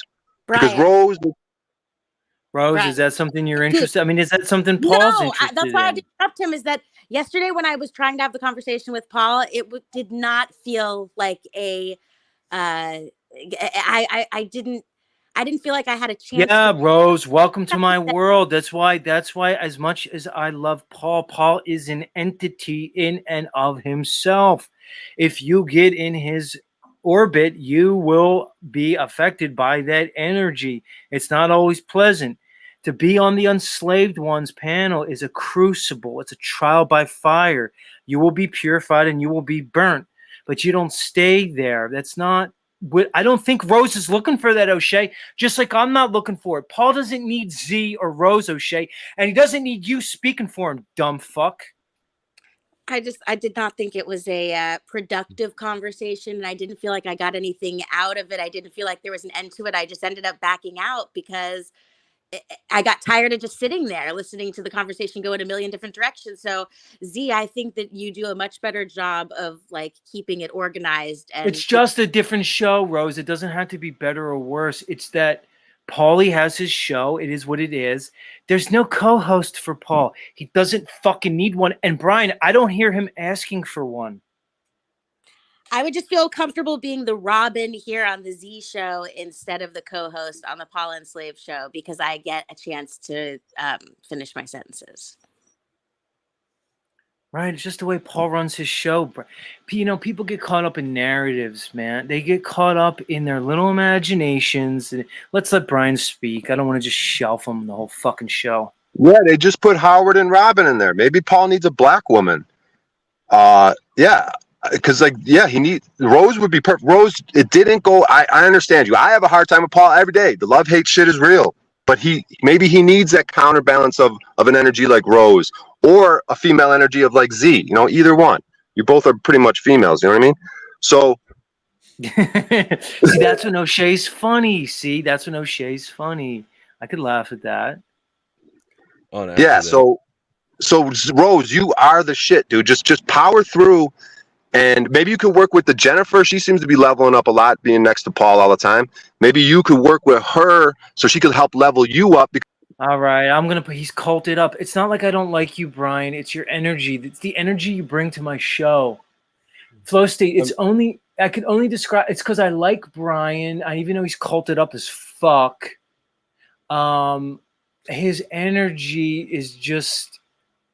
I can't explain it in anything other than that, man. Go ahead. Well, Close I yours. just, well, just when he said, Rose, it would be nice if you could be here every day. Like the way he said that, if he really believes that, I don't think that anybody should be doing that every day. I think that people should have like the kind of schedule where they can't be caught doing 4 or 5 hours sitting on their computer doing panels every single day. It would be better if people were doing other things, in my opinion. Like for him to suggest that I come on that panel every single day was a little bit surprising to me. Well, that's what they expect, bros, and that's why I can't play with Paulie Boy. Because when you play with Paulie Boy, comes with expectations, at least from his audience, if not from himself. Let's be honest. It's tough to play with Paulie Boy. Paulie Boy's got the sandbox. Paulie Boy doesn't share very well, especially on his channel. Look, he shouldn't share. I've said to Paul, and he knows, and Paul and I have resolution on this. Look, I'm sure Paul and I are going to co-create in some way in the future. I'm sure Rose and Paul have opportunities for co-creation. But on the Unslavia channel and on the Unslavia network, it's not the most optimal environment. Go ahead. Floor is open. I want to know how O'Shea interprets it as an insult to say that he slept with 2 women. Isn't that what he accused you of, talking shit and saying that he had a threesome? Who, me? No, it wasn't. He said he. No. See, this is where the game of telephone comes in. O'Shea said that he proposed that he would imagine and fantasize about a threesome between Karen B. And I would just answer to that. Who hasn't? Look, let's wrap the show. It's been prolific, but we got to go, all right? We got to go. Rose, Flow State, final word, final thoughts, and then we'll talk to Rose, and we're going to wrap it. No thoughts. Thanks for having me up. Good show. Take it easy. Nice to meet you, Rose. Nice to meet you. Have a great day. And no thoughts either. Have a wonderful day. Thanks for having me on. Right on, Rose. Much love. Much love.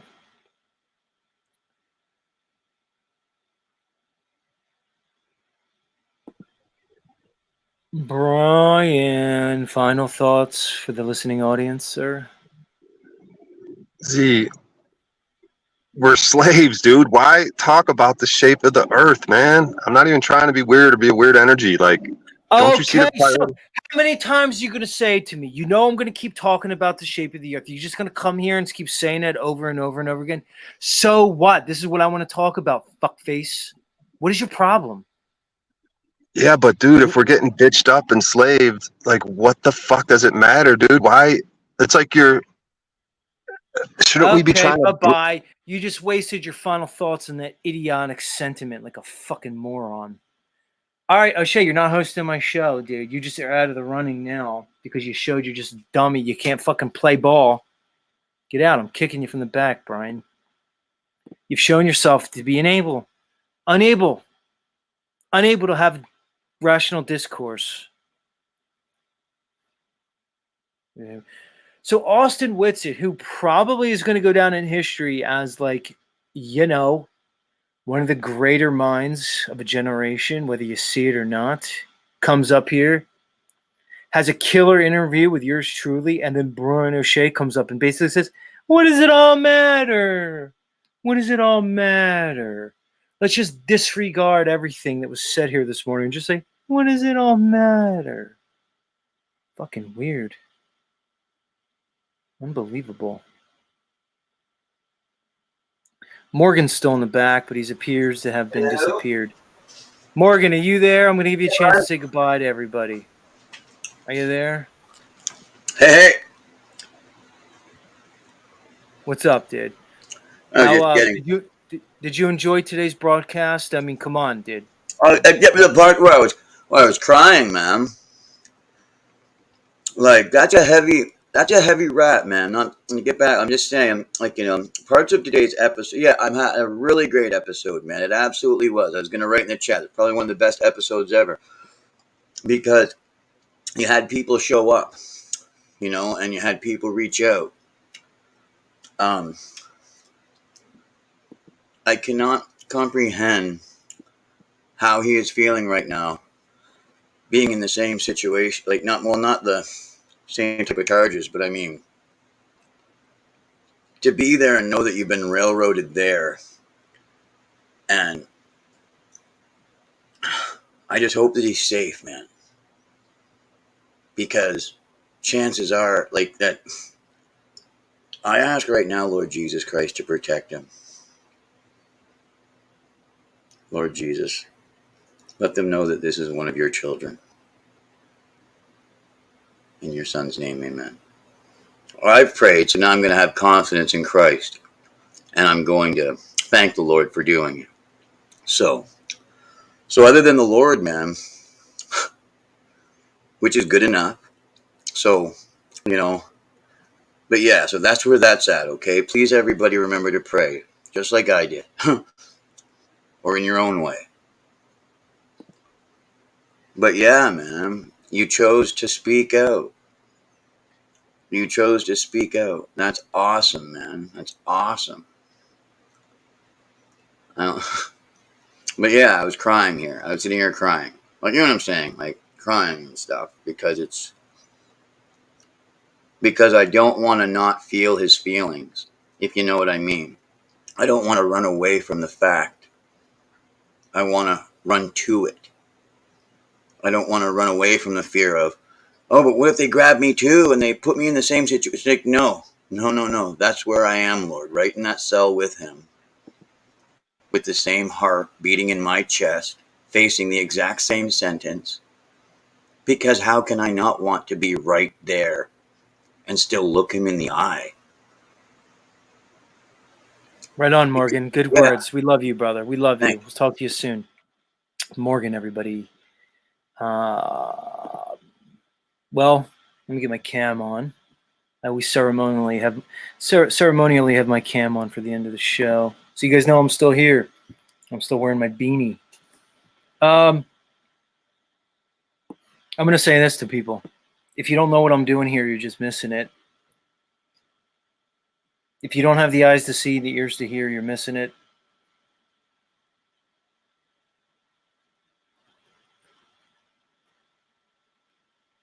If you don't know what we're all doing here, then you're missing it. Some people get it. That'll do it, folks. See you Monday. If the fates will it, I will see you all Monday, 6 a.m. to 9 a.m. Eastern Standard Time, as always. We went way over today. Way over. Jimmy, much love. I've been chatting. Jimmy Shively, much love. Take it easy, Jimmy. We're all doing a little dance here, Shively. Mr. London Man, Mr. Z, Mr. Paul. We're all doing our little dance, Shively. Some of it's power dynamics, some of it's shtick. There's all kinds of stuff going on. We want to thank Mrs. Flow State here, Mrs. Tribune, who says Skylar has a flat earth on the inside, a flat earther on the inside looking out for him. Guy's been watching the channels. Bing. Mrs. Tribune, thank you. Much love. I mean, your words were heard this morning. And please know we've been in support of Skylar from the beginning, and we're going to continue to support Skylar, at least if spiritually, consciously, and with our intentions. You let us know what you could do. We know you're going to be in contact with Rose now. Look, guys, we've done our job. The community is indeed behind Mr. Troubling Tribune. I don't see a real reason to keep discussing this now that I know that the community is behind him. So just know that, Mr. Tribune, and we want the best for you and your family, and I hope you could receive my words to you, okay? All right. Much love, everybody.